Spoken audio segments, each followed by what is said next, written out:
banker or agents, go to Lender. They're fine people, but don't assume they're giving you the best deal. Call Loan Pronto for a quick second opinion or go to loanpronto.com.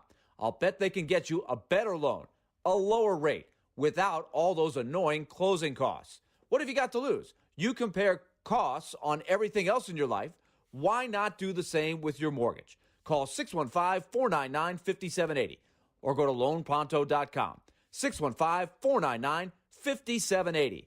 Equal housing lender, NMLS 166-1781, subject to lender approval. Hey Nashville, it's Jared, and there's a new go-to for home furnishing. Social Furniture on the West Side is independently home-owned furniture store in Nashville. Forget the big box stores. Shop local, shop social. They have all the best brand mattresses, sofas, recliners, love seats, sectionals, coffee tables, and more with no waiting. They will deliver it the same day. That's with everything at Social Furniture. Enjoy new furniture now with no waiting. Shop local, shop social. 5412 Charlotte Avenue near White Bridge Road, and tell them Jared Stillman sent you. Hey, it's Elijah Campbell from Darren, Donick, and Chase, and I got my radio start right here as an intern at ESPN 1025 The Game. It was an excellent experience, and we're now looking for new interns. If you think that's you, go ahead and send your resume over to together@cromwellmedia.com to apply. O'Reilly. If your vehicle squeals or grinds when you slow down or just isn't stopping like it used to, you may need new brake rotors and pads. Now through May 24th at O'Reilly Auto Parts, get 15% off a set of Brake Best Select or Import Direct brake pads and 2 rotors. Restore safe braking and save money now at O'Reilly Auto Parts or order online at O'ReillyAuto.com. O'Reilly Auto Parts. Hey, this is Roman Yossi, and this is Smashwell. Going to the front of the net, he scores. What a gorgeous move. Roman Yossi. You're listening to the flagship of the Nashville Predators radio network, ESPN 1025 The Game. From the Hillside Medical Game Studios, WPRT FM Pegram, WPUC HD2 Laverne. Good morning. Robbie and Rex Road mornings from 6 to 10. It's not bad. Might have to work on that. Not bad. It's a starting point. ESPN 1025 The Game and the Game Nashville app. A Cromwell Media Station. Live from the Game Nashville studios, it's Stillman and Company. Delivered by TriStar Moving. TriStar Movers with 5-star service. With Jared Stillman on Nashville's best sports talk. ESPN 1025 The Game and the Game Nashville app.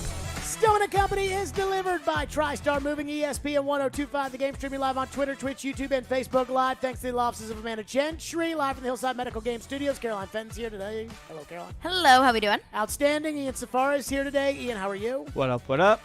Carson Wentz is no longer an Indianapolis Colt.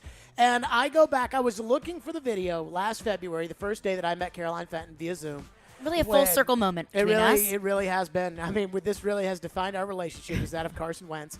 And the Colts traded for Carson Wentz, and I celebrated. I got up and I said, yes, yes, yes, off of my elliptical workout, and I was sweating, and Joe Rexroad made fun of me and disagreed with my take, and Joe will be on for Jared versus Joe today, and Jared was right and Joe was wrong, that the Indianapolis Colts investing in Carson Wentz was a horrendous decision.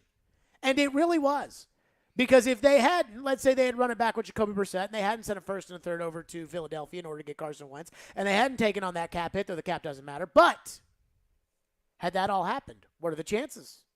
Russell Wilson, Indianapolis Colts. I don't know. I think there's a chance.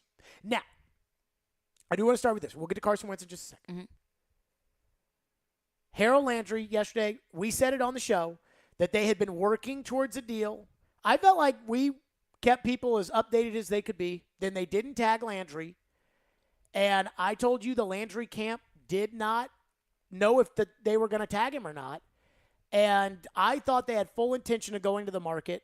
And then after the deal got done, I talked with people in the know. And since I talked to Tommy Condon, who's the agent for Harold Landry.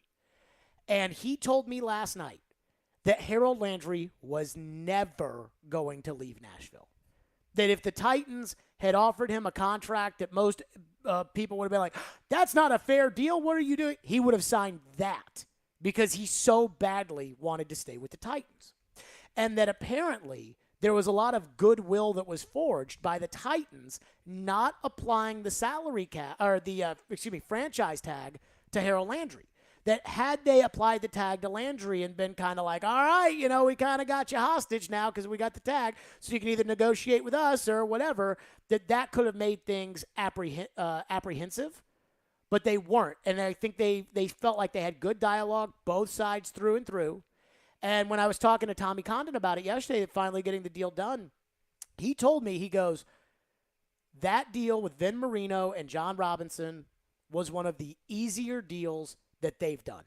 And the reality was from him that he felt as if John Robinson wanted Harold Landry, which John's public comments would say the whole time that he wanted Harold Landry, and that Harold always wanted to be on the Titans. And so, there's some semantics in there, what they got, what they didn't what they didn't get, those will come out over the next couple of days. But again, I think the big thing here is that Harold Landry wanted to be a Titan and was going to be a Titan pretty much no matter what. And the Titans wanted to get Harold Landry a deal that they thought was a fair deal. And I don't know if it was a fair deal or not. I don't know if they overpaid for Landry a little bit. But Big J journalist over here reporting this morning that Harold Landry's full guarantee is $35.25 million, which is the first 2 years are fully guaranteed right now.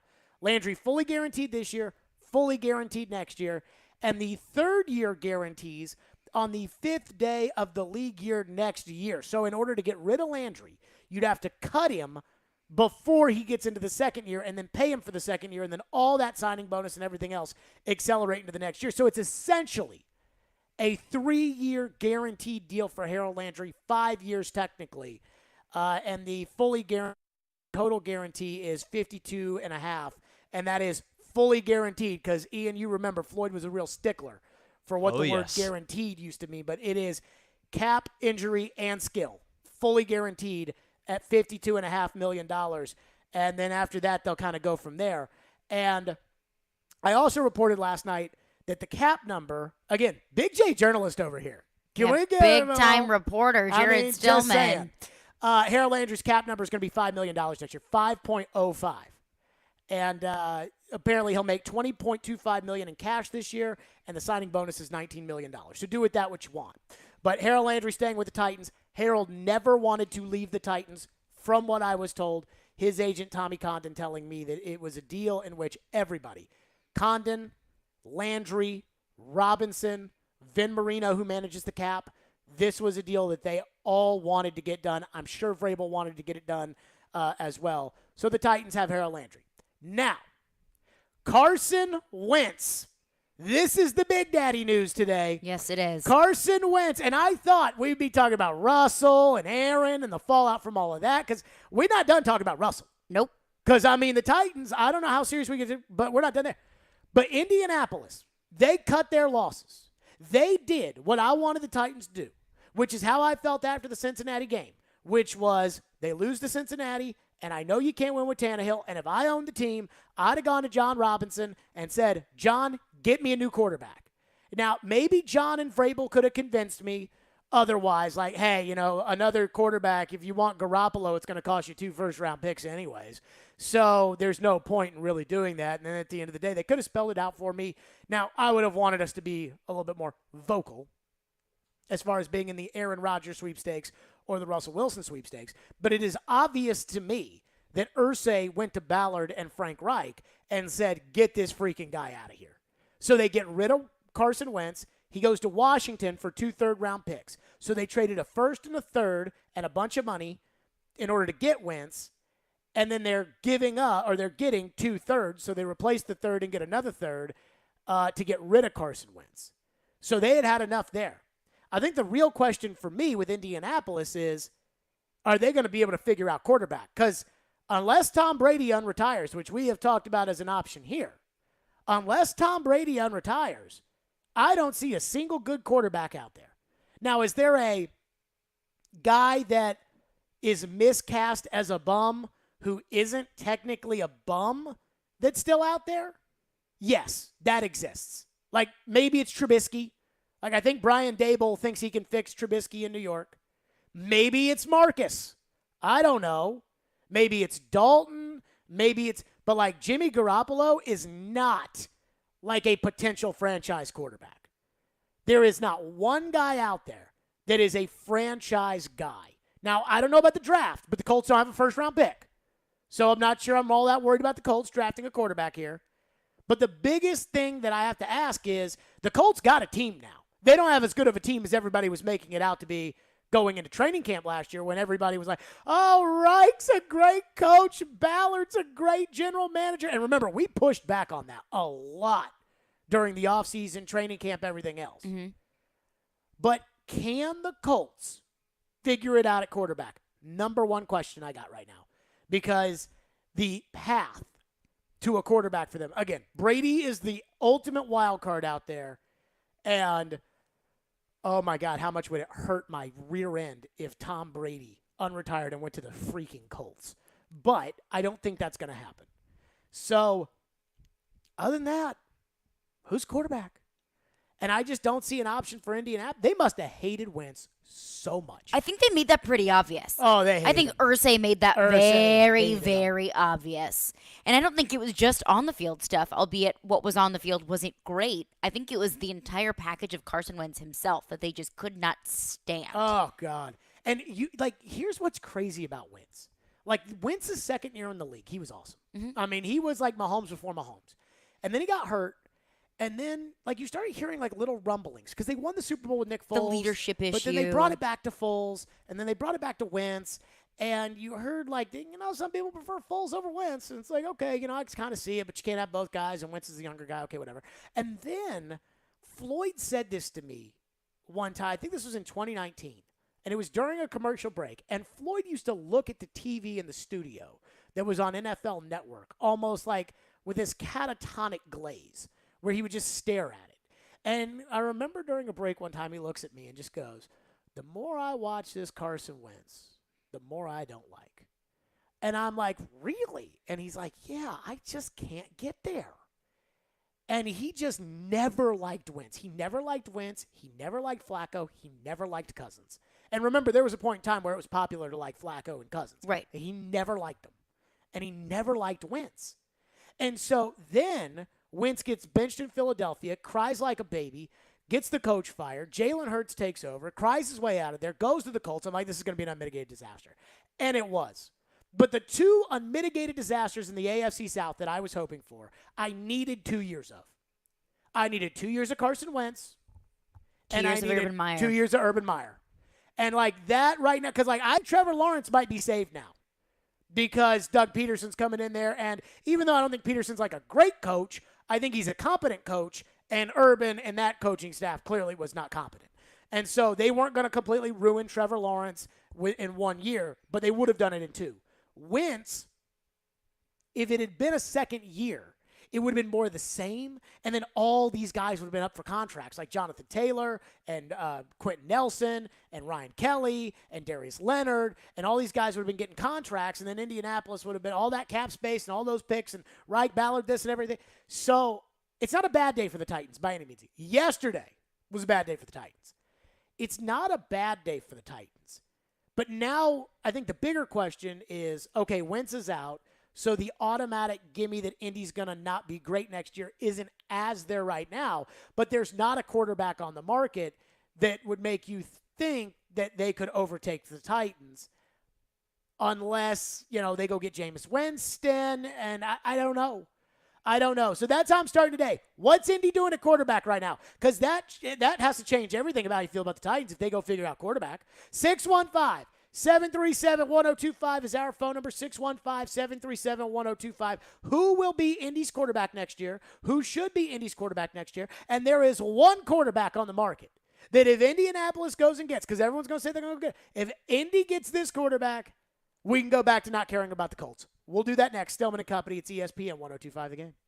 Caroline, tell us about Caesars Sportsbook. Yes, I want to tell y'all about Caesars. It's the Caesars Sportsbook report. Remember, if you are a new user to Caesars Sportsbook, they are going to throw you a feast. But what I mean by that is that they're going to give you a $250 Uber Eats gift card. All you got to do is download the app with code RADIOEAT. That is code RADIOEAT, one word. And when you wager $50 or more total, you'll get a $250 Uber Eats gift card. That is one word, code RADIOEAT. Now, we've got some SEC tournament games going on tonight. We'll pick some later on in the show, but I'm going to pick Vanderbilt to defeat Georgia. I think Scottie Pippen is way too good of a player against this 14th ranked Georgia team in the SEC. So I think that Vanderbilt is going to win it tonight, and they will advance to the next round of the SEC tournament. If you feel good about Georgia, though, hey, pick Georgia, but do it with the Caesars Sportsbook app. Must be 21, offer valid in Tennessee only. New customers with eligible promo code only. Real money wagers only that have minimum odds of minus 200. $250 gift card redemption code and Step Stadium gift card will be sent via email within 72 hours. See Caesars.com/promos for full terms. Void where prohibited. Gambling problem? Call or text the Tennessee Red Line at 1-800-889-9789. Caesars Sportsbook. Download it, people. Every Friday at 8:30 on Robbie and Rexo, we talk with the legend Terry Chris about all things Nashville Predators, presented by Copper Branch on ESPN 102.5 The Game and the Game Nashville app. Finishing jobs on time, never being idle, and powerful equipment. Meade has the John Deere excavating equipment and the smart grade technology solutions for you and your business. Power your business with a new, used, or rented excavator and get the performance you expect and service you can rely on. Call us today for the equipment built as tough and reliable as you, or visit us at meadtractor.com. That's meadtractor.com. Winning this award is truly like winning the Super Bowl of car dealer awards for Mercedes-Benz. Edwin Vickery, General Manager of Mercedes-Benz of Music City. Culture eats strategy for lunch. You have to hit on all cylinders to win this award. You can strategize all you want. You got to still have the right tools, and our tools are our people. Live the dream with three-time Mercedes-Benz Best of the Best award winner, Mercedes-Benz of Music City. Go to mbofmc.com. It's the hits, the cheers, the goals. Who's ready for some hockey in Smashville? Join us at Bridgestone Arena on March 10th and 12th to watch your Nashville Predators take on fierce rivals, the Anaheim Ducks and St. Louis Blues. Single game tickets are available now. Grab yours today at NashvillePredators.com/tickets. Grab your friends and your gold because Smashville is waiting for you. That's NashvillePredators.com/tickets to make sure you get a seat. Let's go, Preds. Hey everybody, Robbie Stanley here to tell you about my friends at Jasper's as the neighborhood bar and restaurant to catch the next Preds game. Jasper's is located on West End Avenue and offers a fun atmosphere with a game room, TVs, and a large bar and lounge area. Plus they offer free parking. That's right, free parking on West End, and offer specials for every Preds game day, including $10 smash burgers and $3 bottle domestics. So come on down to Jasper's next game day for happy hour every weekday from 4 to 6 p.m. and 2-for-1 beers all day on Sundays. Just tell them that Robbie Stanley sent you. Interact with Stillman and Company. Call or text the show at 615-737-1025. Driven by WilsonCountyHyundai.com. If Carson, though, can play his best football all the time, that's great for the Commanders. Yeah. But those poop pipes burst in that stadium. Mm-hmm. A lot of hearts going to potentially burst watching Carson Wentz play football over there, I think. He sprained both of his ankles on one play. He has used the ball for balance on the field in a game-winning drive, thrown it into triple coverage and made a play. Carson Wentz, by all accounts, great dude, has the ability to be a great football player. Jim Irsay said, not for us anymore. He's moved on to the Commanders for a couple third-round picks. Yikes. We don't even have a first-rounder because of Carson. Don't even get one back. Nope. Just a couple third-rounders. I don't know how I feel about this, to be honest. I have no idea. I let off the show saying, all right, Carson's our quarterback. Mm-hmm. But that's not the case at all, AJ Hall. There you go. Pat McAfee on the Pat McAfee Show. He is bummed, right? I don't think so. I mean, he said, I thought Carson was going to be the quarterback, and, we don't have a first-round pick because of Carson, but... But how bummed can you be when Carson Wentz is no longer your quarterback? So I want to say this for the record. The uncertainty, I get it. I want to say this for the record. Indy Ben is texting into the text line presented by WilsonCountyHyundai.com. I don't want to hear anything from Indy Ben today except you were right, Jared. I don't want to hear anything about the Indianapolis Colts from Indy Ben or Joe Rexrode or Colin Cowherd. What does Joe have to say about the Indianapolis Colts? Oh my God! Don't you remember last summer all the just Joe like, oh, Wentz, he's right. Don't get it back together though. Yeah. I don't want to hear anything from anybody about the Indianapolis Colts. He could be 2017 Carson Wentz. I do not want to hear I don't want to hear anything about anybody who criticized me. With all my, I was steadfast in my belief that this Carson Wentz was a bum. Ian. I was actually just looking up Jared's takes here on my computer to see if there's anything special about Carson Wentz on here. I don't see anything. No, but I think that's pretty fair to say. I have been steadfast in my opinion. From day one when we met, the day that Carson Wentz got traded to Indy, you were so excited. Yeah, because I knew that he was going to ruin it. And I knew that there was no chance for Indianapolis to have another Peyton Manning or Andrew Luck as long as they had Carson Wentz.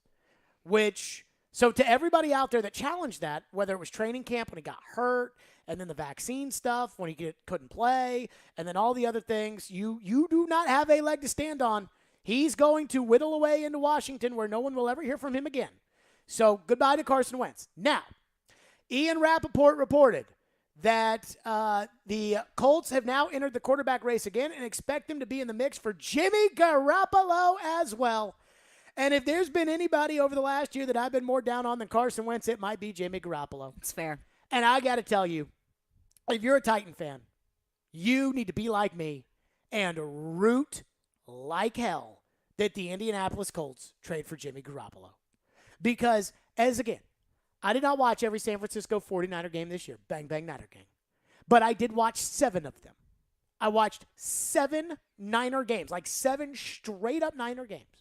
I watched the one on Sunday Night Football in a monsoon where Carson Wentz learned to throw the ball 5 yards, short 5 yards, so that when the receiver goes back to get it, the DB will tackle him, and he'll get a pass interference call. And that's why Indianapolis won that game, because Garoppolo was horrible. And then I watched the game against Cincinnati when I watched a full game in overtime when Joe Burrow was down 20-6, came back on a 4th down throw to Jamar Chase. Jimmy Garoppolo could have iced the game with a touchdown. He had Kyle Juszczyk wide open doing a jumping jack. Throw me the ball, throw me the ball, throw me the ball. Jimmy's gold helmet was pointed right at Kyle Juszczyk. He did not throw him the ball. He rolled out to the right, and then he threw the ball to Kyle Juszczyk in triple coverage, and it was incomplete. They had to kick field goal. And so I watched him cost them that game. Then the Titan game on Thursday night, where they go right down the field, score a touchdown, and they go right down the field, I think, and kick a field goal. They go right down the field. Jimmy throws an interception in the end zone right into the arms of Jackrabbit Jenkins. Jimmy Garoppolo then later in the game at the start of the second half throws a ball right into the breadbasket of Amani Hooker, threw a ball right into the hands of Rashaan Evans that Rashaan Evans couldn't catch because Rashaan Evans not very good, and threw a ball over the head of a wide-open Kyle Juszczyk, and on 4th down missed a wide-open Brandon Ayuk. And the Titans won that game by a field goal. 5 horrendous throws. Like, you could argue that his performance against the Titans was worse than Tannehill's performance against the Bengals. No. I mean that. Do you mean that? I mean that. Really? Then I watched the Cowboys wildcard game. And in the Cowboys wildcard game, the 49ers were up big, and Jimmy Garoppolo, I think it was like 26-6 or something like that, and Jimmy Garoppolo in a situation in the second half where all they had to do, and I literally said, all Shanahan has to do is run the ball 3 downs and punt for the rest of the game, and it's over. And Jimmy threw a ball right to the Cowboys defensive back deep inside San Francisco territory. Touchdown, Dak Prescott. Dallas is back in the game. In the same game, 4th and inches to ice the game, quarterback sneak. Jimmy Garoppolo does not let the right tackle get set. I mean, high school kids know to let the right tackle get set. Just terrible. Then Jimmy threw a bad interception in the end zone against Green Bay, but it wasn't the end of the world because he wasn't that. Then the NFC Championship game, where I believe he was like 3 of 13 in the 4th quarter for 30 yards, and that last drive, I mean, he just freaking sucked. Jimmy Garoppolo's not good. But there's a narrative, because he was the quarterback of a team that got to the NFC Championship game, that Jimmy Garoppolo is, in fact, good. Like the narrative that's out there, the same narrative that surrounded Carson Wentz, which was 2017 Carson Wentz. You know, if Wright can get him, then Wentz, they're on there. I'm like, what? Like, that same narrative revolves around Garoppolo, which is Jimmy is not an elite quarterback, but you can win with Jimmy. And I just don't believe that that's true. I mean, I think San Francisco's an incredibly well-coached team. I think they've got an awesome roster. I don't know if this Trey Lance is any good or not. I don't know. But I am not convinced that Garoppolo – they carried Garoppolo to that NFC Championship game. I am hoping – and not only that, I'm hoping the Colts trade for him because they got 2 threes in return for Carson Wentz. Mm-hmm. What do you think they'll have to give up for Garoppolo?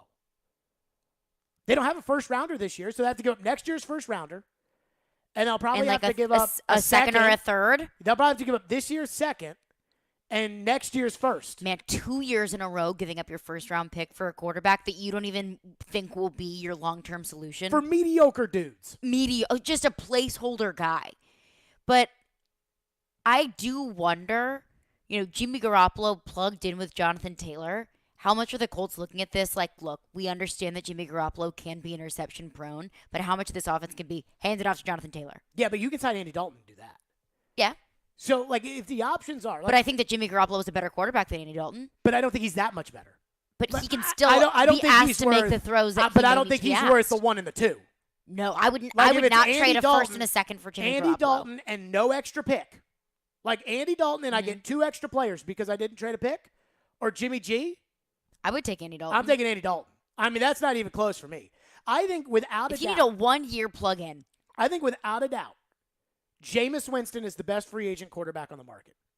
And I don't know if Jameis is going back to New Orleans. A lot of people seem to think that Jameis is going back to New Orleans. The talk in New Orleans. But everybody thought Russell was going to stay in Seattle. So I think Jameis Winston is the best quarterback on the market. Isn't that wild? I think Mariota is the one that I find to be the most interesting because I do feel like the Titans ruined him. So maybe they fixed him in Vegas. He had that one game where he played really, really well on Thursday Night Football against the Chargers and threw an interception at the end. And I'm rooting for him. Even if he goes to the Colts, I'm still rooting for Mariota, just not when they play the Titans. But I much fear the Colts more with Jameis Winston than Garoppolo. And I'm rooting for the Garoppolo thing because they, again, have to trade something, and it's going to be a value. Someone's going to talk themselves into Garoppolo. Well, they talked themselves into Carson Wentz. They really did. I mean, a first and a third for Carson Wentz, and you got a year of average to below average production out of him. It really is one of those things where I call them TV deals. Like where TV likes it, but in reality, it's not a good deal. It would be the same thing with Jimmy Garoppolo. Wherever Jimmy Julio Garoppolo Jones goes. was a TV deal. Uh-huh. Those are TV deals. And so I look at it and I'm like, okay, please sacrifice more of your future. And please put this coach and general manager, please put their tenure in the hands of this guy, Garoppolo. No, I'm not all that scared about Winston or Dalton or Trubisky. Teddy Bridgewater. I'm not really scared of any of those guys, but they don't have to give up anything in order to get them.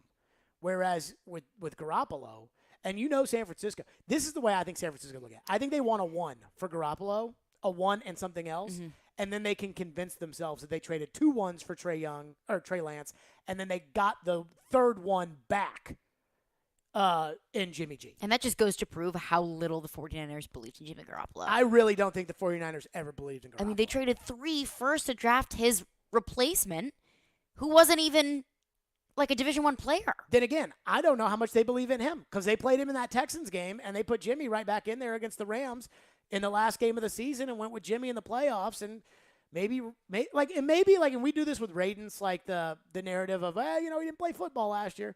It's probably a little important, that the guy didn't play football last year. Mm-hmm. So I don't know. Maybe they turn it over to Lance. Maybe they don't. I just do this. I know Jimmy's awful. Like, I know San Francisco, if they can get 1s for Jimmy, I would do it. Because the second that I do it, as soon as I get those 1s out the building, or I get those 1s back in the building for Jimmy, I go sign to the quarterback that can start in case Trey Lance isn't ready. Mm-hmm. I go get her the backup quarterback because that's what I think Jimmy is. I think he might be a smidge better than backup. I don't think Jimmy Garoppolo's a backup. But I'd rather have Jameis Winston and get a first-round pick. Like, I'll tell you, if I'm Seattle, I'd call up, get Jameis Winston right now. I think there's a tier of starting quarterbacks that I think Carson Wentz is in, I think Ryan Tannehill is in, and Jimmy Garoppolo is in. Do you think Jameis Winston is a starting quarterback? Because I was talking to somebody today. They asked me when I did my hit in Louisville this morning, they asked me about Bridgewater. Uh-huh. And I was like, Bridgewater has now had enough opportunities as a starter. Like, nobody considers him a starting quarterback in the NFL anymore. He's a backup. And there's like this kind of this divide in between where you're technically starting games, but you're not a starting caliber quarterback. Mm-hmm. And then there's starter, not starter, and then in between. And I think Jameis right now is in between, but I think Jameis is a starter. I think he's one of the 32 best players at the position in the league. What was he, like 7-3 with the Saints last year? I don't know. 5-2 or something like. I mean, he won some games last year. He won some games. Yeah, I think I still stick him in that limbo. Oh, I don't know if he's a starter. I think he's the best quarterback that you could get right now without having to trade. And I'd rather. But is that just because it's a bad market right now? Sure, but I'd rather have Jameis Winston than Jimmy Garoppolo. And that is because I have watched more Jimmy Garoppolo than I have Jameis. I watched 7 full games. Yeah, I don't know if I would go that far. Jimmy stinks. Well, it's not like Jameis is some Pro Bowler. But again, Jameis was winning games for the Saints this year. I don't know how he was doing it. I didn't watch him, but he was doing it. Like, again, I know what Jimmy sucks. Like, I cannot stress this enough. Jimmy sucks. 615-737-1025 is our phone number. We'll get your phones on this, 615-737-1025. Plus, the one thing that would make me a little uncomfortable that we'll get to coming up. Hey, Preds fans, join us for Smashville Live tonight on 1025 The Game with special guests, Preds players Matt Benning and Matt Luff, hosted by Max Hers and Hal Gill. By the way, shout out to the Nashville Predators last night. Great game. Great game. Great win. Great all around. Very exciting, which I will get my thoughts in on that as well. Smashville Live airs on Wednesdays during the Preds season from 6 to 7, featuring Preds players, former players, and other special guests. And you can watch on 1025 The Game's Twitch, Facebook, YouTube, and Twitter. So be sure to join us this hockey season for Smashville Live, brought to you by New Amsterdam Vodka, Spring Hill Heating and Cooling, and Red Spirits and Wine in Bellevue. Hey, I'm Ryan Johansson, and this is Smashville. Back to Johansson, and Johansson tips it in with one hand on the stick. You're listening to the flagship of the Nashville Predators radio network, ESPN 1025 The Game. Join Planet Fitness now through March 16th and get the PF Black Card for zero enrollment and $22.99 a month. You'll enjoy an upgraded experience with tons of perks. Like access to more than 2,000 locations worldwide? Yep. Super soothing hydro massage chairs? Yes. Can I bring a friend every time? Sure. Can my friend be a horse? Nay. Sorry. Get the PF Black Card and feel fit-tacular. Zero enrollment, $22.99 a month. Deal ends March 16th. See Club for details. Hey Nashville, it's Jared, and there's a new go-to for home furnishing. Social Furniture on the West Side is independently home-owned furniture store in Nashville. Forget the big box store. Shop local, shop social. They have all the best brand mattresses, sofas, recliners, love seats, sectionals, coffee tables, and more with no waiting. They will deliver it the same day. That's with everything at Social Furniture. Enjoy new furniture now with no waiting. Shop local, shop social. 5412 Charlotte Avenue near White Bridge Road, and tell them Jared Stillman sent you. Hey, it's Mark Howard here. You've heard me talk about my friends at Apple Collision Centers for a while now, and today I'm here with CEO Stan Harrison to tell you about how they can help ease your stress with your auto body repair. That's right, Mark. We have 3 convenient locations, Old Hickory, Hendersonville, and Gallatin, ready to serve you. Our people are homegrown right here in Middle Tennessee with over 75 years experience. We can help with all your auto body repair needs. So stop by and see Stan and his team today and tell them Mark sent you, or visit them online at applecollisioncenters.com. Attention veterans of Middle Tennessee. Little Guys Movers wants to put your hard-earned skills and leadership talent to work with your very own Little Guys Movers franchise. Be your own boss and build a team with standards as high as your own, and all while serving your community with the same hustle that you served your country. Use your existing 401k to invest in yourself. Financing options are available. Start a fulfilling, profitable new chapter of your life as a member of a team with 30-plus years of growth and good times at littleguysfranchise.com. That's littleguysfranchise.com. Get that luxury watch you've always dreamed of this weekend at Genesis Diamonds. Genesis is hosting a spectacular 3-day event featuring a huge selection of pre-owned Rolex watches.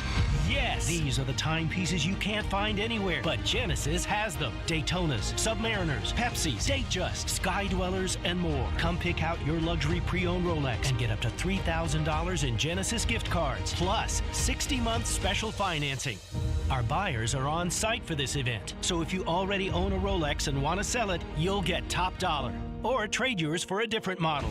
All Genesis luxury pre-owned Rolexes are hand-selected and rigorously inspected in pristine condition, and our selection has never been better. Don't miss this special pre-owned Rolex buy, sell, trade event at Genesis Diamonds this Thursday, Friday, and Saturday.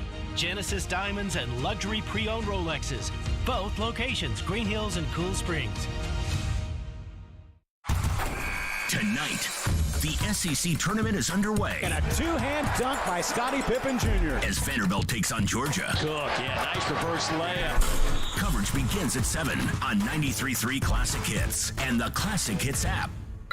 Hey Nashville, this is Gary Bettman. You're listening to Nashville's best sports talk, ESPN 102.5 The Game. We have another quarterback on the move. Ladies and gentlemen, a sentence that I never thought Ian Rappaport 3 weeks ago or a month ago, whatever it was, I would say, because it would not have made sense. Carson Wentz is a commander. Yeah, Carson Wentz is a commander, a trade that has been agreed to in principle.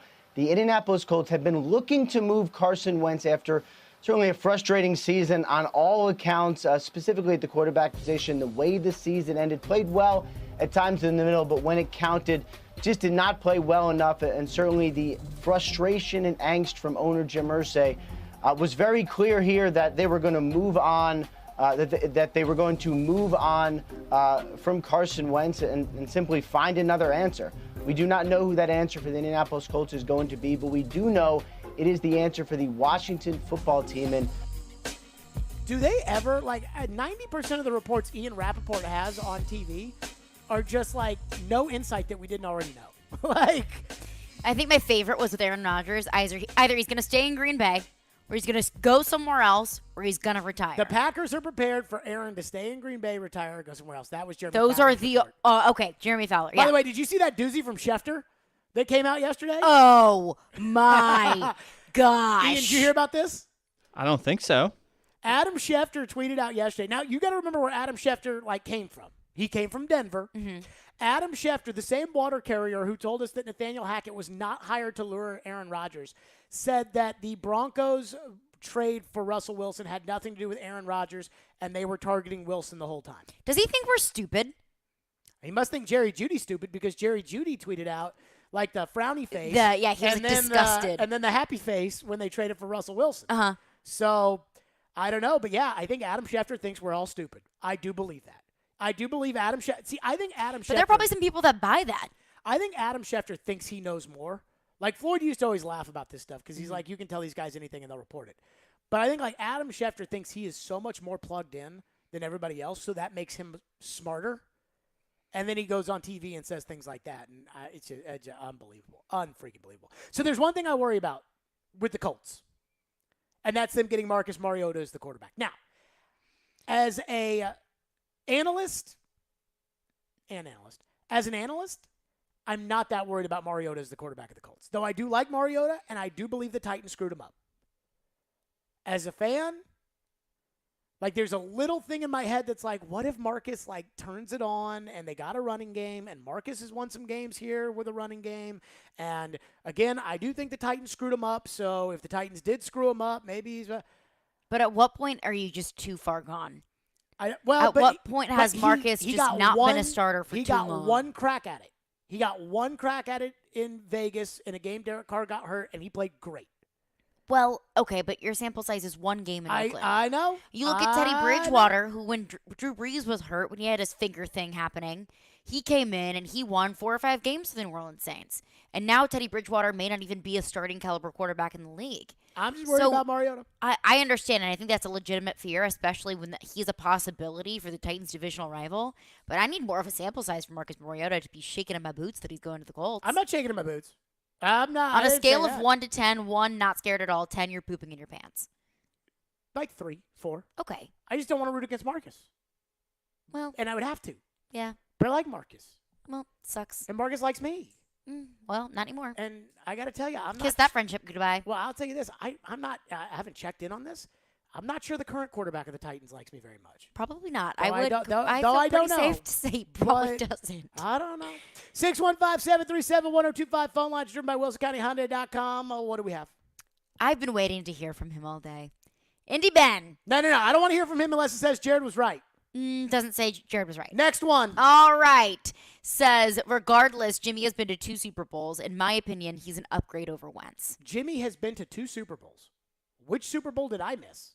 I mean, he went to the NFC Championship most recently, and then Okay, the Super so Bowl. he went to the one Super Bowl in which they lost because he missed a wide open Emmanuel Sanders. Like, can I ask a question? Sure. Tom Brady's lost 2 Super Bowls. Uh-huh. He missed a wide open receiver that would have won him the game in either of those 2 Super Bowls? I thought he lost 3. You're right. He lost 3. He 3. lost the third one to the Eagles. He ever miss a wide open receiver that would have cost him the Super Bowl? Now, Wes Welker dropped a pass, and Brady himself dropped a pass in the game against the Eagles. But, I mean, wide open, Emmanuel Sanders, Super Bowl on a silver platter, and Jimmy Garoppolo. As bad, I think somebody, and I forget what the stats were, Jimmy Garoppolo's fourth quarter stats in both the Super Bowl and the NFC Championship game were equally horrific. Like, they were identical. Like, I think it was like 3 of 10 for 30 yards and an interception. And so, spare me. Jimmy's been to the Super Bowl. Okay, go get Rex Grossman because he's been to the Super Bowl too. Jimmy is the most overrated quarterback right now in the NFL. He has taken the mantle from Carson Wentz as the most overvalued quarterback in the entire National Football League. You know who the most undervalued quarterback in the NFL is? Who? Ian, who do you think the most undervalued quarterback in the NFL is right now? Maybe Derek Carr. Undervalued quarterback in the NFL right now? Yeah, like the public perception of this guy is not fair compared to his most recent work. I don't know. That's a good question. Jameis? It's Cousins. Look at Cousins' stats. Now, I'm not a big stat guy. I got to see the games. And I did see that arm punt interception that he threw last year in the Chicago Bears Monday Night Football game. Yeah. And they don't win anything. But Cousins was like 40 touchdowns, 6 interceptions last year. Not bad. Like, Not bad at all. And I think there's a lot of people that are dumping on Cousins, and there's a reason why Minnesota won't move off him because there's nobody else, and they giving him too much money. What else we got? Sean texts in and says the difference between Wentz and Garoppolo is confidence in Jimmy's favor. Is it? I don't know. I mean, Jimmy crapped his pants so much this season. Now, Wentz, again, I watched 7 games. How many games did the Niners win? 11? 10? I don't know. They won something like that. Yeah. So I didn't watch. They won the Cincinnati game. They won 10 games. 10 games. I watched them win the Cincinnati game. I watched them win the Dallas game. I watched them win the Packer game. I never felt like Jimmy was overly confident. I never felt like he was, even when he stunk up the joint. I mean, he still threw that one ball over the middle that Deebo Samuel ran all the way down inside the goal line to tie the game up with the Titans when the Titans moved down and kicked a field goal to win it. But, I mean, I got to tell you, I think Jimmy is a product of Shanahan. I mean, think about Matt Ryan. Matt Ryan with Shanahan. League MVP. Matt Ryan without Shanahan. Worst contract in the NFL. So Jimmy's had Shanahan. And he's got Deebo Samuel. He's got Brandon Ayuk. And he had Emmanuel Sanders. He's got George Kittle. And for some reason, I don't know what it is about Shanahan, but they're able to run the ball every single day with anybody. Like Jared Stillman at running back, 23 carries, 146 yards, and a touchdown. Might be generous. I don't know how he does it, but he does. I remember being on the air. Ian, you remember this when I watched that game before the Ravens playoff game? And I was like, whoever this Mostert is who's running for San Francisco, if Derrick Henry gets Mostert's holes, he's going to run for 1,000 yards. And like the text line was like, yeah, you don't play fantasy football because Mostert is just killing it. Yeah. And so, like, I just don't think Jimmy, I'm sorry. I am rooting for the Colts to get Jimmy Garoppolo. I am rooting because I truly, and I might be wrong about this, who knows? I truly think Jimmy's the most overrated quarterback in the NFL. Yeah, I try to think of like who would be second as far as most overrated. Going into this past season, probably Carson Wentz. Well, he was the most overrated quarterback. Yeah. That now has gone to Jimmy. I'm trying to think as a starter that people like truly believe in, and Tannehill. No, because everybody thinks Tannehill stinks, except for our text line. Everybody else, except for the boohoo Tannehill. And Mike Tannenbaum. And, oh, boy, Mike Tannenbaum loves him. Like, everybody thinks Tua stinks. Yeah. Everybody, I'll have to get back to you on that. 615-737-1025 is our phone number, 615-737-1025. Kyler, Kyler. Kyler's up there. 615-737-1025. He's overrated. 615-737-1025. Chris Sanders. His thoughts on all the quarterback moves, how it affects the Titans, Harold Landry's deal. And I got a question for Chris Sanders. Now I'm going to ask him coming up next. Stillman and Company right here at ESPN 1025 The Game. From the Fox 17 News Code Red Weather Center. I'm Fox 17 News Code Red meteorologist Dan Guthrie. Decreasing clouds for us this afternoon with a high temperature of 52 degrees. We're 60s for Thursday and Friday before snow moves in Friday night. This weather report brought to you by Hiller Plumbing, Heating, Cooling, and Electrical. Call the Happy Face Truck today. Hey, it's me, Chase McCabe, and listen, you know that I love BetMGM. I use it all the time, and I talk about it all the time. They are the king of sportsbooks, and they unleash the spirit of Las Vegas with BetMGM rewards. Every time you make a wager at BetMGM, you can earn BetMGM rewards points that you can redeem for online bonus credits like free bets and risk-free tokens. If you're planning a trip to Vegas, like I am, you can also convert your BetMGM points into MGM rewards points that you can use towards dining, shows, and hotel rooms at over 20 MGM Resorts properties located on the Las Vegas Strip and nationwide. BetMGM Rewards is sports betting's premier loyalty program featuring exclusive offers, incredible experiences, and valuable perks when you wager on the BetMGM app. Sign up with BetMGM or log on today and get an even bigger piece of the action with BetMGM Rewards. Visit BetMGM.com for terms and conditions. 21 years of age or older to wager. Tennessee only. For problem gambling support, call the Tennessee Red Line at 800-889-9789. Your home value is way up. You can use that money now to pay off credit cards or remodel your house, or both. Hey, Willie Donner for Loan Pronto. Loan Pronto can convert that home equity into cash as little as 2 weeks from now with no cost to you and zero hassle. Mike and Joan in Brentwood called Loan Pronto and they did a Loan Pronto zero cost cash out refi. They got a check for $100,000. They used $50,000 to pay off all of their credit cards and a car loan. Use the other $50K to upgrade their master bath and kitchen. They locked in a new APR in the twos and lowered their total monthly bills by hundreds of dollars. Hello? What are you waiting on? Call Loan Pronto now and convert your home value into cash. Put that money to good use. Do it now, and you can even skip your next 2 house payments. Call 615-499-5780 or loanpronto.com. 615-499-5780 or lowpronto.com. Equal housing lender. NMLS 166-1781. Subject to lender approval. Not all loans apply. At Copper Branch, they live life to the fullest. Food is your energy and your life. Located in the heart of downtown Nashville, their goal is to serve you, your friends, and family quality, great-tasting, plant-based power foods. Visit Copper Branch at 601 Church Street for breakfast, lunch, and dinner with convenient and validated parking during library hours, and download their app for curbside pickup. Or come out for songwriter and live music nights several times throughout the week to empower, energize, and feel your best. Visit Copper Branch today.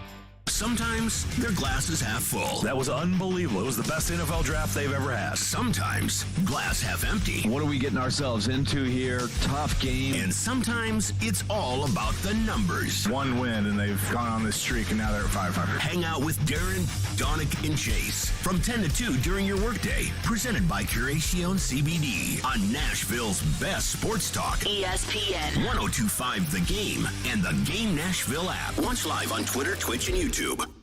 You're listening to Stillman and Company, delivered by TriStar Moving. There were some really weird moves that were made yesterday as far as the NFL is concerned. One of the biggest days in NFL offseason history. Russell Wilson, of course, headlining that along with Aaron Rodgers. But did you see the Seahawks released Bobby Wagner, their longtime middle linebacker? I mean, potential Hall of Famer. I think he should get in one day. And he apparently arrived the same day that Russell Wilson did in 2012 to Seattle. And so the end of an era. Now, I believe, I don't know where, but I heard somebody say today that the Seahawks have said, we are not rebuilding. But it looks like they're rebuilding. Kind of sounds like they are. So the question is now, okay, if you're rebuilding, Jamal Adams wanted out of New York because he didn't want to be a part of a rebuild. So is Jamal Adams going to want out of Seattle? And if you're going to go full-on rebuild, they got 2 wide receivers there, Tyler Lockett and DK Metcalf, both of whom I would have interest in pairing across from A.J. Brown, specifically DK Metcalf. And then you got the wide receivers that ran their rear ends off at the Combine this past week.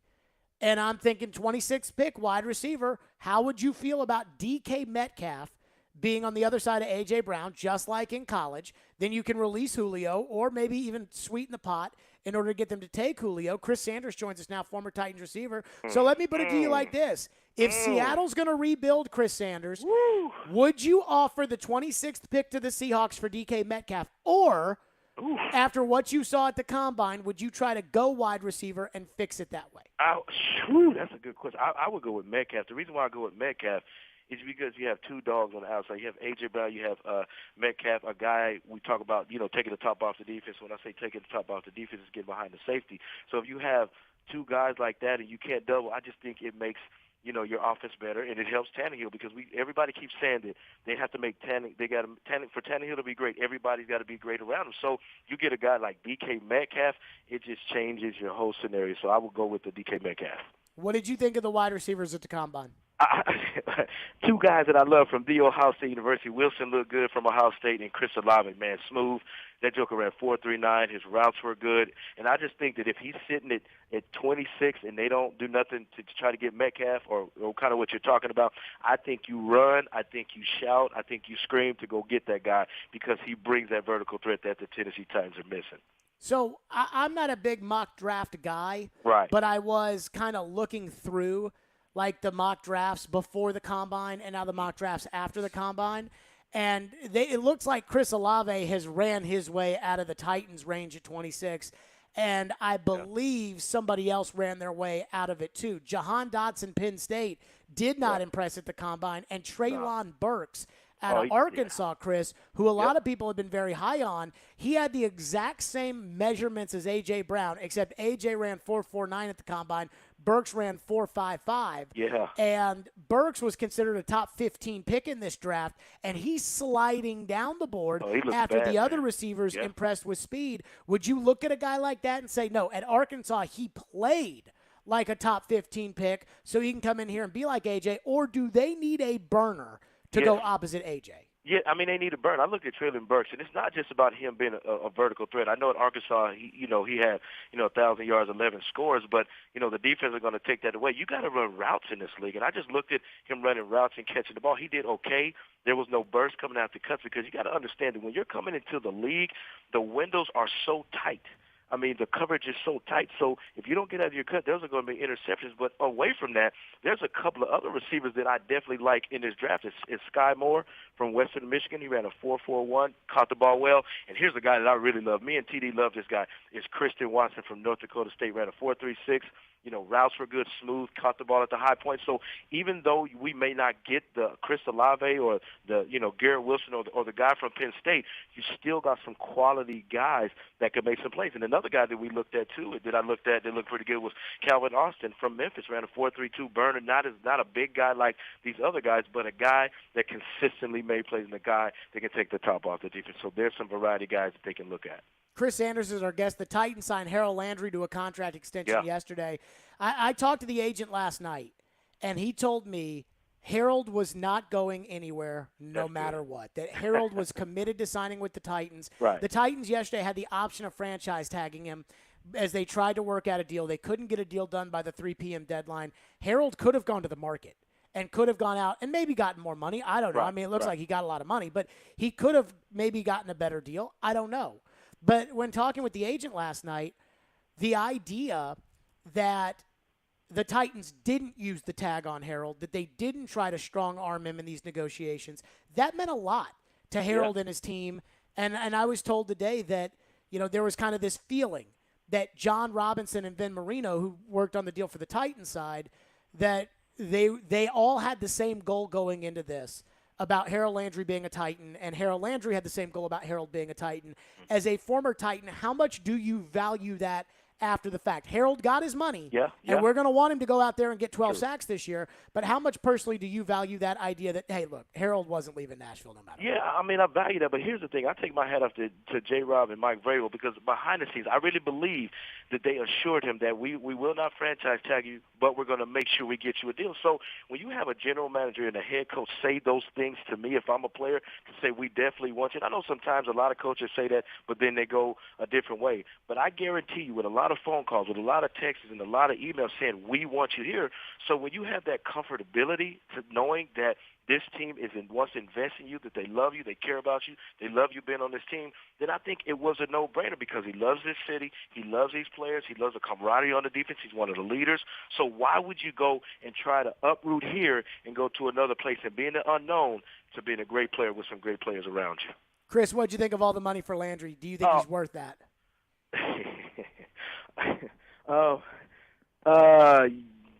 Kinda. And the reason why I say kinda is because I know a lot of people are having not doubts, but kind of like, oh, does he deserve that kind of money? But the reason why I kind of say kind of is this year he earned it. He was one of the best players on that defense. But if you look at the first couple of years without, Autry and without, Dupree, without those guys, he didn't put up those numbers. But with these guys, he put up the numbers. I want to see him be that dominant player when he didn't have those players, but this year he earned it, so I kind of look at it in that way.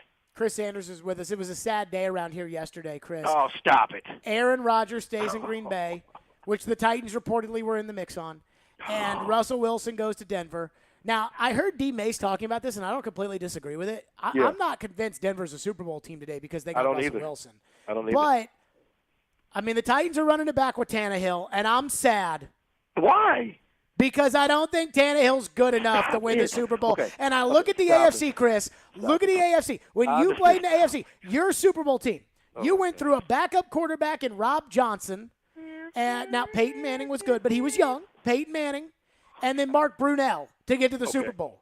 And for the Titans to get to the Super Bowl, they don't have to go through Joe Burrow or Josh Allen or Patrick Mahomes or Herbert or Lamar Jackson or Russell Wilson or all these guys. And you got Ryan Tannehill. That's my hard part. Okay, check this out. I'm going to break something down to you because I share this with TD. Because everybody wants to throw the baby out with the bathwater. Not everybody. Hold on. But me. I know, but everybody's like, oh, Tannehill stinks. Tannehill's this and that because they don't want to trust the process. I know that's coach talk. But check this out. I'm going to break something down to you.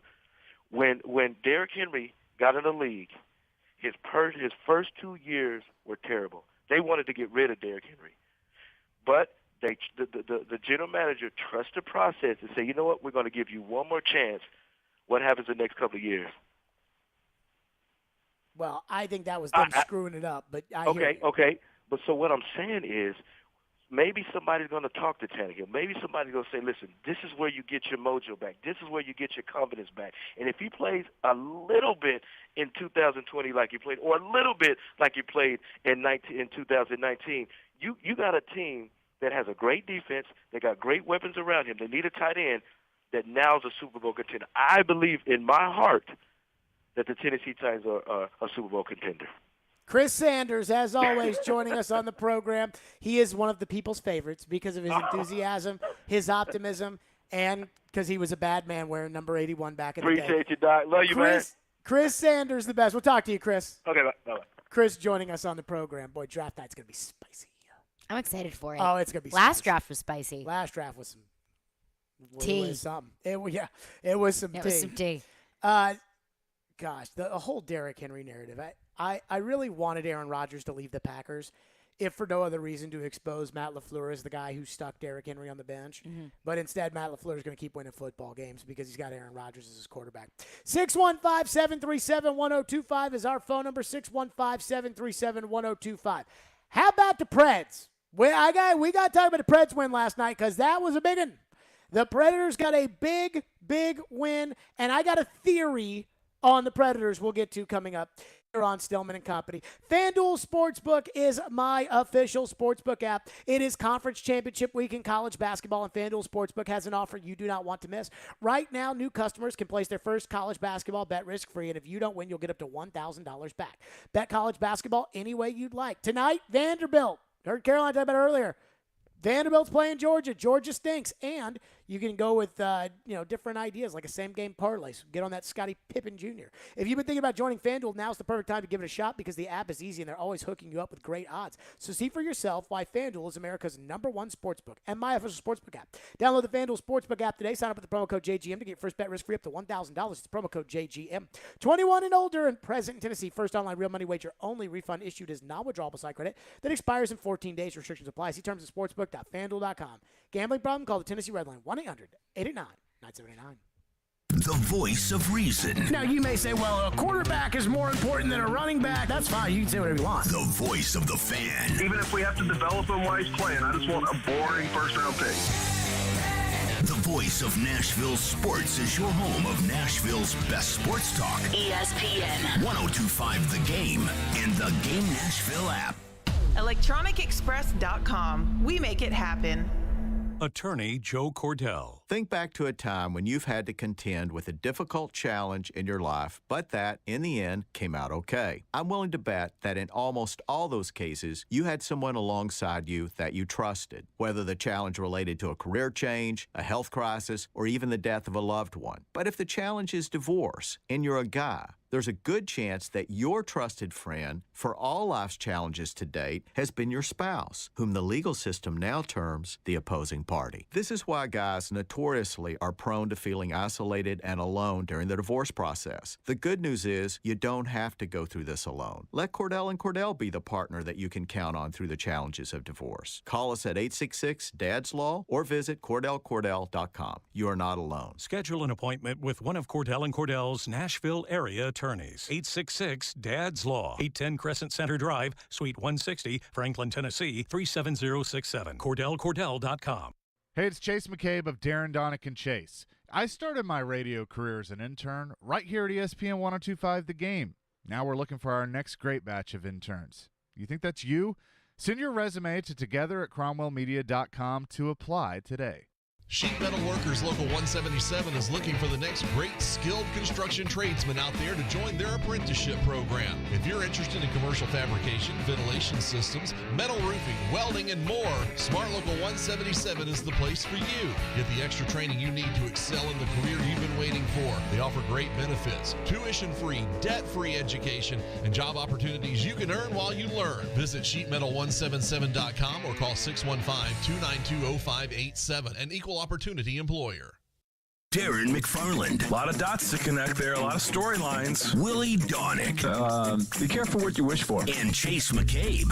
Yes, because it's my favorite. Get through your workday with Darren, Donick, and Chase. Weekdays 10 to 2. Great three-man band, live, fired up. Let's go. On Nashville's best sports talk. ESPN 1025 The Game and the Game Nashville app. I think they would love to see that. Watch live on YouTube, Twitch, and Periscope. When you see that, click on it. From the Hillside Medical Game Studios, WPRT-FM Pegram, WPUC HD2 Laverne, broadcasting 97.5 Murfreesboro, 106.3 Williamson County. ESPN 1025 The Game and the Game Nashville app. A Cromwell Media Station. Live from the Game Nashville studios, it's Stillman and Company. Delivered by TriStar Moving. TriStar Movers with 5-star service. With Jared Stillman on Nashville's best sports talk. ESPN 1025 The Game and the Game Nashville app. Stillman and Company is delivered by TriStar Moving. ESPN 1025 The Game, streaming live on Twitter, Twitch, YouTube, and Facebook Live. Thanks to the law offices of Amanda Gentry. We are live from the Hillside Medical Game Studios. The golden retriever is in the house. I'm kidding. Kidding. It's a little inside joke there, and I'm not going to take it out. Maybe not according to everyone. But how about them Predators last night? So big win. I'm not going to lie. I was doing I was on a panel this morning, and Willie Donick was hosting it. It was at my school, USN. Great high school. At USN, Willie Donick was hosting it, and Sean Henry and I were on the panel. And the last question for the panel, our outgoing director, which is essentially like the headmaster of my school, apparently he's now a doctor, Mr. Durnan, Vince Durnan. He asked, Dr. Durnan. He's like, how far are the Predators going to go this year? And I said, and this is very important, I need everybody to listen to this. I said, if they end up in the Pacific side of the bracket, I think they've got a shot, and I would feel comfortable with them getting to the Western Conference Final. Because I don't think Calgary's that good. I do think Vegas is pretty good, but beatable. And the other teams I couldn't care less about. Now, they got some good teams out there. They got some good players, but I couldn't care. I couldn't give two poops about the Pacific Division. I don't watch them play. But I know if you get drawn into the Central Division, which is where last night you started and last night you ended not there, I don't think you can get out of that. And I hate how the hockey playoffs are, like how they seed for hockey. I think it's so dumb. And they do. I know exactly why they do it. They do it because they want Boston and New York. They want like those kind of matchups. They want the Pacific teams, in the second round. Right. I get it. Fine. But I think it's ridiculous. And I hate it. But that's the reality of the situation. And last night's game, it was right down to the wire. I thought it was a very boring first two periods. I already got criticized today because it was like, what do you mean it was boring? That was good hockey for the first. Nah, it was boring. The first two periods last night I thought were very boring. I thought the Predators were sparked on by Ian's tweet last night. I don't know if you saw it. I don't think I did see it. So Ian tweeted out last night. I'm sorry I got to throw you under the bus, Ian. Ian tweeted out last night that he thought in a playoff series he would side with Dallas over the Predators because he thinks Dallas's top players would show up more than the Predators' top players would show up, which, by the way, has only happened in like every playoff series the Predators have played over like the last 4 years. I think they may have your tweets and Ian's tweets just put up all around the locker room. Well, apparently it was Ian's tweet yesterday because immediately as soon as Ian tweeted that, Ryan Johansson with a sick little puppy had scored. And then Roman Josi had, people are like, how about that pass from Fabro? It was fine. It wasn't like special. But I look at Alexander Carrier's assist to Ryan Johansson as more special than whatever Dante Fabro did. Yeah, Fabro took it down in the corner, turned around, got it to Josi, took a one-timer, put it in the net. And when the Predators, when they rely consistently on one-timers from the point, from the defenseman, I don't get very excited about that. But they scored last night, they won. So, I think the thing about the Predators is, as long as they stay out of this Central Division and stay away from Colorado and let Colorado choke like Colorado has choked over the last couple of years, that's the key. Get to the Pacific Division. And if you get to the Pacific Division, and yes, there is a schlep factor that comes into all of this, which is just going there to Calgary, and then you're there in freaking Calgary, which no one ever wants to go to Calgary. And you're in Calgary for 4 days. No.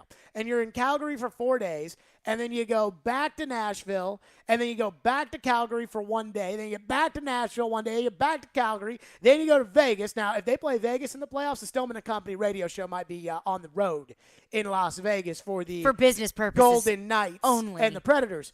But I think the Predators have a legitimate chance. I think the goalie gives them a chance in any playoff series except for Colorado, where I think the fact that the Avalanche are so freaking talented that Saros can't save them all.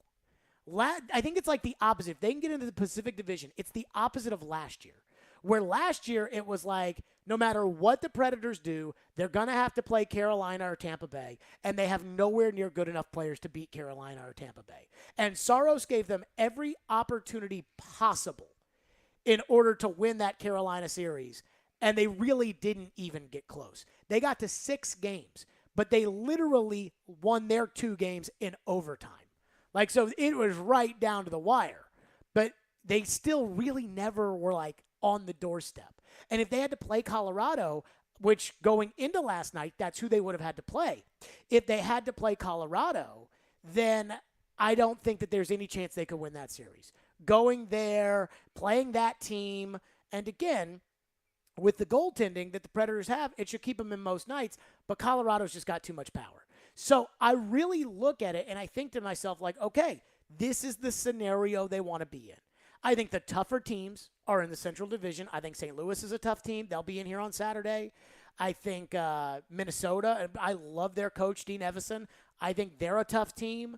But truly looked at last night's game, and I was like, they had to win it because they got to stay ahead of Dallas, because they got to get that 4th slot in the division, first wild card, and go play Calgary.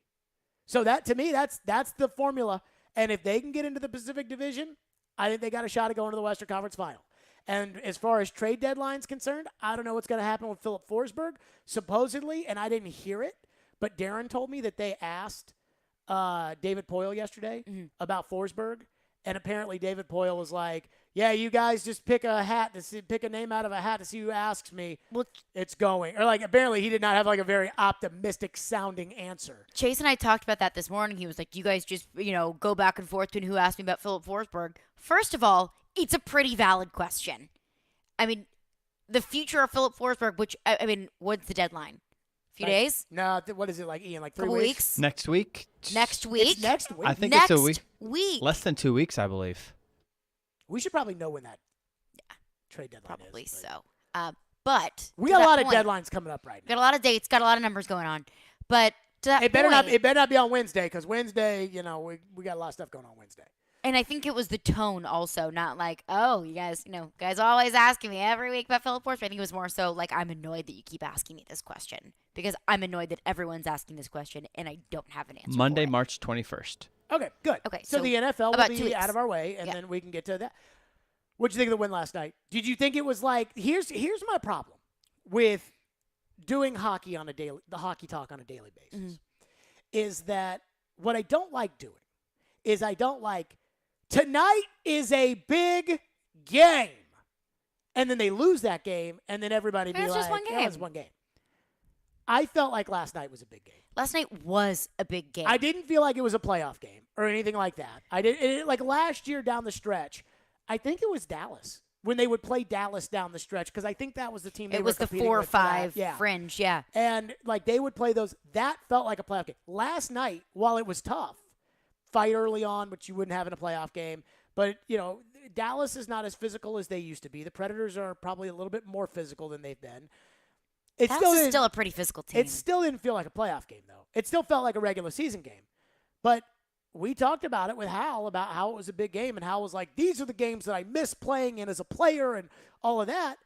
And 2 times in a row, they've played Dallas over the last couple of weeks. And, I mean, they really have shown some marbles, specifically from the goalie, and they've found a way to pull these games out. And I think you've got to be impressed by it. I think my thing is, like, I'm cautiously optimistic about the season. I said to Hal on Friday that I was uninspired with the play of the team. They went out and scored 8 goals against San Jose. They played the game they played last night. I'm not overly inspired by the play of the team right now.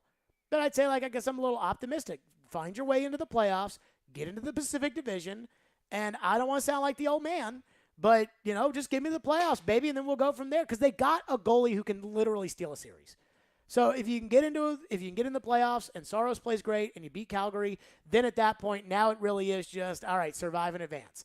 And I think that they have the potential to do that. Now, I don't think they have enough scoring, and I am actually pro adding at the trade deadline this year as opposed to subtracting, though the Forsberg element is going to play a role in all of this.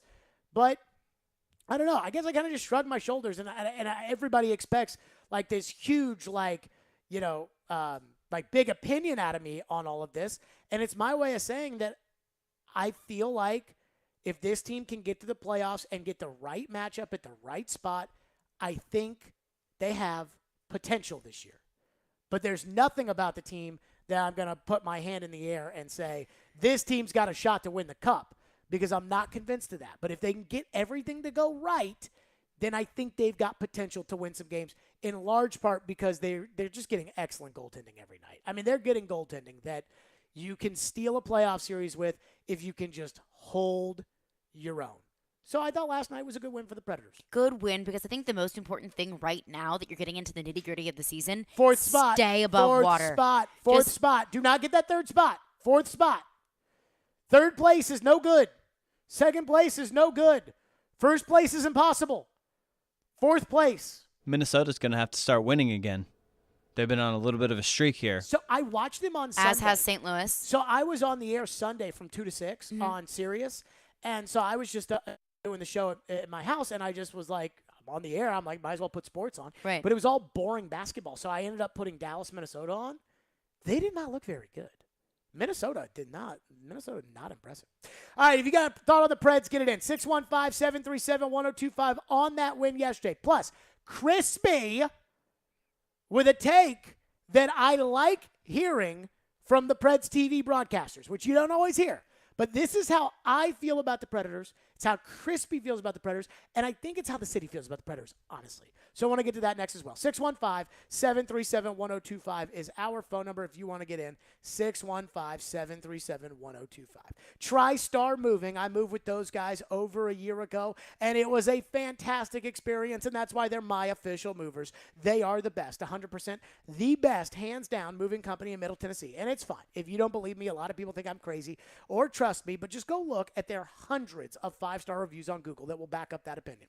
You want to know why they get so many 5-star reviews? It's because of their excellent service they provide throughout the entire process. And I know this because, again, I move with TriStar. They start with their estimate where their professionals come out and give you a quote right then and there, and their administrative staff works with you every step of the way, preparing you for the move all the way to the day of the move. And their staff is absolutely fantastic. Their owners, Garrett and Robert, are Nashville through and through, and they just want a company they can be proud of that takes care of their community. So if you're looking to move, give my friends at TriStar Moving a call, 615-640-1219, or visit their website, nashvillemoving.org/radio, and get your personal discount on me. 5% off your entire move. That's TriStar Moving, 615-640-1219, or visit them, nashvillemoving.org/radio, and I sent you for 5% off your entire move. TriStar Moving, my official movers. Every Wednesday, it's me, Jared Stillman, against Joe Rexroad for Jared versus Joe. Brought to you by Parman Tractor and Equipment. Visit ParmanTractor.com, your Middle Tennessee link belt and Takauchi dealer. You need to hire? You need Indeed. Sponsor a post and instantly match with quality candidates whose resumes on Indeed match your job description. Visit Indeed.com/credit.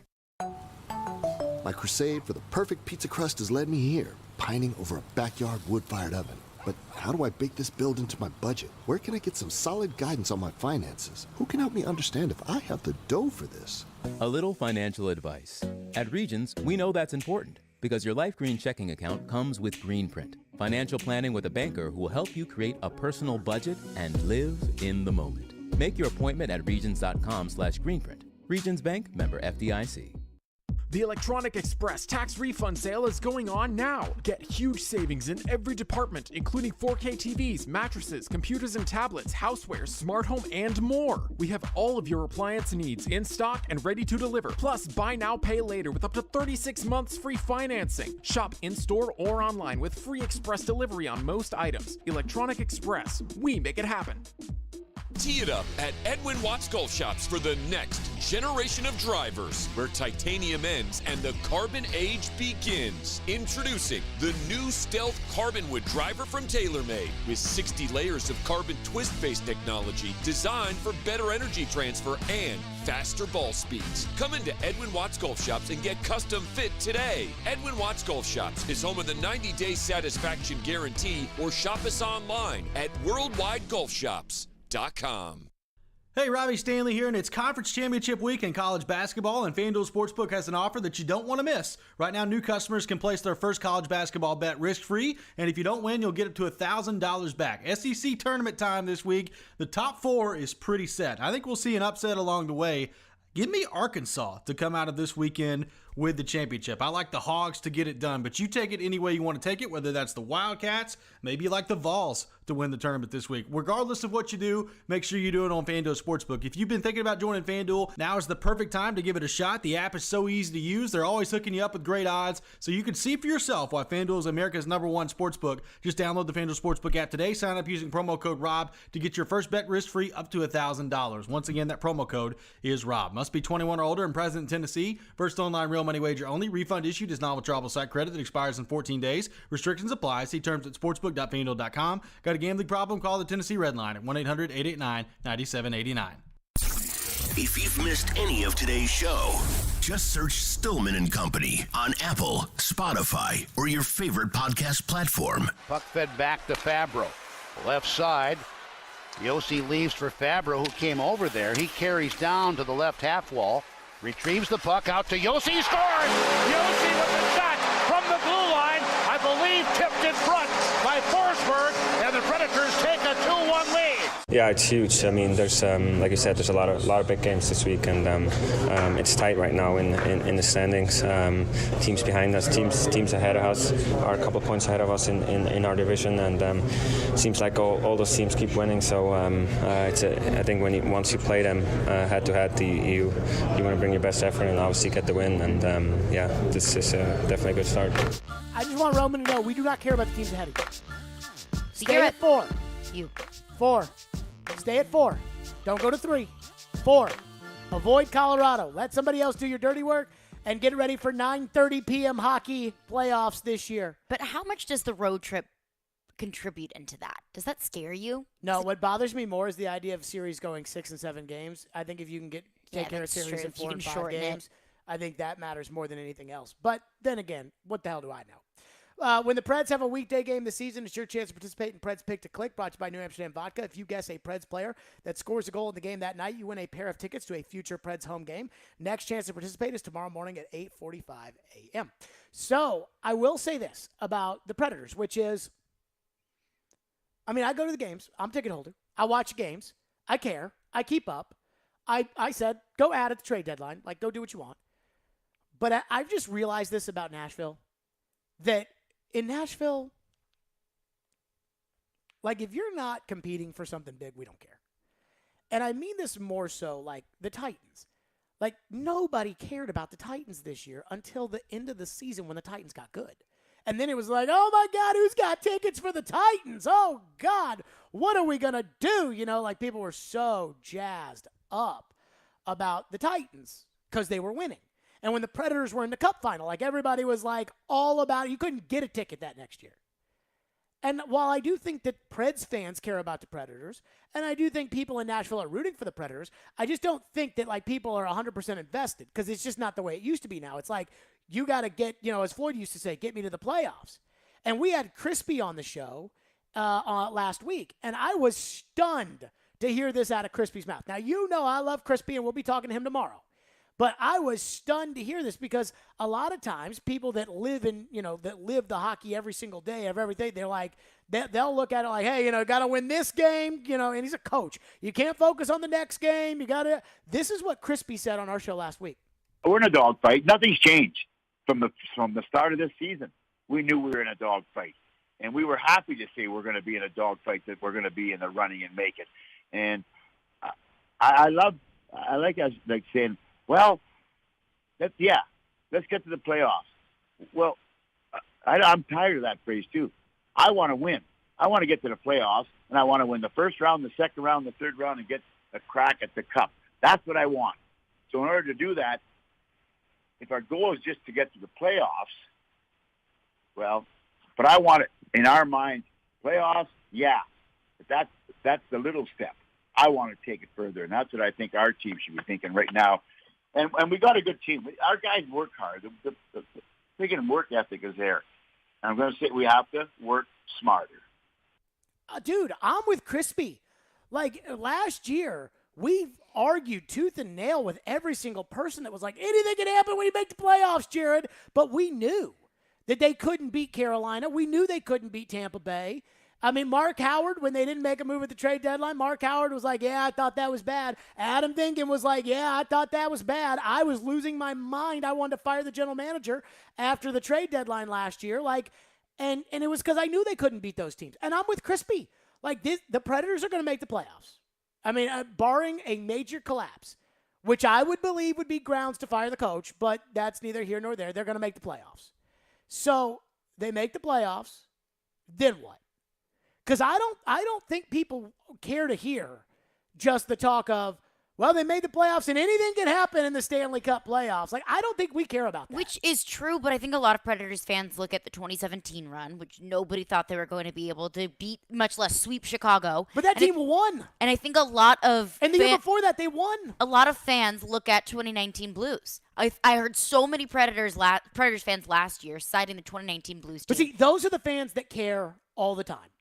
Like, those fans are the ones who, you know, watched Ride every or die, second last night. Every regular season game. And the reality of a city like Nashville, I was talking to Darren about this yesterday. The reality of a city like Nashville is you'll have your fans. that building will be packed. I mean, they will have 20,000 people that want to go watch that team play every night. There is no doubt about that. But as far as like the everyday, I mean, I remember when the Titans were terrible, when Wisenhunt was the coach. And we talked more college football than we did NFL football, which is like foreign. It's nuts. I mean, wild to that idea. And I'm just telling you, like in Nashville, like the fringe fans, like the people that, the broad set of the audience here, the people, they don't want to hear, hey, they got to the playoffs, lost the first round, but they can have in the playoffs. They don't want to hear that. They want this team to get in there, and they want them to win. And I feel like we now, because we started the season with such low expectations, and then the team played really, really well right around the first of the year. And then they kind of cooled off a little bit. But now, like, I don't think we shouldn't have expectations of this team at least getting a shot at the second round. That's all I'm asking for is the second round. Because once you get into the second round, so many things can happen. Like, your goalie could get hurt or, like there's so many things that happen in the hockey playoffs because it's so long. It's such, like, yes, it's a sprint, but it's also such a freaking grind. But I just feel like right now the idea of one and done in 2019, bubble series in 2020, though that was kind of weird and, fakakta and everything else. One and done last year. One and done this year is not going to be okay with me. Like, I'm not cool with one and done anymore. And, to hear it from Crispy, a coach, who's sitting there talking about how, like, I don't want to hear about just making the playoffs. I want to take a swing at the cup. I'm with him. And I think most of the city feels that way when it comes to this team. And I think the Titans are the same way, but I think in order to make a run for the Cup, in order to make a run for the Super Bowl, a lot of those things take really bold decisions, really bold moves that maybe when they're happening seem earth-shattering, but in the long run really pays off. But I don't think that that's something that I know, at least that I've noticed, Titans fans or Predators fans are necessarily willing to do. Oh, well, yeah, we can't worry about the boohoo fan crew, though. Like, we got to... is the team willing to make the bold decision that it takes in order for them to be successful? I don't know the answer to that. And that's what really matters. Is the team willing to do that? Is the team willing to make the bold decisions? But at least I can hear from the fans. Well, I said... And I think the fans are. So I said before a week before the Predators traded Shea Weber, there was like a rumor out there that the Predators a year later could expose him to the expansion draft, and then that way they can take that large contract off their hands and give it to Vegas in the expansion draft. And I don't know what I read that led me to this, but I told our general manager at the time, Janet Hampton, I was like, yeah, I'm going to say that I think that they should let Shea Weber go to Vegas in the expansion draft and that it's probably time for them to get out of the Shea Weber business. And she was like, oh, my God, you're going to say that? I was like, yeah, I think it's true. Like, I think he's slow. I think he's, over the hill. I don't think he's the same player that he once was. And I think he's going to get worse over time and more injured. And I think he's a great player and a great guy and a great Predator and a great this. But, you have to think long term. And, the next week, out of nowhere, I was listening to Boston radio, and they were like, we've got breaking news. And it was like, normally it's something like the Patriots have fired offensive coordinator. Mm-hmm. And it was the Montreal Canadiens have traded defenseman P.K. Subban. And I was like, ooh, to the Nashville Predators for defenseman Shea Weber. And I literally jumped out of off my couch and was like, I was right. But that's a bold trade. It was a very bold move. That probably a lot of Predators fans didn't like. And I feel like there's something to this about, hey, get the bold moves out there. 615-737-1025. Phone lines are driven by WilsonCountyHyundai.com. What do we have? One texter texts in and says, Nashville seems to be a transient city. That is, people come in, they stay for a few years, then they leave. Do you think that has any influence on the fans and their engagement in the teams? I don't see a lot of people leaving. A lot of people coming. I mean, I could be wrong about that. I think what happens, like Darren and I were talking about this last night, and I was talking about how in Nashville, like, if you're not competing at the top, we do not care. Like Joe, who's going to join us in a little bit, Joe today, like, Vanderbilt, if they win today, they can make the NIT. We don't care. This city does not care. And really, about Vanderbilt. Fan bases should expect more from their teams than to make the NIT or to get bounced in the first round of the playoffs consistently. Yeah, we don't care. And so, like, and Darren was like, don't you think most cities are like that? And I was like, no. He might be onto something. There might be a fair point. I don't know. It might be a fair point. I think a lot of cities are like that. You care about the NFL. That's so not true. They let the team left. We did not let the team leave. Stan Kroenke was greedy and pulled the team away. That is so not true. I'm just saying they left. That's all I'm saying is that they left. Stan Kroenke left. St. Louis didn't leave. Joe Rexrode for an early edition of Jared versus Joe. That's coming up next. Join 102.5 The Game this Sunday night for the Preds Bud Light Watch Party at Headquarters Beercade. Drink specials, enter to win Preds tickets, and watch Predators take on the Minnesota Wild. It's the Preds Bud Light Watch Party at Headquarters Beercade, 114 2nd Avenue South, downtown. Puck drop, 6 o'clock this Sunday night. Allen's going to be taken down. It's Harold Landry, the sack master for the Titans. Harold Landry is returning to the Titans. There are signs that make me feel good about it. The linebacker has agreed to a multi-year extension. I think the Titans have identified themselves as a team in a window to win. What's next for John Robinson and the Titans? Are you going to go out and go get wide receivers and tight ends and say hi? Keep it locked all off season for your best Titans talk on ESPN 102.5 The Game and the Game Nashville app. Hey guys, it's the new year. Are you still struggling with erectile dysfunction? I've yet to meet anyone that enjoys timing those intimate moments around a pill. Well, now you don't have to. The advanced wave technology at Hillside Medical has been shown by Cambridge University and the Cleveland Clinic to restore and even regrow blood vessels. It can improve circulation and eliminate erectile dysfunction. No pills and no side effects. If you're ready to put a stop to your ED, call us in the next 2 minutes and you'll receive a consultation, assessment, and blood flow ultrasound free. Plus, a special gift that produces immediate results in the bedroom. You're going to love that. Trust me. This is a $600 value, free to callers now. 615-576-5000. That's 615-576-5000. Guys, get rid of your ED and get that spark back. Call Hillside Medical now to qualify. 615-576-5000. Join Planet Fitness now through March 16th and get the PF Black Card for zero enrollment and $22.99 a month. You'll enjoy an upgraded experience with tons of perks. Like access to more than 2,000 locations worldwide? Yep. Super soothing hydro massage chairs? Yes. Can I bring a friend every time? Sure. Can my friend be a horse? Nay. Sorry. Get the PF Black Card and feel fit-tacular. Zero enrollment, $22.99 a month. Deal ends March 16th. See Club for details. It's the hits, the cheers, the goals. Who's ready for some hockey in Smashville? Join us at Bridgestone Arena on March 10th and 12th to watch your Nashville Predators take on fierce rivals, the Anaheim Ducks and St. Louis Blues. Single game tickets are available now. Grab yours today at NashvillePredators.com/tickets. Grab your friends and your gold because Smashville is waiting for you. That's NashvillePredators.com/tickets to make sure you get a seat. Let's go, Preds. Men, what if I told you that now you're able to get testosterone replacement therapy in the comfort of your own home? No more weekly trips to the doctor's office. We come to you 7 days a week, 12 hours a day. Be seen by a licensed medical professional in the privacy and comfort of your own home or office. You decide. Schedule your appointment today at CoolSpringsMDformen.com.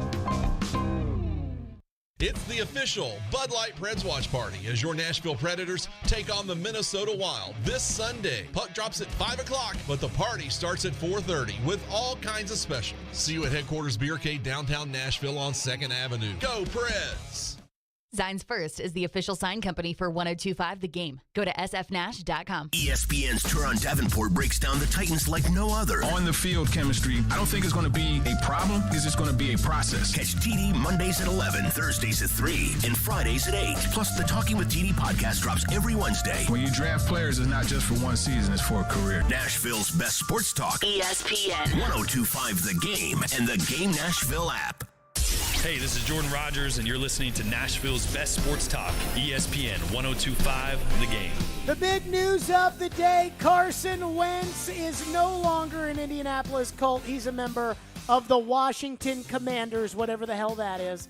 He is a member of that team, and while that stadium is falling apart and they've got poop juice leaking from the ceilings of the stadium and they got fans pouring out from the tunnel and right onto Jalen Hurts, Carson Wentz is the quarterback of the Commanders, no longer with the Colts. Joe Rexrode joins us for a little Jared versus Joe presented by Parman Tractor and Equipment. So, Joe, before we get into the debates, your initial reaction to Carson Wentz being dealt by Indianapolis and the giant hole that is left there at quarterback for them. Well, I mean, to me, man, that NFC East, whoo, is that getting good, right? Man, the Commander, I mean, it's just just some awesome quarterbacks over there. I'm thinking Jimmy G for Indy. I don't know about you. Did you stay up last night a little too late partying with Jerry Stackhouse? You sound like you got a cold or something. No, that's funny. I did stay up till almost midnight with my 94-year-old grandmother, who I got to see coming down here, so that was worth it. Oh, well, Didn't that's invite nice. Jerry Stackhouse to hang out with Grandma, apparently, is what I garnered from that. Anywho, it's time now for Jared versus Joe. Jared Stillman versus Joe Rexrode. Now on Stillman and Company. On ESPN. 102.5 The Game. Jared versus Joe is presented by Parliament Tractor and Equipment. Caroline Fenton, the floor is yours.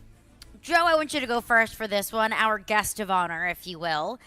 Last year, about this time last year, Jared and I met for the first time, and he was doing cartwheels because he was so excited that the Indianapolis Colts signed Carson Wentz because he thought that he was absolutely god-awful dog water. Was Jared right or wrong? I think Jared was a little bit overboard there. I think mostly, again, the big thing with that reaction was that he was very sweaty when he did the video, so that sort of clouds my view of the whole thing. But I think, I think Jared was a little bit overboard. Carson Wentz did win them some games this year. He played, his numbers were good overall.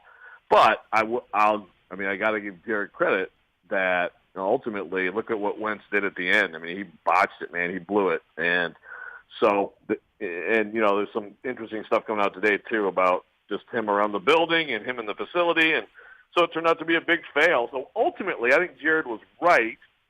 Just, as Jared tends to do, a bit exaggerated. Exaggerated. How about that? Exaggerantly? I honestly believe that I was not right enough. Oh, boy. I was excited about the Colts because the reason that I was jazzed up, I didn't think Carson Wentz was some bum out of nowhere, which apparently it looks like Carson Wentz might be some bum out of nowhere. But I didn't think that. But what I was excited about was the fact that after having 2 decades of dealing with Peyton Manning and Andrew Luck, the idea that the Colts could crap themselves into the best quarterback situation possible or pull a rabbit out of their rear end and end up with Aaron Rodgers or end up with Russell Wilson or end up with one of these great quarterbacks was gone because they had Carson Wentz. And now we sit here today, they traded a first and a third to get Carson Wentz. They got 2/3 in back for Carson Wentz. They could not, even if they wanted to, get into the Russell Wilson sweepstakes with the Broncos. They couldn't have offered what Denver offered because Denver offered 2 1s and 2 2s, and they didn't have it because they traded it on that bum Carson Wentz. And not only that, I thought Indy still would make the playoffs with Carson Wentz. I just didn't think they'd have Andrew Luck or Peyton Manning anymore. They didn't make the playoffs this year because Carson Wentz imploded at Jacksonville, which I was not stunned by, but kind of surprised. And on top of it, what are they going to do now at quarterback? We talked about it. What is it like right now? If you were to ask a Colt fan, take all the money and picks aside, best case scenario for them at quarterback is what? Jimmy Garoppolo? Jameis Winston? I told you, I'd rather them go out and trade for Garoppolo than go sign Winston and not have to give up more picks to dig themselves in a hole. But I think San Francisco's getting a 1 for Jimmy G. So if they trade next year's 1 for Garoppolo, and he stinks too because he does stink, then all of a sudden Indy's going to be in this constant tale of chasing after quarterbacks and ruining their draft capital, and I love it. It's going to get the general manager and the coach fired, and the owner clearly couldn't stand Carson Wentz, and they vouched for him. And so did I think that Wentz, the 2 things that I was happy about going into last season for the AFC South, Carson to Indy, Urban to Jacksonville. Both those 2 guys screwed it up by being so bad that they got whacked after year 1. I figured 2 years of Urban would ruin Trevor Lawrence. Unfortunately, we only got 1. I thought 2 years of Carson Wentz was 2 years that I didn't have to worry about the Colts getting a good quarterback. Well, I don't have to worry about the Colts getting a good quarterback last year, and I'm not going to have to worry about it this year. So at least I'm getting that. I should have been more euphoric, more excited, and more sweaty in that video last year when they traded for Carson Wentz. I was so right that I didn't even know how right I was going to be. Yeah, but okay, well, I'm going to go watch that again at some point because you did not explain it in those terms. Ian, was that help me on my terms last year of my excitement of that trade? I'd have to go back and re-listen to the video specifically, but I think in general you thought it was a good thing for Titans fans. I didn't think that he'd lose to Jacksonville and not make the playoffs at the end of the year. But, I mean, well, I didn't know about the whole, vaccine. I didn't know that the vaccine thing was going to be like an 8-month thing where everyone bitched at each other about it. And apparently Wentz was right there in the crosshairs of all that. Well, what the Colts needed to do was get Stafford last year, but, they blew that. So there you go. Well, they didn't tamper with him. They didn't go on vacation with him. So yeah, they didn't tamper with him in Cabo. What's next? Jared, you go first for this one. For Titans fans, what's the best and worst scenario for the Colts' next quarterback? Okay, the best case scenario for the Titans, for the Colts' next quarterback, is to trade a first-round pick and more to get Jimmy Garoppolo. I told you, I watched 7 games this year, 7 49er games. I will not comment on what happened in any game that I didn't watch. But the 7 that I watched, Jimmy was downright terrible, led by his performance in that fourth quarter of the NFC Championship game and his performance here on a Thursday night where he was just god-awful. So I think Jimmy, I think that the 49ers carried Jimmy as far as they took him all those years. He had a better offensive coach in Shanahan than he would have in Frank Reich. He had better receivers with Kittle and Deebo Samuel and Brandon Ayuk and all those guys that they have in San Francisco. He's only got Pittman as far as the Colts would be concerned. Now, he'd have Jonathan Taylor, which would be okay. But because they'd have to give up stuff to invest even further in the quarterback position to get Garoppolo, I'm rooting for that. The one that I think Titan fans would be worried about the most, honestly, other than like Brady unretiring, right? Like, we're not counting that. I mean, right. Brady unretires the Colts and crap my pants. But I would say Jameis Winston. And I think Jameis Winston is the best free agent quarterback on the market. I think Jameis won some games for the Saints this year. I didn't watch them, so I can't give you the play. Maybe New Orleans carried him to the finish line too. I don't know. But I thought, Jameis has always had talent. A year behind Drew Brees with Sean Payton, another year with Sean Payton where he played okay. Jameis is probably the most talented guy on the market. Maybe his head screwed on straight. I mean, I'm not worried about Jameis, but I certainly would rather prefer them go waste picks on Garoppolo, who I think is worse than Jameis. Yeah, I like the best case there. I mean, I think I would agree. Like, I think Jimmy Garoppolo is better than some of those other guys out there. But if they have to invest another one into that, I would agree that's pretty good. He's, it's roughly the same caliber of quarterback of Wentz. He's decent. He'll win you some games. He'll put up decent numbers. He'll make a killer mistake. My worst case would be that one way or the other, they target someone in the draft that guy becomes great, and then they have their future quarterback. I mean, that's the worst case scenario. Although another worst case scenario is a potential best case scenario of Marcus Mariota goes there, and Titans fans rejoice and laugh, and then Mariota beats the Titans. How about that one? Yeah, that wouldn't be good for Revenge Tannehill. tour. I'm going to tell you something right now. Like, for the boohoo Tannehill crew, that would not be a good thing, is for the Titans to play Mariota. Tannehill stink up the joint. Mariota beat the Titans. That would not be good around here. I mean, it'd be good on the radio, but it would not be good for the fans. Wow. I mean, it would. No, fans would. Logan Woodside, who just got a contract extension today, by the way, for God knows why. I mean, we need more Logan Woodside, apparently. As did Nick Westbrook-Akina, your guy, Joe. Rex Rodakina. But, I mean, like, if Mariota goes out there, oh, my goodness gracious. Oh, God, if Mariota beats Titans quarterback of the Colts. Can you imagine the Tannehill Tattletales, you two, would be, oh my goodness. I mean, you everybody wouldn't even need a boohoo Tannehill crew. They'd be gone. They'd be on our side. That would be like Butch Jones, like that last year when they played that first game against Georgia Tech, and they held the trash can up on the sidelines. I don't even think it was Georgia Tech. No. It was Georgia State. No. It was Georgia State was Jeremy Pruitt. Yes. Butch Jones right. played Georgia Tech in Atlanta, and they won. And, like, fans were like, screw Butch, I'm done. Like, I couldn't believe it. I'm like, guys, you just won. won. And they're like, nope, we got to go. He got to go. Got to go. And it was just awful the rest of the year. Let's say the Titans get the Colts the second week of the year, because the Titans usually play the Colts the second week of the year. Let's say the Titans get the Colts second week of the year. Mariota beats Tannehill. Logan, get loose. I'm just saying. Earn that extension, Logan. I'm just saying. Which, again, why they had to give him an extension, I don't know. Joe is right, though. And I usually don't say this, Joe is right. And one of my biggest fears before they traded for Carson Wentz was that Indy was going to pull a rabbit out of their rear ends and draft a quarterback that was going to be, like, really good. But how can Indy do that this year without a first-round pick? They probably can't. But unless Sam Howell goes in the second round. But, I mean, and Derek Carr was a second-round pick, started from day one. Now, he's not transcendent, but that would worry me, that Indy drafts a quarterback in this year's draft. They could trade next year's one, something of that magnitude. Jared versus Joe is presented by Parman Tractor and Equipment. I do want to say what's next, but I don't know what's next because Caroline does the picking. So Jared versus Joe. Whatever Caroline picks next is next. Stillman and Company, it's ESPN 102.5 The Game.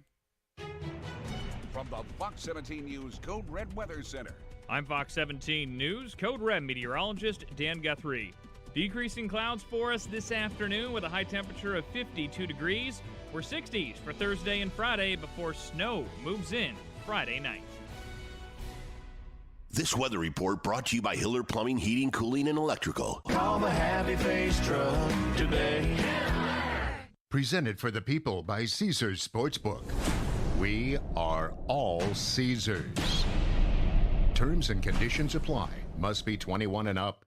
When you cut lawns for a living, reliability matters. The Kubota commercial lineup with purpose-built mowers like the Z700 Zero Turn, SZ Stand-On, and W-Series Walk-Behind decrease downtime and increase productivity.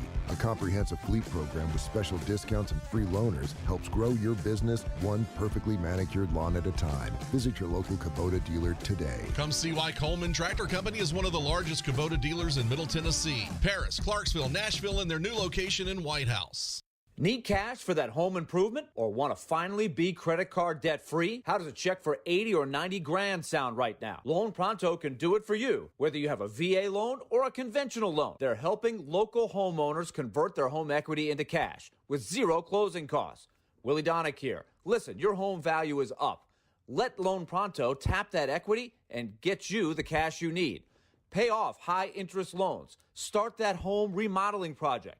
Veteran homeowners are really loving this because with a VA loan, you can tap 100% of your home's equity. That's a ton of cash. Loan Pronto's all-digital process makes it fast and easy. They are doing loans with APRs in the 2s. And if you call now, you can even skip your next 2 house payments. Call now to see what your options are. Loan Pronto, 615-499-5780 or loanpronto.com. That's 615-499-5780. Equal housing lender, NMLS 166-1781. Subject to lender approval. Not all loans apply. The stage is set. The rumors are true. The wait is over. My Chemical Romance. Live. The 2022 tour. August 23rd, Bridgestone Arena. My Chemical Romance with special guests Turnstile and Dilly Dally.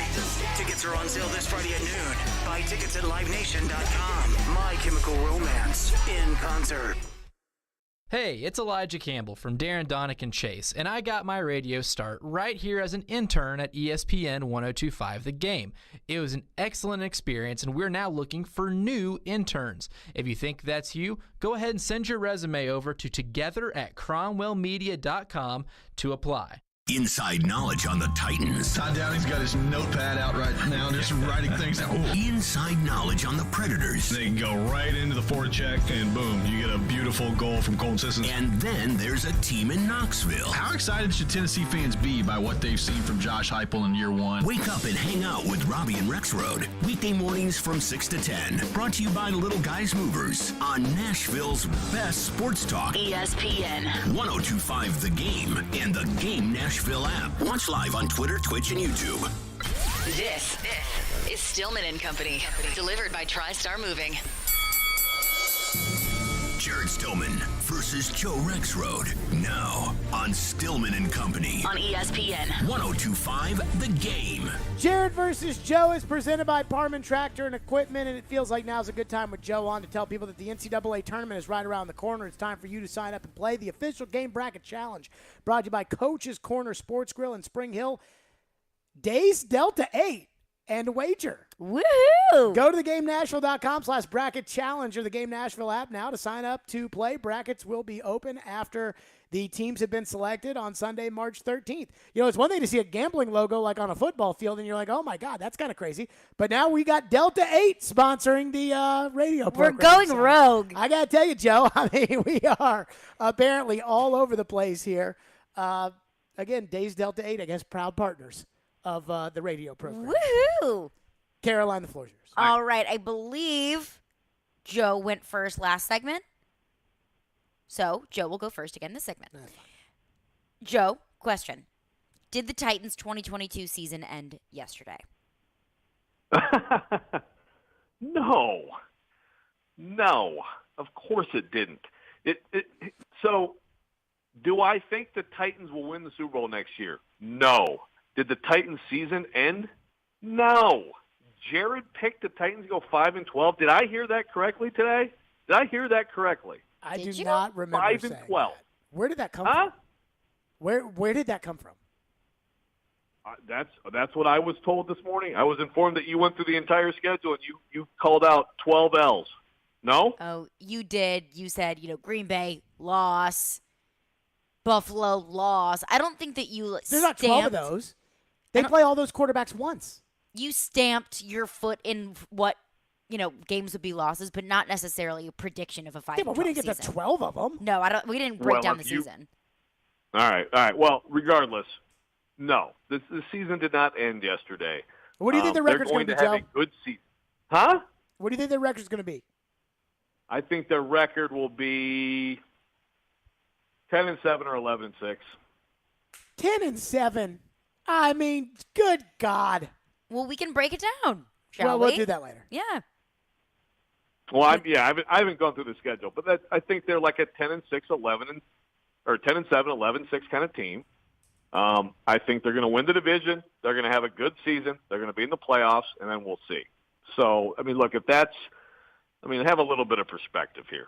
If that's the season's over, I'm going to give my tickets away. Did you say that too? I'm giving my tickets away. If you're on the fence, if you're on the fence of buying season tickets, don't do it unless you're going to sell them to the Cowboy fans and the Broncos fans and the Bengals fans that are going to come in here jazzed up because their teams have quarterbacks.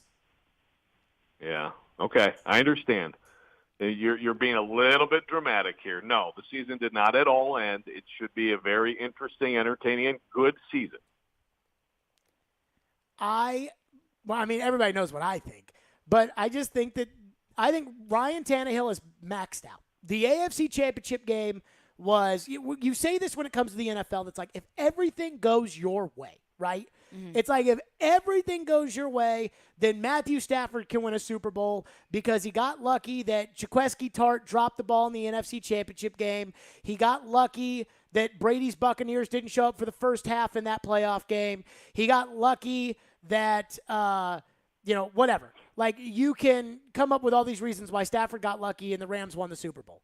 And you can come up with every Brady Super Bowl the same thing, but sure, keep going. But the point I guess I'm trying to make here with all of it is maybe 2019 was the everything broke right for Tannehill, right?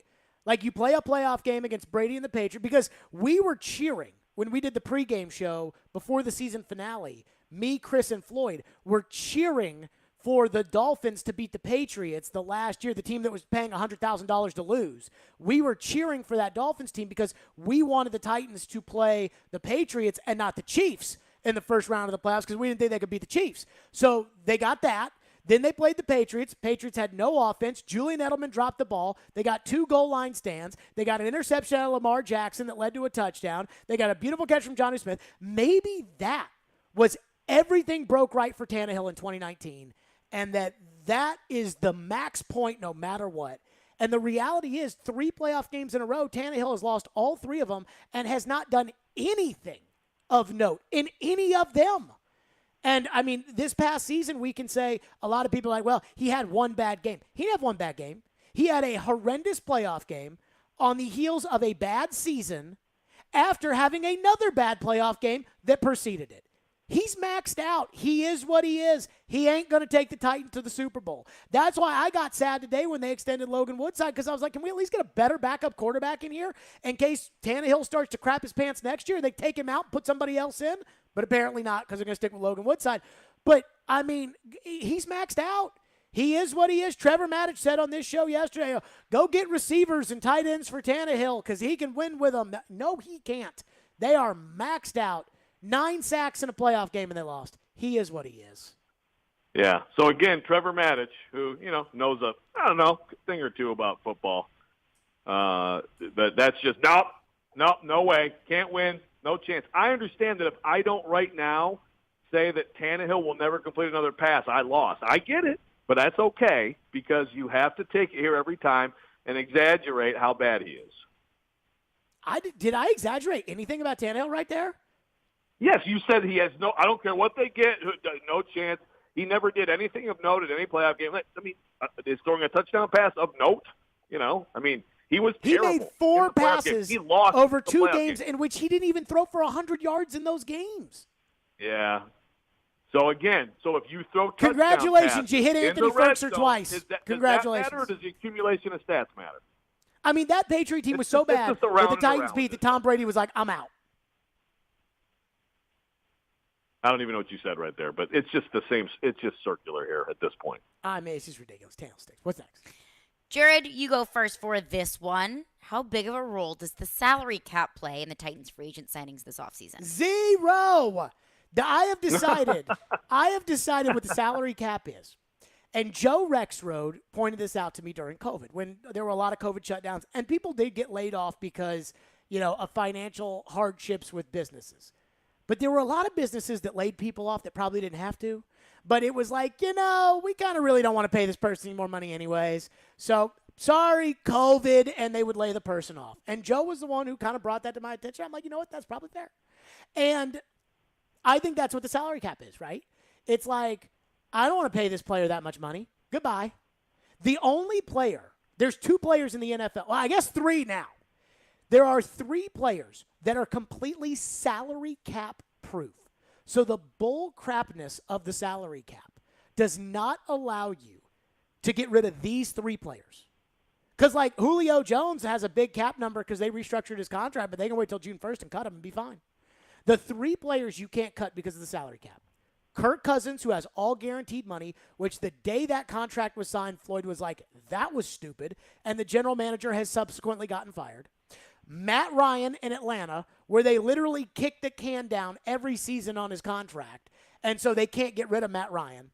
And Ryan Tannehill are the 3 cap-proof contracts that apparently go, oh, God, the cap. Now, maybe, again, in my conspiracy theory world, maybe Vrabel and Brady have an agreement that after June 1st, Brady will unretire, and then the Titans can trade Tannehill and be $9 million against cap. Then, but it's all bull crap. Oh, yeah. I mean, look at the Packers. Look at what the Packers are doing. Packers are like $40 million in the hole. They sign Aaron to a new contract that's just ridiculous, and it lowers the cap number. Then they tag Devontae Adams, and they're going to sign more people. It's bull crap. The Saints are going to go get a quarterback. The Dallas Cowboys are $20 million in the hole and franchise their tight end. It's all BS. The reason they're cutting Amari Cooper is not because they can't afford Amari Cooper. It's because they don't think Amari Cooper's worth $20 million anymore. That's why they're cutting him. So, at the end of the day, the salary cap is useless. Okay. So, again, when the Titans cut Roger Saffold, according to you, it's just because they don't want Roger Saffold anymore. It's not because they have to make hard decisions because of the cap, which they have to do every That's season. not a hard decision, Joe. Oh, okay.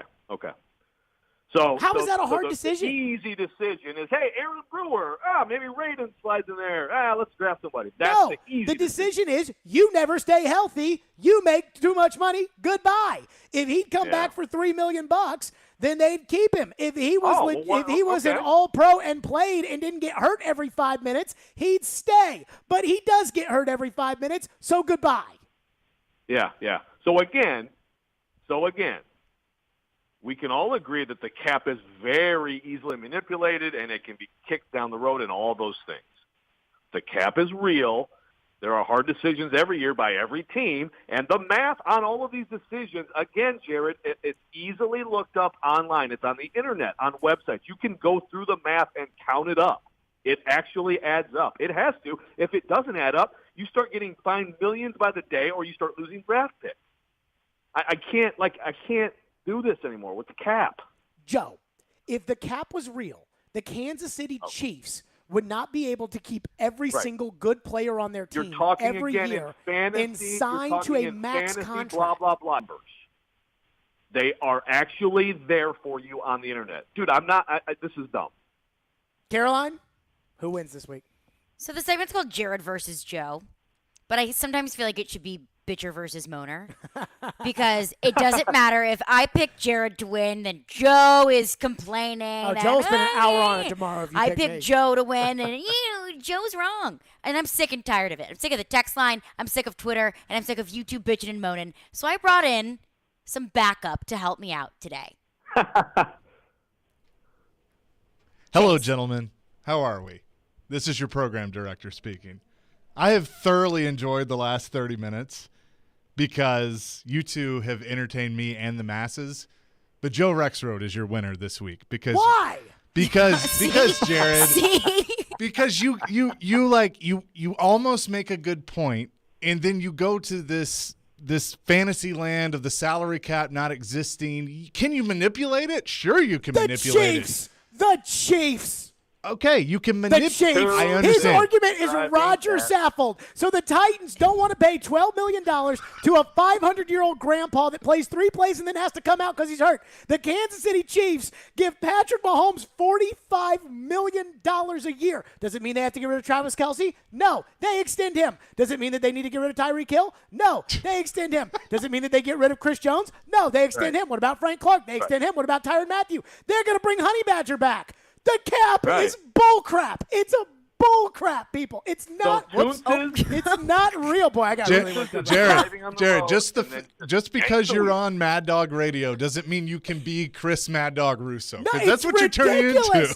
The salary cap is fake. If you wanted to ding me on something else, if it was like, yeah, we're going to pick Joe this week because you, what were the other, I can't remember. The season's not over for the 2022 season. Right. If you want to use that one, okay, I'm fine with that. And that's my biggest salary cap? That's my biggest endorsement for Joe this week because saying that the Titan season is over on March 8th is so. The salary that's cap. my. You that's approved me yesterday. That is one of my biggest No, ones. I did not. And then the no, second I absolutely question. did not. I said that is so dramatic to say that. Do I think they're going to win the Super Bowl? No, but is the season over? No, it's March 8th. No, because April 15th, you're going to say, oh, they're going to win the division. They're going to win the division, but it's over for the Washington Commanders today. It was over yesterday. Yeah, it's been over for the Washington Commanders. Like, oh, goodness gracious. Oh, goodness. The salary cap. Chase and Caroline, Thank you, I Chase. appreciate you guys. You're welcome. That is so great that segment. is so Thank you very much. CYA right there. Just pure cover your ass. What? You got Chase. You didn't want to have the heat of picking who won. Oh, I don't want to have the heat. You brought somebody in. I get the heat every single week. So to prove to you and Joe and the texters and the people on Twitter, you say, oh, Caroline picks him because she has you. No more of that. Would you have picked Joe? Yes, I would have. Chase and I were texting about it throughout the segment. Oh, this is ridiculous. So you all know that I am unbiased. So I brought in Chase to prove that. The salary cap. 615-737-1025 is our phone number, 615-737-1025. I'm sure we got a lot of reaction on that one coming up. Yeah, we do. So we'll use the Harold Landry contract because I got some details on that other people don't have as to why the salary cap. You got to listen. We'll get to that next. Stillman and Company, TSP, 105 game. The MTSU Blue Raiders live here. Down, Middle Tennessee. 3-ball, yes, sir. And when you're in the borough, tune us in on 97.5. In the end zone, caught, touchdown. We are Nashville's best sports talk. ESPN 102.5 The Game. ElectronicExpress.com. We make it happen. Hal Gill here for my good friends at Dunkin'. You know I love Dunkin', and I'm wicked happy that Dunks is all over Nashville. A newly remodeled next-gen Dunkin' location is at 1645 West Main Street in Lebanon. Of course, Dunks has the best coffee, but they have new spring items available as well. Try the salted caramel cream cold brew, shamrock macchiato made with Irish cream swirl, and the roasted tomato toast with hummus or avocado. They also have amazing chocolate croissants. So go treat yourself, go get your Dunks. Care has the power to bring kindness where it's needed. It brings out the best in every one of us. It doesn't just see people. It takes time to understand them. It puts the needs of others ahead of its own.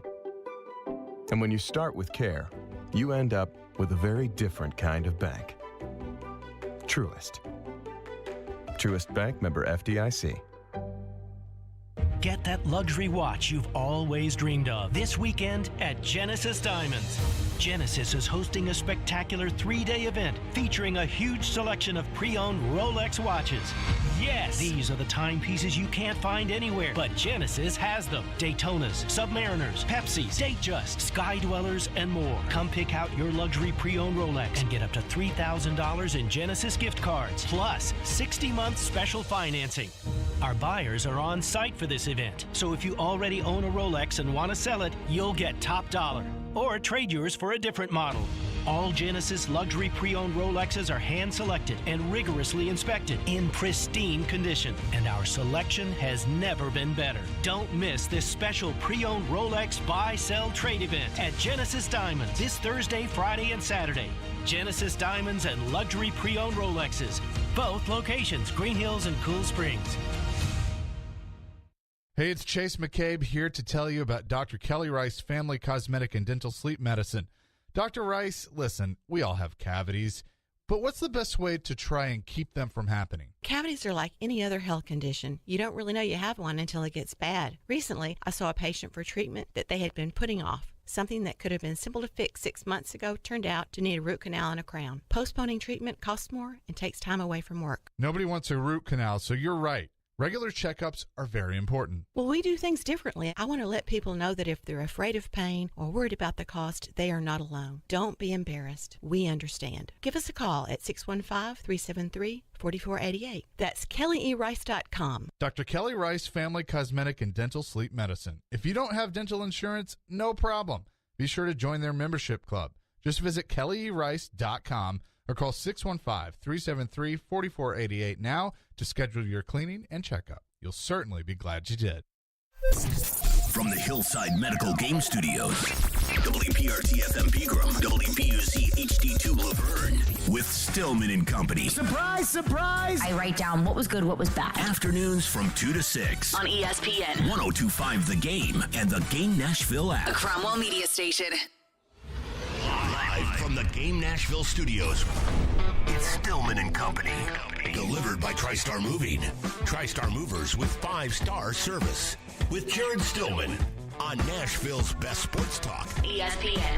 102.5 The Game and the Game Nashville app. Stillman and Company is delivered by TriStar Moving. ESPN 102.5 The Game. Streaming live on Twitter, Twitch, YouTube, and Facebook Live. Thanks to the law offices of Amanda Gentry. Caroline, could you please clear my schedule for Friday at noon?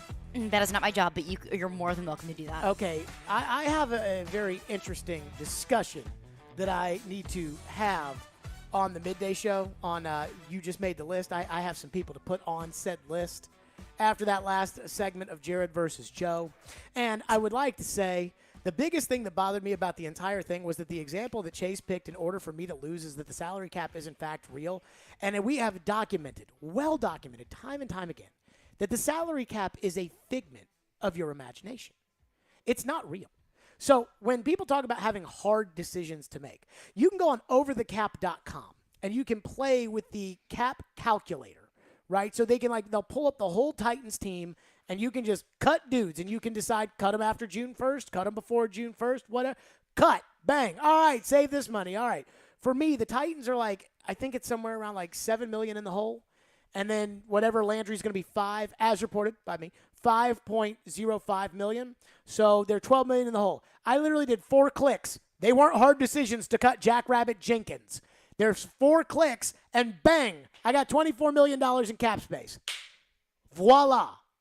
But what happens is everybody talks about how, these are really hard decisions to make, and I got to do what's in the best interest of the football team, and I got to be able to, focus in on what I can do to this, and the other. But the reality of the salary cap being a hindrance from you being able to acquire players in the NFL is just not true. And I'll give you an example. See, this is why draft picks are more important than salary cap space, because salary cap space can be easily pushed to wherever you want down this road down here. Harold Landry's contract. And everybody heard yesterday when Harold Landry signed and Adam Schefter and everybody else reported it, what was it, $85 million or something? Yes. Okay. Around there, yeah. So I have the totals in front of me. In fact, let me pull this up. I literally got the totals yesterday, and I reported it for all of you. And the full guarantee is $35.25 million. The first 2 years are fully guaranteed. The third year, $52.5, becomes fully guaranteed on the fifth day of the 2023 league year. So Harold Landry just signed a $52.5 million contract, basically, right? Essentially. And he counts $5 million against the salary cap this year. Versus what it would have been 18 if you tagged him. 18.7 if they had tagged him. He's $5 million. He is getting $20 million, including $19 million in a check yesterday. And he's going to count $5 million against a $208 million salary cap. Then the number will go up. And when the number goes up, if he's not any good anymore, the Titans will get rid of him. So you basically have him for 2 years. And then after that, if he's not any good, you would say, well, that third year is essentially guaranteed now because of the third league year and the second year of the deal. And then then you just wait till June 1st and you cut him or you trade him or whatever. It's so easy. The Kansas City Chiefs are a perfect example of this, right? We live in a salary cap world where the cap has technically gone down because of COVID, which it never does. And so teams that get really screwed by the cap were planning for it to go up, and then it didn't go up. The Kansas City Chiefs, when they won their Super Bowl, had Patrick Mahomes on a rookie contract. They then signed him during COVID to a $500 million contract, $45 million per season. And you would think, okay, well, just like when Aaron Rodgers won his first Super Bowl before he got paid, and they had Clay Matthews, and they had Charles Woodson, and they had Donald Driver, and they had Greg Jennings, and they had A.J. Hawk, and they had all these great players on the Packers. They all had to go away when Aaron started getting paid. So what's happened to the Chiefs since then? Has Chris Jones been let go? No, they gave him an extension. Has Frank Clark been let go? No, they gave him an extension. Has Tyreek Hill been let go? No, they gave him more money. What about Kelsey? Nope, gave him money. They franchise tagged their left tackle yesterday. Franchise tag. They gave Thuney, the guard from the Patriots, $14 million a season. And guess what I saw yesterday? What? The Chiefs are interested in bringing Tyrann Mathieu back. Yeah, I did see that. They don't lose a single freaking player. And for a lot of money at that, too.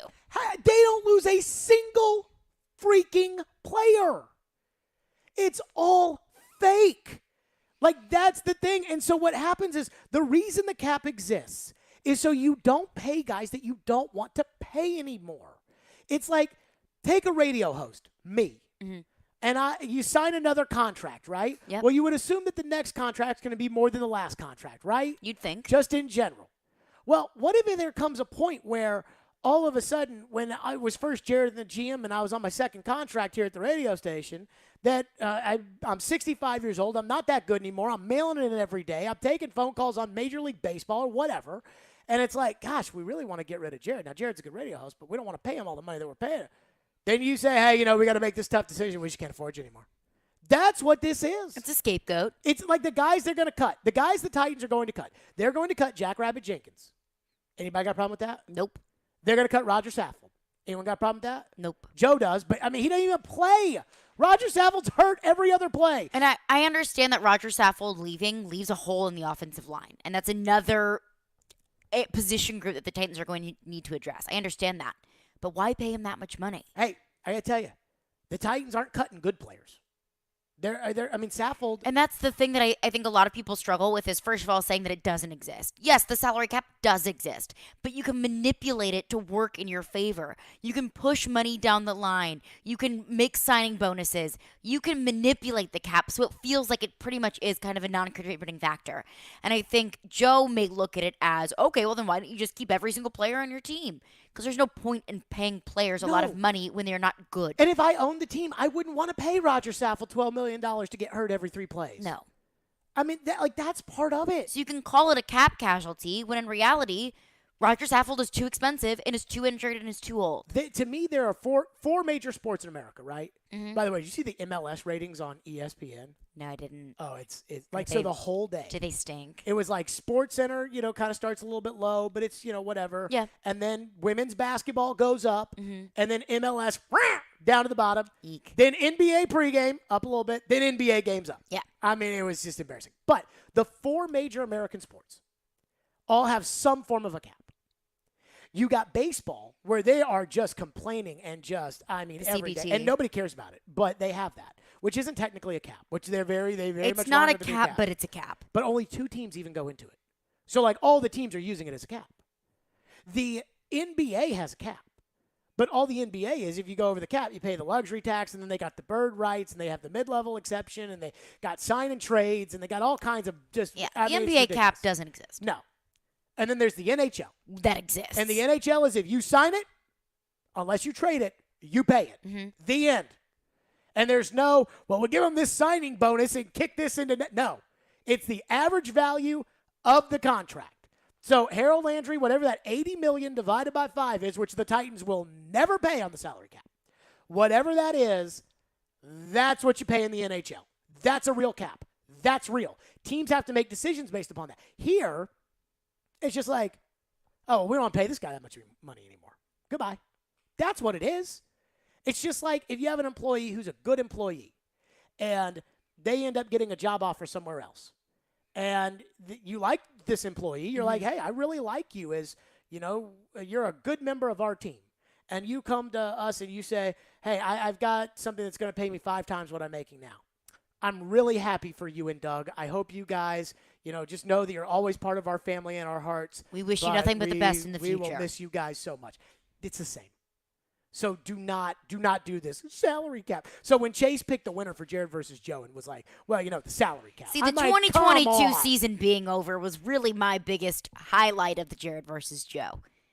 My biggest highlight was the fact that I realized deep down inside I was more right about Carson Wentz than I thought. I'm sure you think that. And I will explain because I have evidence. That is next. 615-737-1025. And we'll get to your phone, so be sure to add those in there.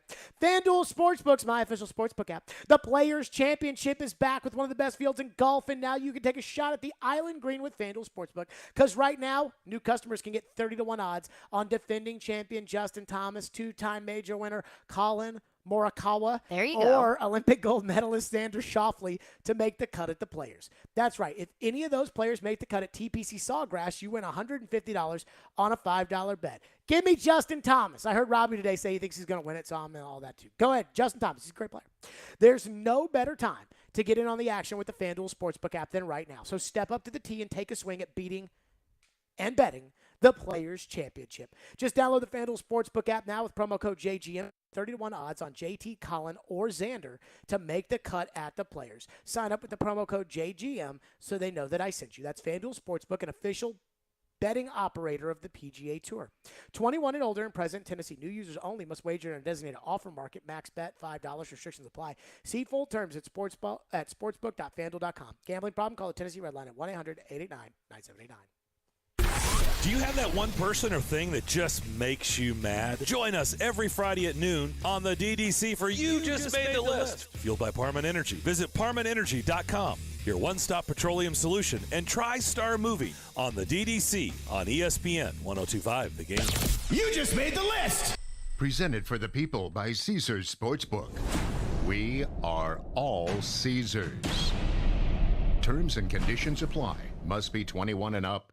Business owners and professionals face special challenges in divorce court. In addition to everything else going on, they have to contend with allegations that they are earning more than they are, coupled with claims on their business or practice itself. Attorney CPA Joe Cordell. An effective defense often hinges on sophisticated strategies relating to income tax projections, business valuations, spousal support claims. Clients with assets depend on their divorce lawyer's skills in these matters, and that's why it's so important to hire someone that has those skills. Contact the domestic litigation firm of Cordell & Cordell to schedule an appointment with one of our firm's Nashville area attorneys, a partner men can count on. 615-457-8700. Online at CordellCordell.com. That's CordellCordell.com. Offices in Nashville, Franklin, Murfreesboro, and Gallatin. Cordell & Cordell, 810 Crescent Center Drive, Suite 160, Franklin, Tennessee, 37067. The stage is set. The rumors are true. The wait is over. My Chemical Romance. Live. The 2022 tour. August 23rd, Bridgestone Arena. My Chemical Romance with special guests, Turnstile and Dilly Dally. Tickets are on sale this Friday at noon. Buy tickets at livenation.com. My Chemical Romance in concert. CSX Transportation is an industry leader on the move. The railroad company has immediate openings for freight train conductors. Join the CSX team and start your paid-on-the-job training today, earning nearly $25 per hour with no degree required. If you're safety-focused with a passion for great service, you've got what it takes to move your career forward at CSX. Apply at csx.com/careers. That's csx.com/careers. CSX is an equal opportunity employer. Interact with Stillman and Company. Call or text the show at 615-737-1025. Driven by WilsonCountyHyundai.com. We have breaking news. Sorry about it, pal. Wow. Deshaun Watson situation gets figured out on Friday. The Colts are trading quarterback Carson Wentz to Washington for a package of picks that is thought to include 2 third-round picks. Sources tell ESPN and Adam Schefter. Wow. So yesterday, Aaron Rodgers goes back to the pack. Russell Wilson gets traded from Seattle to Denver in a blockbuster trade that none of us could have expected. Bobby Wagner gets released from the Seahawks. And now, on this March 9th, 2022, Carson Wentz is officially out of the Indianapolis Colts organization and over to the Washington Commanders. Carson Wentz is a Commander. Bum, ba-dum, bum, bum, bum, bum, bum. What does that mean for the quarterback position here in Indianapolis? Obviously, there's Jimmy G still out there. Mitchell Trubisky's out there. Right. He's been linked to the New York Giants because Daboll, who was formerly with the Bills, saw Mitchell Trubisky as a backup there. Some people are saying that the Giants aren't going to be able to afford Mitchell Trubisky. Jameis Winston is out there. Whatever the case, the Colts are moving on from the Carson Wentz experience, and we would like to let everybody know Carson's highs and his great moments are very, very, very great. But watching him play a game is heart-wrenching. There you go. That was Pat McAfee on the Pat McAfee Show. Carson Wentz, see ya in Indianapolis. And as I said in the Jared versus Joe segment, I said I think I may have been more right about Wentz than even I thought a year ago when they traded for him, and I celebrated. And Joe was like, Jared, that fanboy area is sweating about his workout, which you brought up a great point, by the way, which was like, what, do you want me to like go take a shower and post a video on Twitter to tell people to watch the show at 2 o'clock? Yeah, like you hear the news, just put it out there you instantly. go. I'm sweating. Who cares? I don't care. This I'm working isn't a beauty out. pageant. Hey, I'm trying to work out. I ain't trying to look good while I work out. I'm trying to work out so I look good, which I do. Yeah. But I said I might have been more right, and you gave me the little, oh, okay. Well, and I said I got evidence. Here is my take on it. I think Joe sees it like you thought that Carson Wentz was just going to be absolutely terrible on the field, which, like, Carson Wentz, he wasn't absolutely god-awful terrible. I mean, he was fine, below average. But I think that you view it as, you know, the repercussions of the Carson Wentz trade, that now Indianapolis is left with no quarterback and no first-round pick and a bad free agent class. That was him stinking on the field was not why I was excited. Why were you excited? Ian, why was I excited when the Colts made this trade? Because they weren't getting somebody better.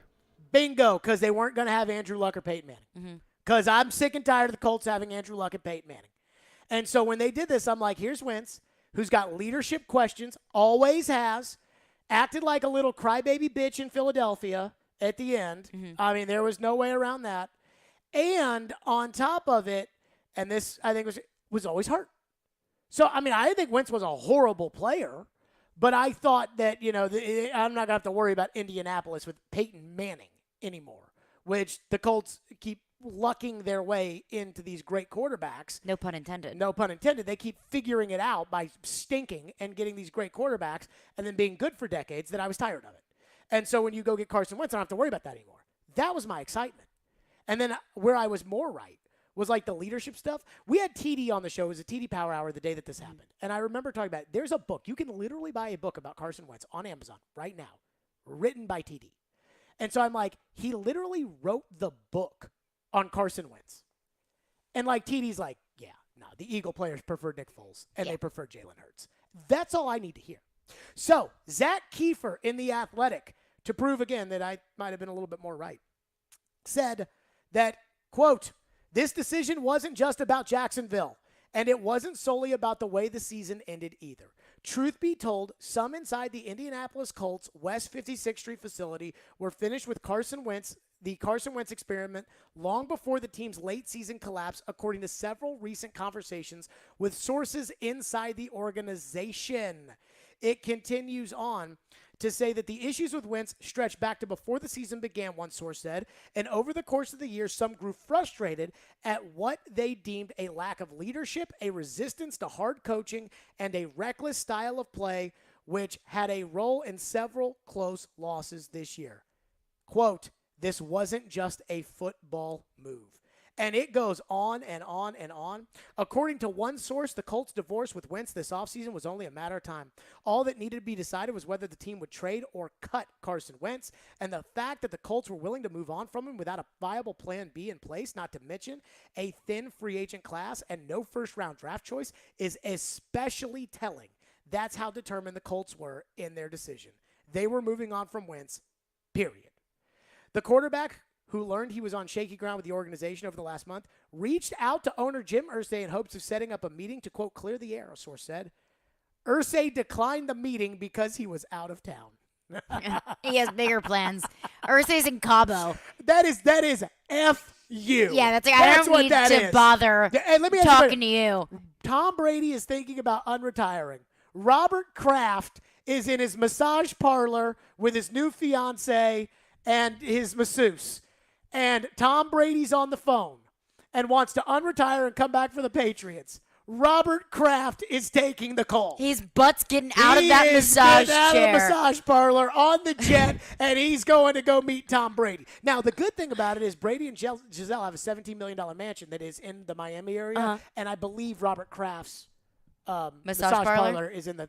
I wonder if Tom Brady's going to check it out. And so for Jim Irsay didn't want to clear the air. I'm He's on like, spring break. Screw you. Yeah, I'm out. We I'm told done. you first of all, when Chris Mortensen reported at the Super Bowl that they were out on Wentz, like remember what we said about insiders? You know, Rappaport and Schefter and Rossini and Fowler and those guys just throw it against the wall. I really feel like Pelissero, shockingly, actually usually has pretty good info. Is that right? That sounds right. Like I can't remember Pelissero getting something wrong. No, not that I can think of. Pelissero and the granddaddy of them all in terms of insiders, Mortensen. They've got great information. Mortensen said at the Super Bowl, they're out of the Carson Wentz business. Jeff Saturday said on ESPN, and I think Saturday's a Colts Hall of Famer, but he definitely, is a Colt through and through. Jeff Saturday went on TV and was like, yeah, Carson Wentz is gone. I'm like, when I heard that, I'm like, that came from Jim Irsay. You don't go on TV. You call and you say, hey, I'm going to be on ESPN tomorrow morning. What should I say? And they said, Carson's out of here. And so Carson tried to get back in, and the owner was like, no. Now, when they made that trade, and I was excited because I knew it would set the Colts back, I didn't think it would set them back so far that Carson went, just when I was excited. Just a year. I was excited the Jags hired Urban Meyer because I knew Urban was a complete chotch. And I knew that he wasn't going to get along with anybody, and he was going to think that his college style was going to work in the NFL, which it never was going to do, and that they weren't going to win any games, and I have to worry about Trevor Lawrence, breathing down my neck every year like I did with Andrew Luck and Peyton Manning. Unfortunately, I didn't anticipate the fact that Urban would stick his fingers in a girl's butt on her jeans, and I didn't have to anticipate that he'd kick a player on his team and would be doing videos on Outkick. Like, I didn't expect that. And so he got fired a year too soon. Urban Meyer, a man of many surprises. I didn't expect Carson Wentz to be this. Like, I've expected that, he's not much of a leader. He's always hurt. The vaccine thing. Okay. And I never expected him to come in here and play a game where you're like, oh, my God, Carson Wentz just lit the Titans up. That's why I was excited. The fact that the Colts would move on from him and have nothing to show for After just a year, after giving out a first and a third round pick of a year of mediocre football play. A year where, honestly, if you wanted to convince yourself, like Tannehill has enough stats for you to convince yourself that Tannehill's not the problem. Mm-hmm. But if you wanted to convince yourself that Wentz was not the problem. I don't think you could. The stats you could have. The stats you could have looked at and been like, because his stats are better than Tannehill's. That is true. Like his stats But if you watch the games. Yeah, I mean, like, he threw the ball right to Elijah Molden in the end zone for a touchdown. Like, he threw the ball right to Kevin Byard that set up the field goal in overtime. I mean, he sucks. But, again, like, I didn't think he'd be this, that the owner would be unwilling to talk to him. And that's why it's just as much off-the-field stuff as it is on-the-field stuff. That's wild. Now, the apparently, COVID thing, the leadership thing. Apparently, Irsay declined the meeting because he was out of town. The two spoke later. I'm sure it wasn't. I don't think they... According to the report, quote, Irsay's furor has waned little since the January 9th loss in Jacksonville, and the fact that the game was never even close still mystifies him. With so much on the line, his team played its worst football of the season. I'm trying to skim through this article while I'm on the air at the same time. I saw a headline from the Big Lead that apparently Frank Reich went and here it is.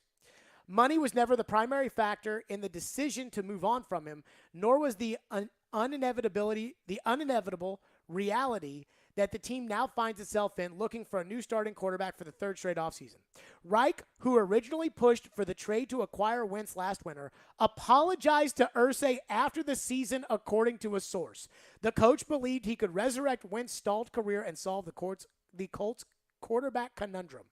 Quote, I stuck my neck out for him last year, Reich admitted earlier this month. Oh, God, what a disaster. You think that John Robinson has gone to Amy Adams Strunk and apologized for sticking his neck out on the Ryan Tannehill contract extension that now has the Titans stuck with Tannehill as their quarterback and not with Russell Wilson or Aaron Rodgers? No, I do not. Because I don't think they view it as something to apologize over. Oh, I think they do. You think? Oh, I think they screwed. I think they know they screwed up on Tannehill. I don't know. Oh, I think they know. I think they know that they took the cheese on Tannehill. Now, the thing about Tannehill is, and I'm an anti-Tannehill guy, I would rather somebody else be the quarterback. But I would never assume these things about Tannehill. Like the things about, that they're saying about Wentz. The off-the-field things, just the leadership things. Basically, this is what it comes down to. And sometimes we try not to use words like this because we're told, like in preschool, like, hey, don't call people these things. Carson Wentz is a loser. Like, that is what it is. Like, he's a loser. Like, how do I know this? If he's your quarterback, you lose. He has no winner mentality to him. Like, when everybody's like, yeah, you'd rather have the second option than him 100% of the time. Who would the Eagle players rather have? Him or Nick Foles? Nick Foles. Foles. Who would you rather have? Jalen Hurts or him? Hurts. Okay, Indianapolis. Rookie Jalen Hurts. Indianapolis. Who would you rather have? Him or nobody? Nobody. Okay. That's what's happened over the last 4 years with Carson Wentz. Goodness gracious. Could not have been more right. In fact, I'm surprised how dead on the money, how bad that trade was for the Colts. It was bad. It was bad. It was really bad. Let's get to your phones next. 615-737-1025, 615-737-1025. And the one thing as a Titan fan that you have got to believe in and hope for that happens, because there's a report saying it might be true. We'll get to that next. Stillman and Company. It's ESPN 102.5 The Game.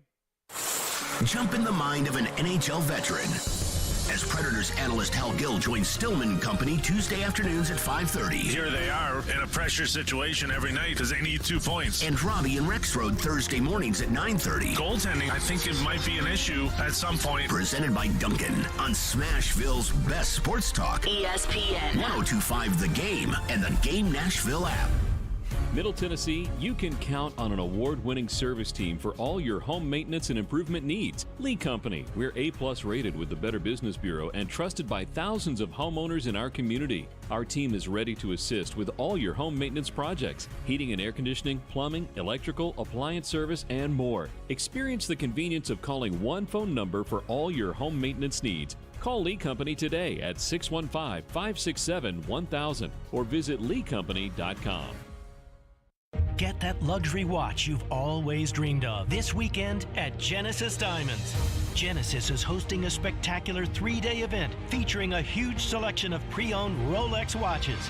Yes, these are the timepieces you can't find anywhere, but Genesis has them. Daytonas, Submariners, Pepsis, Datejust, Sky Dwellers, and more. Come pick out your luxury pre-owned Rolex and get up to $3,000 in Genesis gift cards, plus 60-month special financing.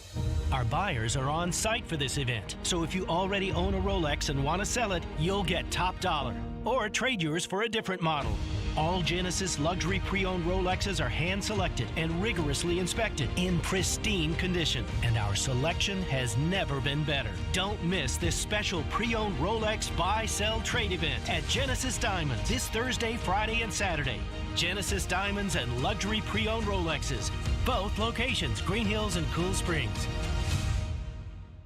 Coach's Corner Sports Grill, nestled in Spring Hill, Tennessee, is your hometown sports bar. Coaches, players, grandparents, parents, kids, all are welcome. Hang out after a ball game or watch your team win on the big screens. Try their signature hand-patted burgers from the All-American to the X's and O's. Or choose something from the dog pound, such as their chili cheese dog. And don't forget to wash it all down with their 20-plus beers on tap. Coach's Corner Sports Grill, open every day with daily food and drink specials for lunch and dinner. Off Port Royal Road in Spring Hill. Online at coachescornersportsgrill.com. Parman Tractor and Equipment is your one-stop tractor and equipment solution, and Middle Tennessee's Link Belt and Takeuchi dealer. Rent or purchase a track loader, mini excavator, large excavators for your job site, or something in between. Parman is now hiring and seeking qualified candidates for construction equipment truck drivers, service technicians, and more. Apply at parmantractor.com or call 615-865-7800. Come be an employee owner with the Parman team, your Middle Tennessee Link Belt and Takeuchi dealer. If you've experienced a concussion, the injury can result in temporary chemical changes inside the brain that can cause it to function improperly. The signs and symptoms may occur immediately or take several days to appear. The experienced doctors at Houston Clinic Orthopedics can diagnose your concussion and get you feeling back to normal with therapy and rehabilitative exercises. If you experience head injury signs such as headache, dizziness, nausea, sensitivity, ringing in ears, or problems with memory, balance, vision, or concentration, visit tn.houston.com to learn more and to book an appointment. Houston Clinic Orthopedics, when experience matters. Tonight, the SEC tournament is underway. And a two-hand dunk by Scottie Pippen Jr. as Vanderbilt takes on Georgia. Cook, yeah, nice reverse layup.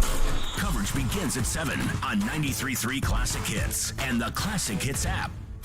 This is Greg McElroy, and you're listening to Nashville's best sports talk, ESPN 102.5 The Game. Similar to the Rams this year, give me a team that is a quarterback away from the Super Bowl right now, 30 seconds go. I'm going with the Indianapolis Colts. And I say that because they need a guy that can throw the football down the field. Carson Wentz, we saw it this year. Look, he might be a great person, a great teammate, but as the quarterback, they need to go out and get somebody like Jimmy G. Ooh, okay. Jimmy G. Go get Jimmy G. You got a running game. You got a good defense. A quarterback that can take you to the Super Bowl? You got a quarterback that can throw the ball down the field effectively, accurately. I think Jimmy G, with the Colts, will put them over the top, get them to the Super Bowl. I like the pick. I like it a lot. Hey, I like it too, Rob Ninkovich, that Jimmy Garoppolo is the guy. I'm convinced. I think he's right. I'm convinced. Hey, put me in the background screaming with the rest of the ESPN crew when he was like, I think Jimmy Garoppolo to the Colts Super Bowl. I think everybody should be rooting for this, Rob Ninkovich included, and Titans fans.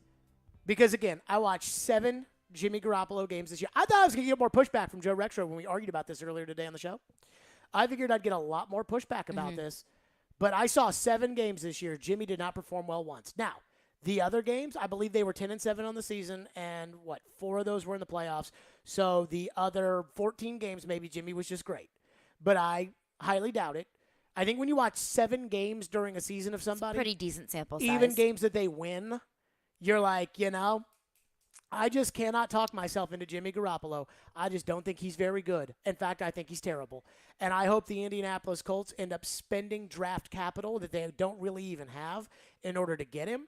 And then that will get Reich and Ballard fired and will leave the next general manager with no picks. And that's what I would like. Well, I think the thing with Jimmy Garoppolo is not just that the Indianapolis Colts are not a Jimmy Garoppolo away from the Super Bowl. There's not a single team in the NFL that I believe is just one Jimmy Garoppolo away from winning the Super Bowl. It's not just Jimmy G not being a great quarterback. It's also what the Indianapolis Colts would have to give up to get him. Like, one of the stupidest decisions in the history of the NFL might be the 49ers not wanting Brady. Like, if the 49ers now I know that, like, Bosa tore his ACL or whatever, and I think Jimmy got hurt, and that's why they didn't have a good 2020 season, and then they moved up to get Trey Lance. But if Brady was the quarterback after they had gone to the Super Bowl, they would have been in the playoffs for sure. Mm-hmm. And with guys like Kittle and Debo and that group, like, Brady would have put up some serious points. With Shanahan as the coach, like, Brady would have put up some serious points. If they had Brady last year, they easily would have won the Super Bowl. And if they had Brady coming into this season, I would say that they're the odds-on favorite to winning the Super Bowl. Like, maybe one of the dumbest decisions in the NFL. Garoppolo over Brady. Was it the 49ers' decision completely, or was there also a little bit of Tom Brady in there as well? The only tea that we heard was that they called and Brady and Shanahan didn't get along, basically. And that's big. I got a feeling that if they had rolled out the red carpet for Brady, that Brady would have played in San Francisco. Probably so. It's probably where he wanted to play. Where his parents live, where his mom where had he cancer. grew up. You know, she probably wasn't traveling to Tampa much during a pandemic. Mm-hmm. So, I mean, everybody hold hands. Jimmy Garoppolo to the Colts. Please make it happen. Amen. All right, let's go to your phones. 615-737-1025. Phone lines are driven by WilsonCountyHonda.com. Ellie, kick us off this hour. Thank you for calling, and thank you for waiting. Go ahead, Ellie. No problem. I mean, we don't see a franchise quarterback in this draft, and I think Indianapolis says, you know what, we'll take 2022, and we're going to try to get Bryce Young. They're going to go for 215, 314, and they'll maybe step into crap like they did with Andrew Luck and Peyton Manning in the past because their team is not good enough no matter what quarterback they get. And they figured, let's start reboot and let's get a good quarterback cheap and let's build around him. Thank you for your call, Ellie. Is 2022 the year of Bryce Young? Or 2023 the year of Bryce Young? 2023, I so believe. Stinking in 2022 is for you to be able to get Bryce Young in 2023. Yes. But it's like Bryce Young, like, for sure, hands down, like, QB1, pick one, no matter what.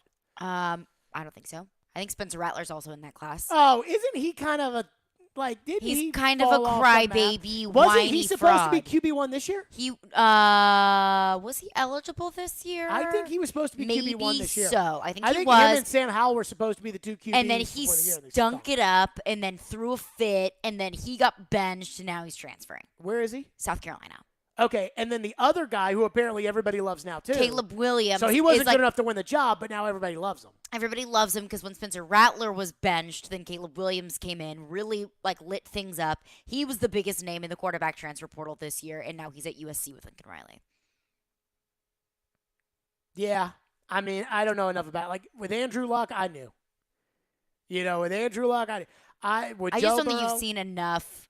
Bryce Young is in this class, along with C.J. Stroud, Ohio State. Okay, yeah, whatever. Yeah, I don't feel like those guys are like pop off the page to me. DJ Uiagalelei is another one. Another Beat fraud. it. This past season was the year of fraud quarterbacks. Uiagalelei, get out. Sam Howell, Uiagalelei, Spencer Rattler, all guys that are like, these are the next Peyton Mannings. What a crap. Yeah, bomb. right. What a crap. Spencer Rattler is a cry baby, and I want nothing to do with him. What do we have in the text line? One texter texts into the text line and says, Jared wants to talk so much about how right he is on Wentz, but can we talk about how wrong he was about Landry yesterday? I thought the Titans were done and wanted to move on because he was just a player. No. I didn't think the Titans wanted to move on. I thought Landry was going to the market. I mean, I'll be totally honest with you. I thought Harold Landry was headed to the market because I knew that he wanted a market-level contract. I mean, he got a market-level contract. He got a better contract than Bud Dupree. Like, at the end of the day, his contract, and there may be some reasons that I can't tell you, but his contract's better than Bud Dupree's. But I thought he was going to the market. Like, I thought that Landry was going to go. But didn't I say yesterday when they didn't work out a tag, did I not tell you that I knew that they were making progress on a deal? I mean, I've been saying since the Combine that they've been making progress on a deal. Haven't we updated the Landry negotiations pretty much every day? Yeah. And so when I asked when there were updates to be made, I said yesterday on the show that I asked, you know, when they didn't get the tag out, or what I asked yesterday, is there any way that a deal's going to get done? And I didn't get a text back. And I told you that on the air, which made me think that there was a chance. I thought Landry, when it didn't get done by the tag deadline, I thought it was going to be like, you know what? Might as well take it to the market. Might as well see what the Ravens have to offer. Might as well see what the Chiefs have to offer since they have unlimited funds to spend on free agents. Might as well see and then go get with the Titans. And then the Titans made some concessions.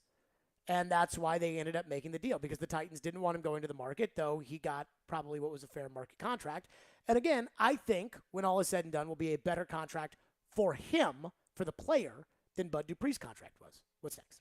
Jeremy texts in and says, J-Rob needs to apologize, not just for Tannehill, but also for Isaiah Wilson, Clowney, and Julio, just to name a few. Dude, the Julio one, man, that's a bad one. The Julio is one that will be felt the Julio one's a bad for a while, and that's what's frustrating. Can I ask you guys a question? What bothers you more about Julio? The money or the pick? The pick. The pick! It's the pick. It's the pick! I want the pick! It could be so easy right now to sit up here and say, all right, first round, the Titans like Desmond Ridder. They'll grab Desmond Ridder in the first round. Second round, they can pick up a really solid wide receiver. Or they can pick up a really solid offensive lineman. And then wait till June 1st and cut Julio. And not have to worry about, okay, like all of these positions that need to be filled that need to be taken in the first round. Like the second round is a money round. They don't have one. Oh, that is so frustrating. It's so frustrating. Oh, that pick. That pick is so frustrating. And it like goes back to earlier today when I asked Chris Sanders about, it looks like Seattle's going to have a fire sale, right?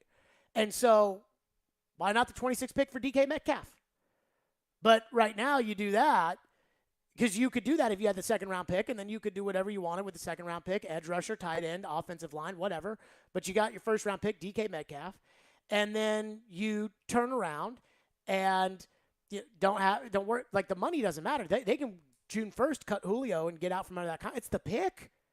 It's the pick that they need. They need the pick. Oh, it's so bad. 615-737-1025 is our phone number. 615-737-1025. More of your phones. 615-737-1025. I've got a Russell Wilson question. I feel like I got to ask it because I haven't heard it asked much. So I want to ask this Russell Wilson question. I thought we were going to be talking about this Russell Wilson question a lot today. We just haven't, honestly, because of all the news that's popped down with the Carson Wentz stuff. Stillman and Company right here. Jared Stillman and Caroline. CSPN 105 The Game.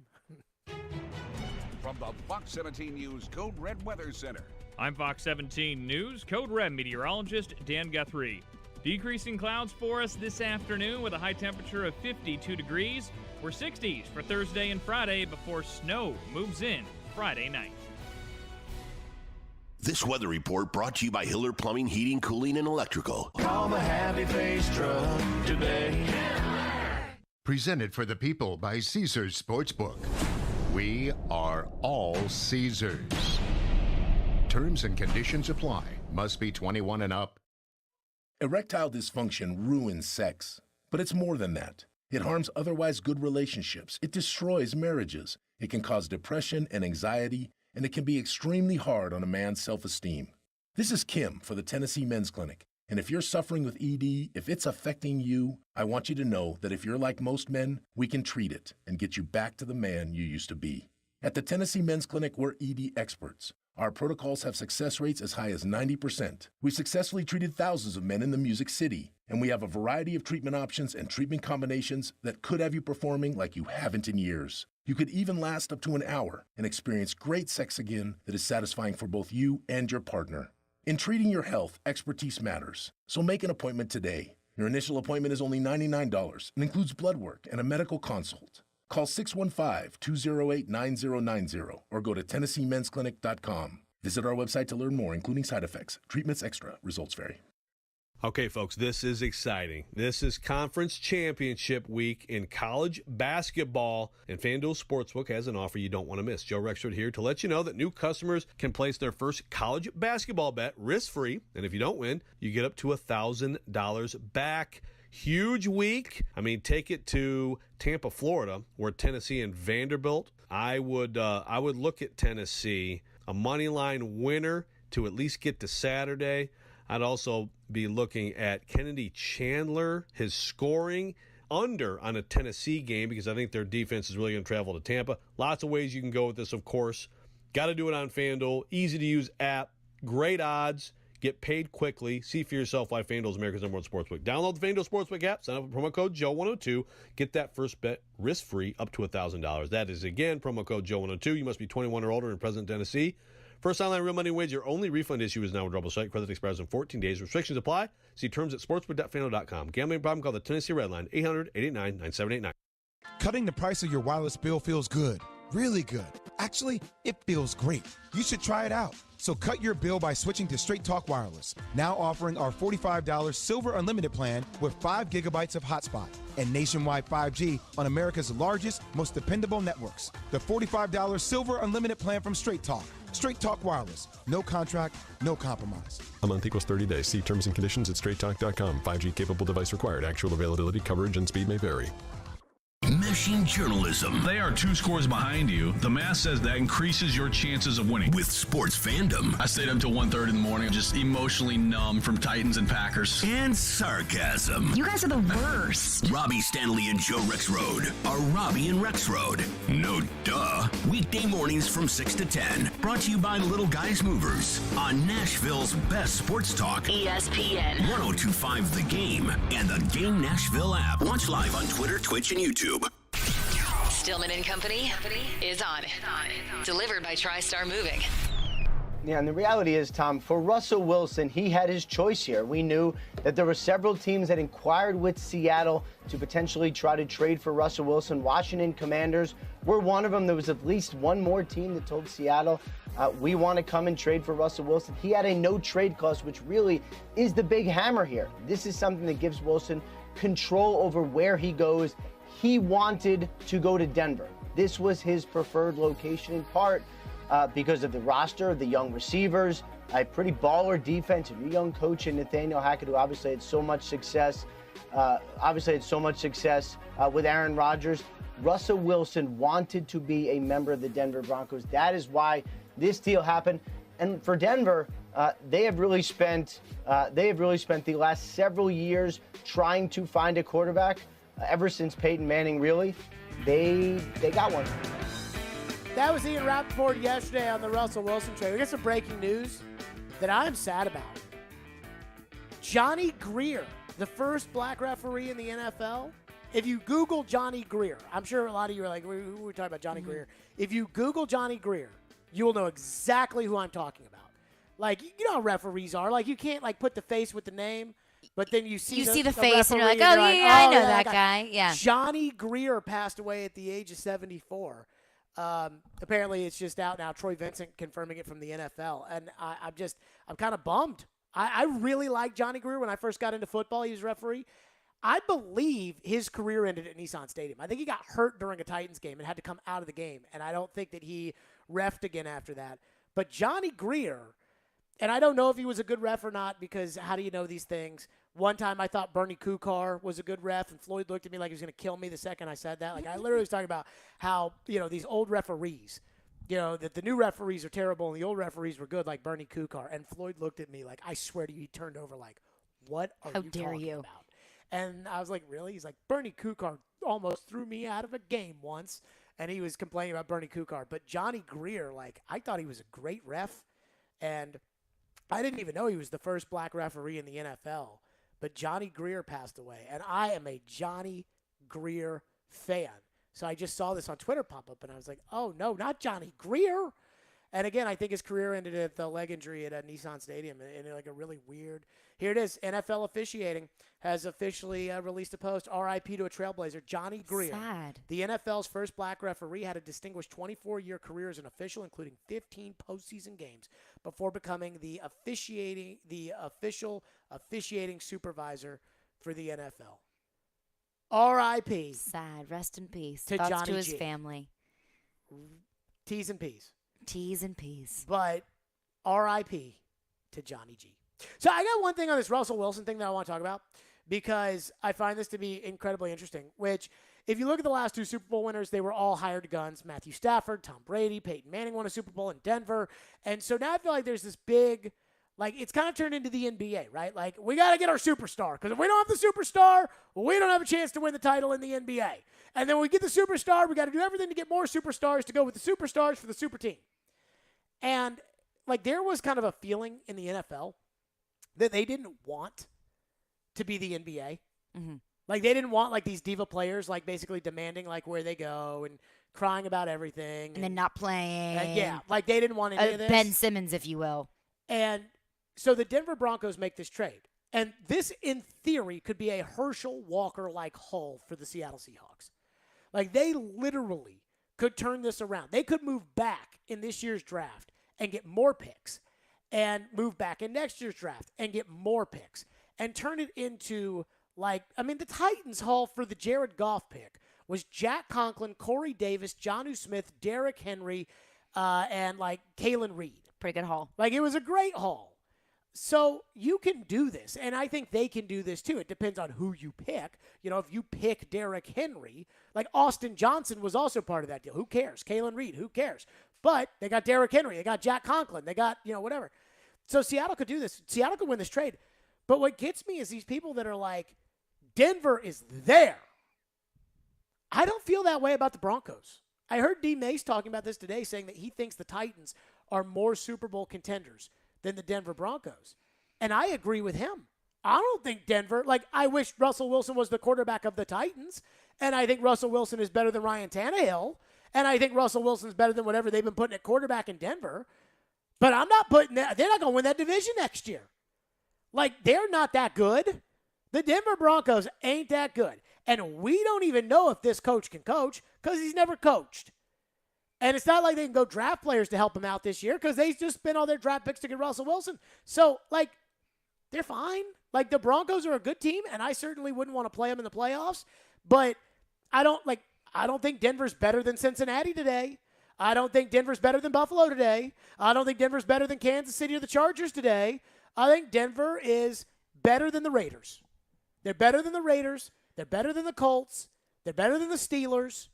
Like, that's where they are. They're still not, to me, even with Russell Wilson, like, they're maybe like a tick below the Titans. But I don't think, like Aaron to Green Bay, going back to Green Bay, they're a legitimate Super Bowl contender. There's no doubt about it. But, like, the Rams were in the divisional round of the playoffs when they traded Jared Goff for Matthew Stafford. They'd already been to a Super Bowl with that core and that guy at quarterback. So it wasn't like Stafford had to come in and carry the team. Russell's got to come in and carry the team. They haven't been winning in Seattle with Russell, and they've had DK Metcalf and Tyler Lockett. And so even though they got receivers in Jerry Jeudy and Cortland Sutton, Jerry Jeudy and Cortland Sutton, in my opinion, aren't as good as DK Metcalf and Tyler Lockett. So I'm glad, like, if you're a Bronco fan, be excited because Russell Wilson's better than watching Teddy Bridgewater. But I don't think, like, this idea that, the Broncos proved that they're Super Bowl. Maybe I'm wrong. I'm not buying it. And I tweeted this out yesterday. I said, I don't believe that the Broncos were a Russell Wilson away from competing for the Super Bowl. Sure. Have to give the Broncos credit for going for it. Have to give the Broncos credit for acknowledging that what they had at the quarterback position was not working, and they wanted to get back into an elite quarterback filling that position. Sure. I understand. I have to give them credit for that. Yeah, they wanted to go back to Manning or Elway. They were tired of Trevor Siemian. But I wonder what their plan is moving forward because now they have no picks. They have no picks to build around Russell Wilson. So now... And they got to give him a contract. And they dealt out one of their best players on offense in Noah Fant. So I do wonder, okay, now you got the elite quarterback. Well, remember, though, what does not exist in the NFL?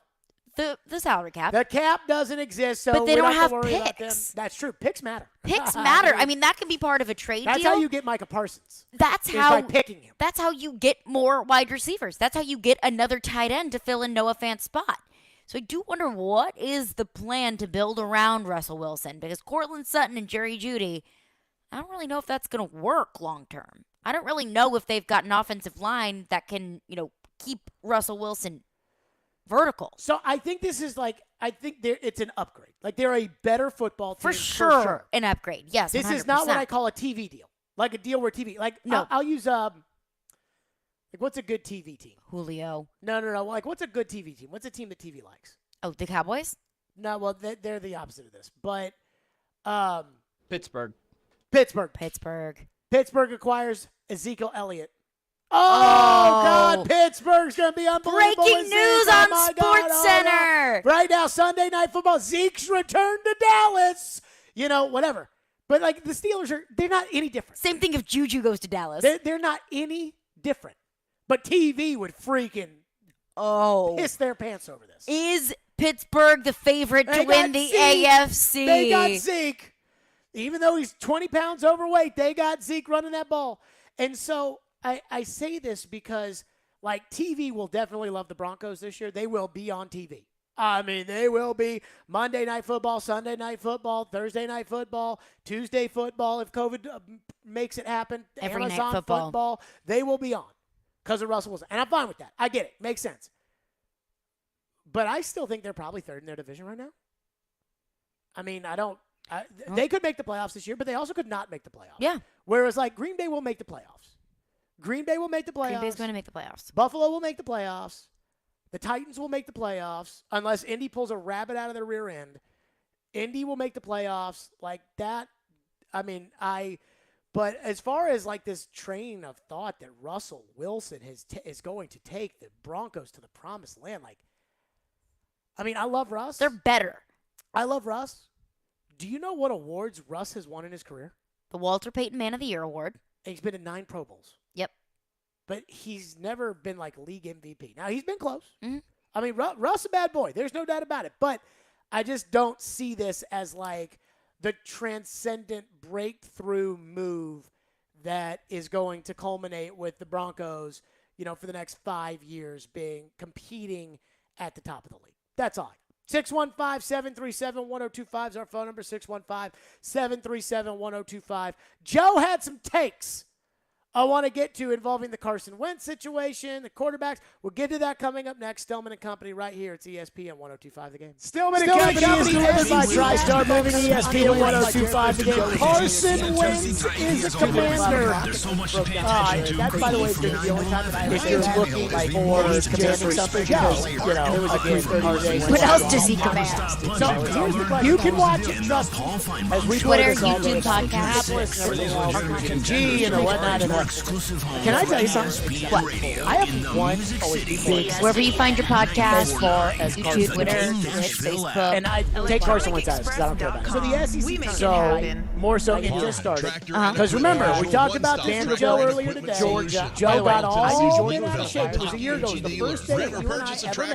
I don't know if top of my head, but this is the worst team in the SEC. This is kind of like Groundhog Day. It really is. I recorded a video. So on that day, I heard Joe today celebrating the Indianapolis Colts picking up Carson Wentz.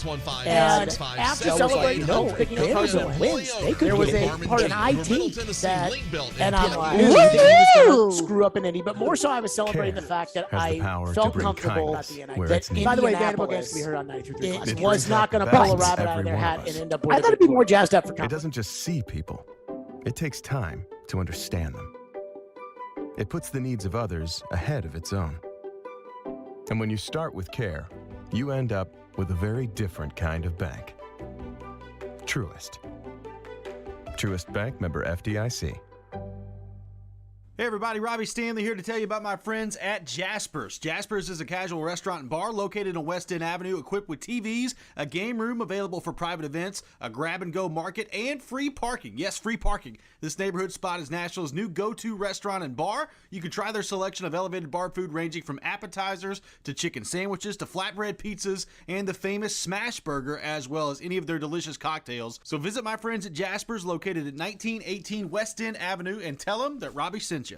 Hey, it's Chase McCabe of Darren, Donick, and Chase. I started my radio career as an intern right here at ESPN 102.5 The Game. Now we're looking for our next great batch of interns. You think that's you?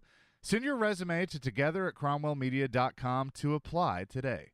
Thinking about making a change? You've put in the years and had success, but ready for something more? Well, good news. Little Guys Movers is looking for folks just like you to own and operate their very own Little Guys Movers franchise. From Broadway to Brentwood to Mount Juliet, if you can hear my voice, there's an affordable, profitable Little Guys franchise opportunity nearby. Use your existing 401k to invest in yourself. Financing options are available. Join a team with 30-plus years of growth and good times. Learn more at littleguysfranchise.com and then make that call. The Electronic Express tax refund sale is going on now. Get huge savings in every department, including 4K TVs, mattresses, computers and tablets, housewares, smart home, and more. We have all of your appliance needs in stock and ready to deliver. Plus, buy now, pay later with up to 36 months free financing. Shop in-store or online with free express delivery on most items. Electronic Express. We make it happen. From the Hillside Medical Game Studios, WPRT FM Pegram, WPUC HD2 Laverne. NASCAR is back. Kyle Larson returns to Nashville Superspeedway a winner. Nashville's exclusive home for NASCAR. ESPN. 102.5 The Game and the Game Nashville app. A Cromwell Media Station.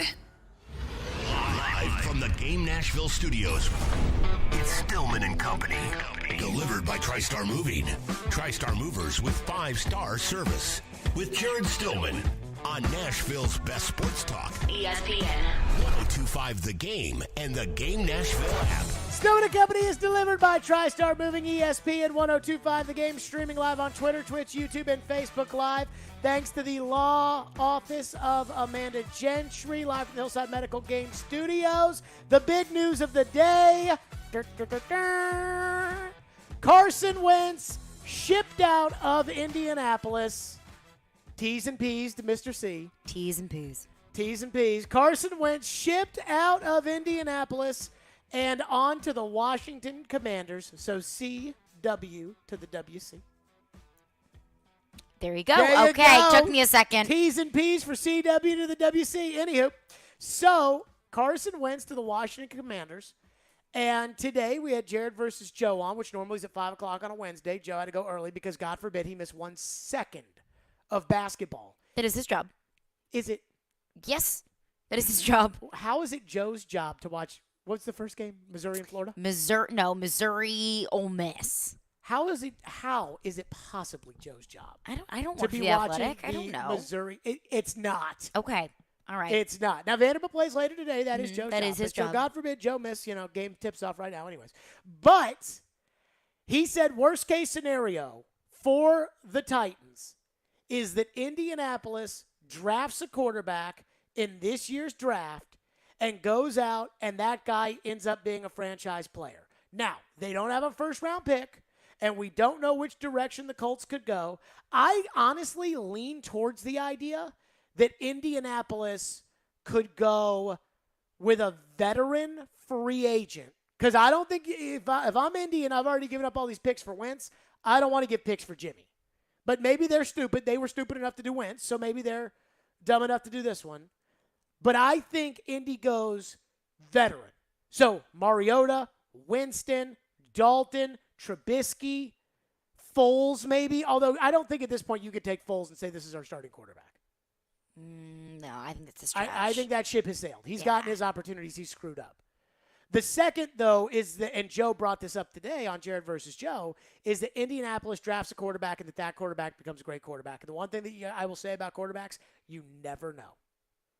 An entire league thought that Chad Pennington, Giovanni Carmazzi, T. Martin, Spurgeon Wynn, I feel like there's 2 more guys I'm forgetting.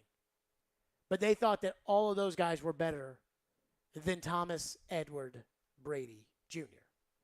And obviously they're wrong. So if Indianapolis say they pick a quarterback, maybe they move up to the first round this year. They get Desmond Ridder. We like Desmond Ridder. Yeah. They move up and they go get Desmond Ridder, and Desmond Ridder's the next dude. That could be really bad for the Titans. So this is the one thing that I look at with Indianapolis, and I think, okay, what do we think? Best case scenario is they trade more picks to get Garoppolo, and Garoppolo just clearly isn't the dude. Like, I think it's well established. Jimmy's got a ceiling. He's hit it. He's not the dude. He gets hurt all the time. He's not that good. He's coming off of surgery. The 49ers carried him to the finish line last year, and he still couldn't get it done. And he had Debo, and he had George Kittle, and he had Brandon Ayuk, and he had all those great receivers and running backs that the 49ers have. Great coach in Shanahan, and Jimmy couldn't get it done. Where I look at the Colts is I'm like, okay, that's what I want them to do. I think they'll sign one of these veterans that's looking for a second chance. But I do fear what Joe brought up earlier today, which is the idea that Indianapolis pulls the rabbit out of their hat in the draft. I mean, it's a legitimate fear. But I always go back to they don't have a first-round pick.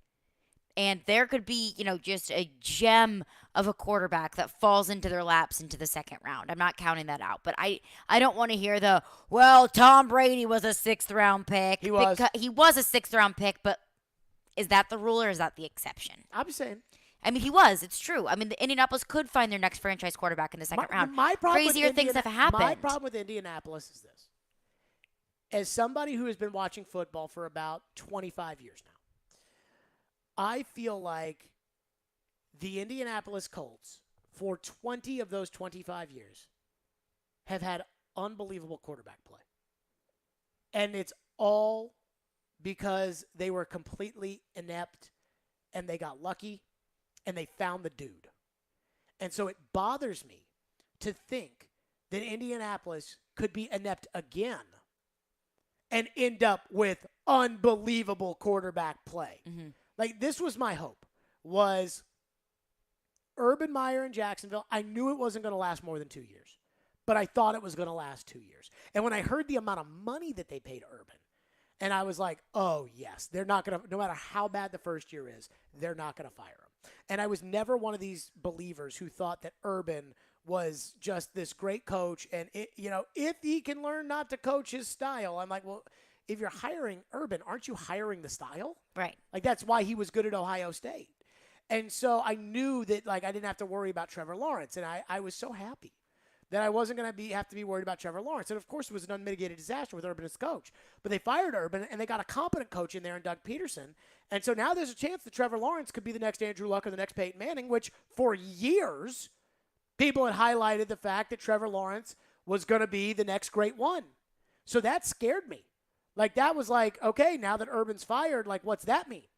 Then the second thing that I was excited about was Carson Wentz. And the idea that Indianapolis could not manufacture some great quarterback out of thin air. That they couldn't get a Russell Wilson. They couldn't get a Deshaun Watson. They couldn't get, because they went in on Wentz. And I still don't think they're going to get one of those guys, but now there's a chance that they get that guy. Wentz was never that guy. And that's where I get a little nervous here. I'm going to throw out a name that I think people think is crazy on this because, the narrative is that this guy stinks, when in reality, I don't think he stinks. I just don't think he's very good. What if they went after Goff? Do the Lions have an attachment to Jared Goff? I don't think they do. But they have all these picks, but there's no quarterback to pick on. But I don't think they have it. This is just me. What do you think Goff would go for? A second and a third? Probably the same thing Wentz went for. 2/3. 2/3? Probably. I mean, Indy could do that. I mean, they could just turn around and deal the picks that they got right back. See, here's why I would be nervous about that. Again, Winston, I'm interested in Jameis Winston because, again, I didn't watch Jameis Winston play. Here, let me pull up his stats. I didn't watch Jameis Winston play this year. So I can't tell you why they won those games. I mean, look, Trevor Siemian came in here a week after the Titans had Matthew Stafford pooping his pants on every drive and threw for 300 yards against the Titans. So I'm not going to sit there and say that Sean Payton wasn't part of this equation, and Sean Payton is a darn good offensive coach. That's another thing you have to take into account. Is it Jameis or is it Sean Payton? I think it's a part of it. But could it be what Jameis learned from Sean Payton? True, but could we also make that argument with Jimmy G? No, because he stinks. He's had Belichick and Shanahan. And I watched his games. I didn't watch Jameis. But he wins games. I watched the games he went to he the won. NFC Championship. I watched so the he games can he won. stink or not. I watched him throw the ball with a 14, 20-point lead right to the Cowboy defender. They got the Cowboys right again. I watched him piss the Titans game away. I have seen enough. I have seen enough of Jimmy Garoppolo, and I watched enough games over here. I didn't watch Jameis Winston. 5-2 as a starter. Jameis Winston, let's see, 14 touchdowns, 3 picks. Again, I didn't watch, but 14 touchdowns, 3 picks is pretty impressive. Let's see. On Saints Twitter, there have been a bunch of polls. Who do you want? Do Saints fans believe in Jameis Winston? Yes. I think the polls were who do you want to wear the black and gold next season? It was Jameis Winston, Teddy Bridgewater, Jimmy Garoppolo, other. In almost every single poll, Jameis Winston was the overwhelming favorite. God, people love their teams. Yeah. People freaking love their team. But I also think it's a little bit of consistency because no Sean Payton. What's the one, common thread? Sean Payton's deputy is going to be Jameis the Winston. offensive coordinator, right? Yes. So this guy's never called plays because Sean always called plays. Called plays, but he's been Sean's apprenticed deputy. to Sean Payton. So he's going to call the plays. I mean, I'm intrigued by Winston. I am not intrigued by Mitch Trubisky.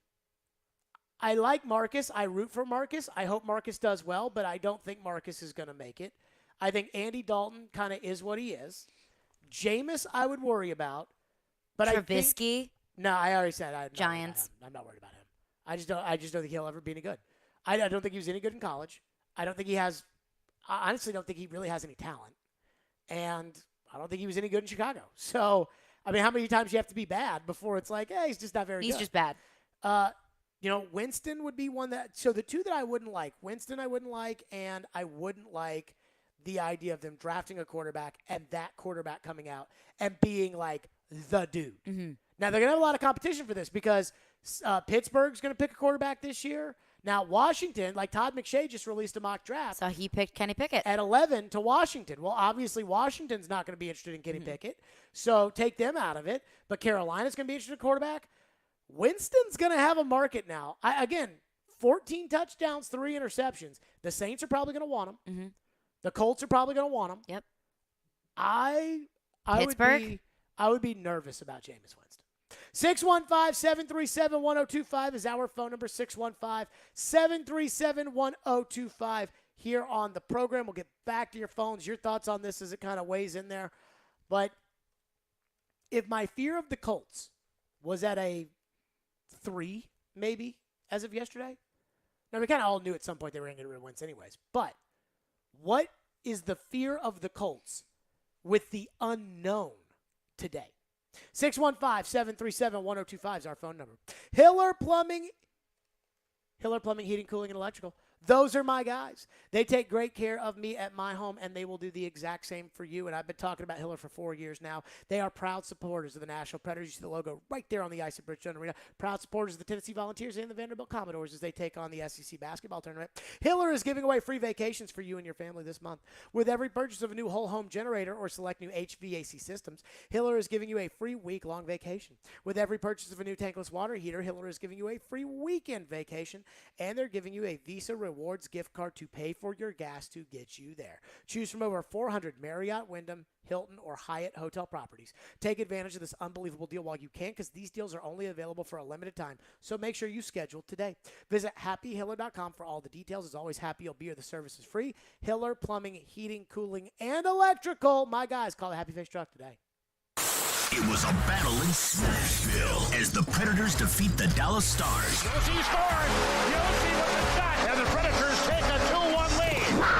For our team, it's nice to see them get rewarded for doing the right things. Next up, they take on the Anaheim Ducks Thursday night at Bridgestone Arena. Coverage begins at 6 on Smashville's best sports talk. ESPN 102.5 The Game and the Game Nashville app.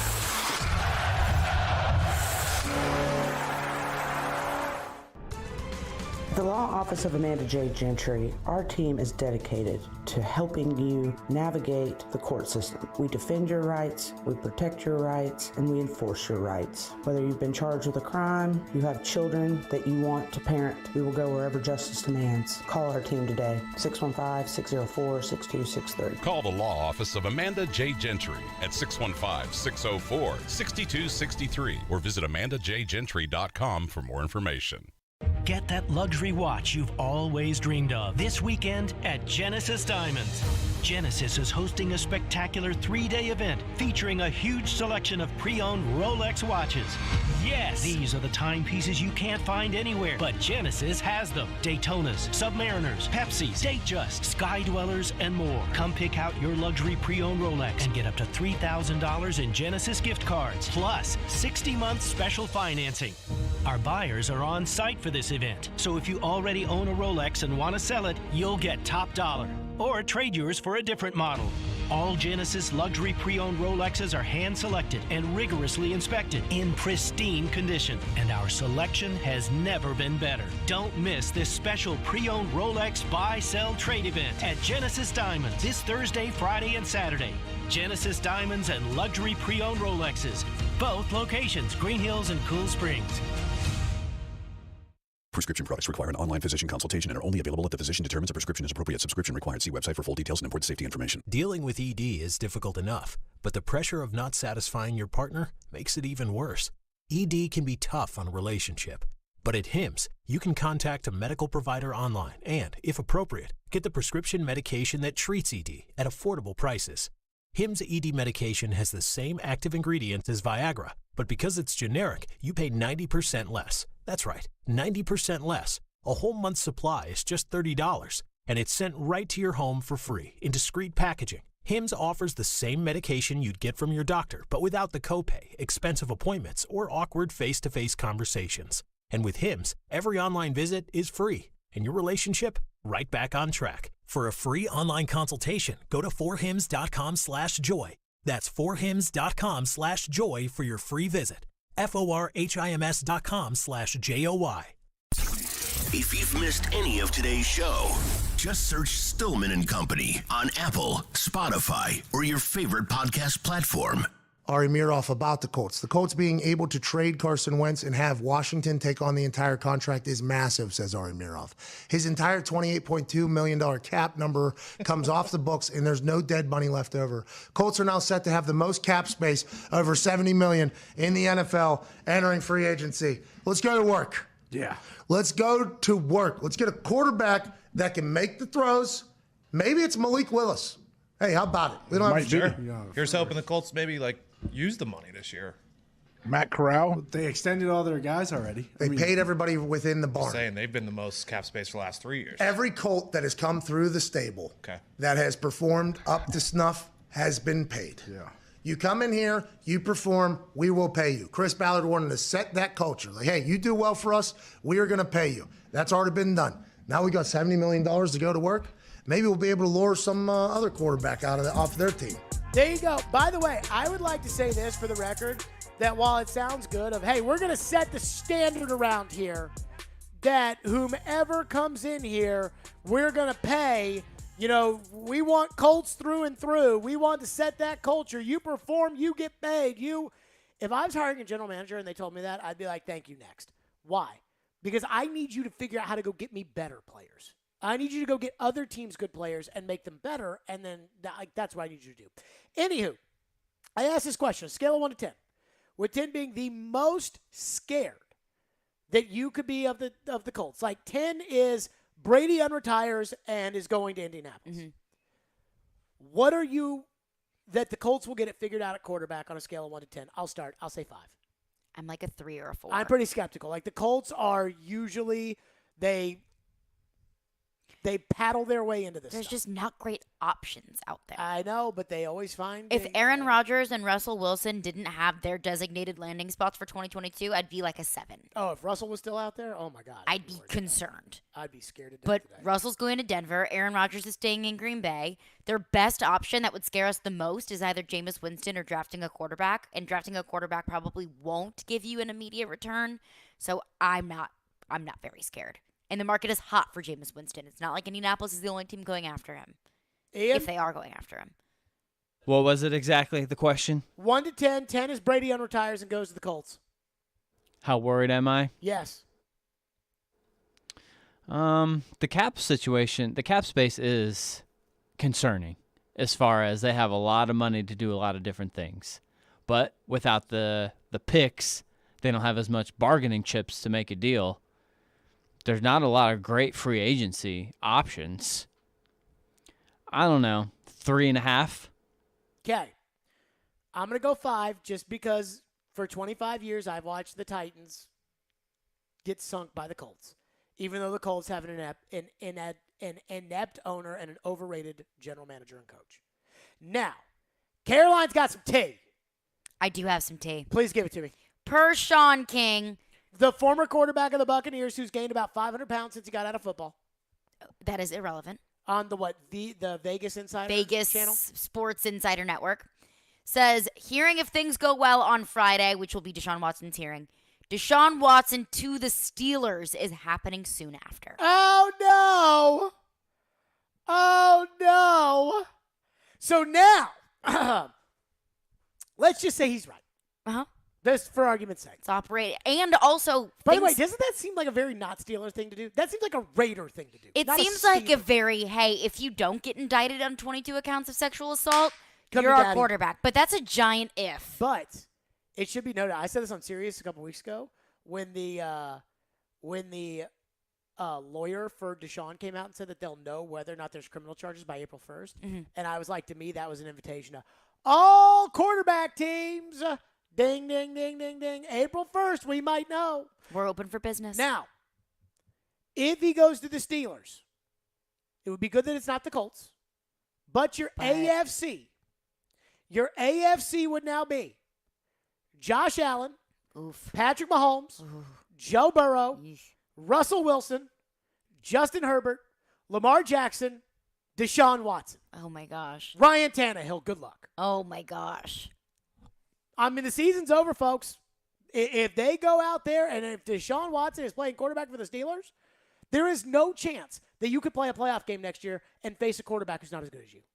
The AFC North. And we haven't even talked about. Now, we've talked about this, but we haven't really gone in depth because there's no way of knowing. Last time I checked, Mac Jones, year 2 is the year for rookie quarterbacks. For year 2 for quarterbacks that kind of explode. Last time I checked, Mac Jones does have, as his head coach, the greatest coach who ever lived. Mm-hmm. And Trevor Lawrence, we've been told for years, is the second coming of, Andrew Luck. So those two guys could pop too. With a competent coach who has developed a quarterback into being, so those an MVP caliber quarterback before. Those dudes could pop too. Now, the good news about the Steelers is that Indianapolis will have to play them. So there is that. But we will be keeping an eye on this Deshaun Watson Steeler T. It is, which I do not like. But it's I do not like. It's also a really big if. I mean, Deshaun Watson could be criminally charged on Friday, but it doesn't have to end on Friday. T's and P's. T's and P's to not Deshaun Watson. I would agree. We don't need to totally get scared about the Steelers yet. But it's very interesting, and it would kind of fit what Mike Tomlin wants in a quarterback. Deshaun Watson on the Steelers. Steelers or Broncos? Who's better? I lean Steelers. Steelers. I feel Steelers. Oh why does gosh. every team what? It's just crazy. Oh, I thought you were like, oh my gosh, it just happened. No, I'm just thinking. I'm just thinking about how difficult the AFC is going to be, and I'm looking at the NFC, and the second best quarterback might be Kyler Murray or Dak Prescott or Matthew Stafford. It's Stafford. Would Houston make a AFC trade like think they Denver would. did or Green Bay? I think they would, like the Lions did. Uh-huh. I think they would. I think if you're desperate enough, with both sides are. Houston wants him out. Deshaun wants to be out. There's no way. I don't think this has ever been done in the history of the NFL. Like, if you go back and you look at the quarterbacks that Brad Johnson had to beat, the year Tampa Bay won the Super Bowl, or the quarterbacks that Trent Dilfer had to beat. Yeah, I mean, Trent Dilfer's Super Bowl run was Brian Greasy, Steve McNair, pretty good. Brian Greasy, Steve McNair, Rich Gannon, two good quarterbacks, and Kerry Collins. That was Trent Dilfer. You can win a Super Bowl with Trent Dilfer, so you win one Ryan Tannehill. Yeah, you can beat Kerry Collins. But there ain't no Kerry Collins in the AFC if it's going to be Deshaun Watson, Joe Burrow, Patrick Mahomes, Josh Allen, Russell Wilson, and who knows about Trevor Lawrence and Mac Jones. Did I leave somebody out? Justin Herbert and Lamar Jackson. Oh, my gosh. And then, I mean, I know, I'm just Stop thinking doing about that. it. Well, I'm reacting to what you are saying. 2 times that is you've been quite like, literally oh my my job. God. 2 times you'd be like, oh my God, and I'm like, what? What, should I just sit here stoically? No, you should be like, you're right, Jared. That's fair. No, you will never say that. And Derek Carr, I mean, like, we didn't even count him. He's not a bad quarterback. He's better than Tannehill, probably. We said, like, right there at the same line with Tannehill. I would take Carr over Tannehill, but that's just me. But, I mean, I'd take him over Tannehill. But look at the AFC. It's really hard. And also, are we going to put Zach Wilson in there? No. Okay. I didn't think so. I just wanted to do my due diligence for our friend Zach. Wasn't it, who was it, Dan Orlovsky that came out and said, like, he's better than Lawrence? Yeah, okay, Dan. I can't remember. Quarterback whisperer, Dan. All right, let's go around the room. Do we think Deshaun Watson is the quarterback of the Steelers next year? It's not the craziest thing that could happen. What would the Steelers have to give up? I really don't know if it would be that difficult, that robust of a trade package, just because, I mean, like, Deshaun's leaving Houston no matter what. I think it'd have to be 2 1s, 2 2s. I think this bar's been set. 2 1s, 2 2s. A player. One of the receivers. So Claypool or Deontay Johnson.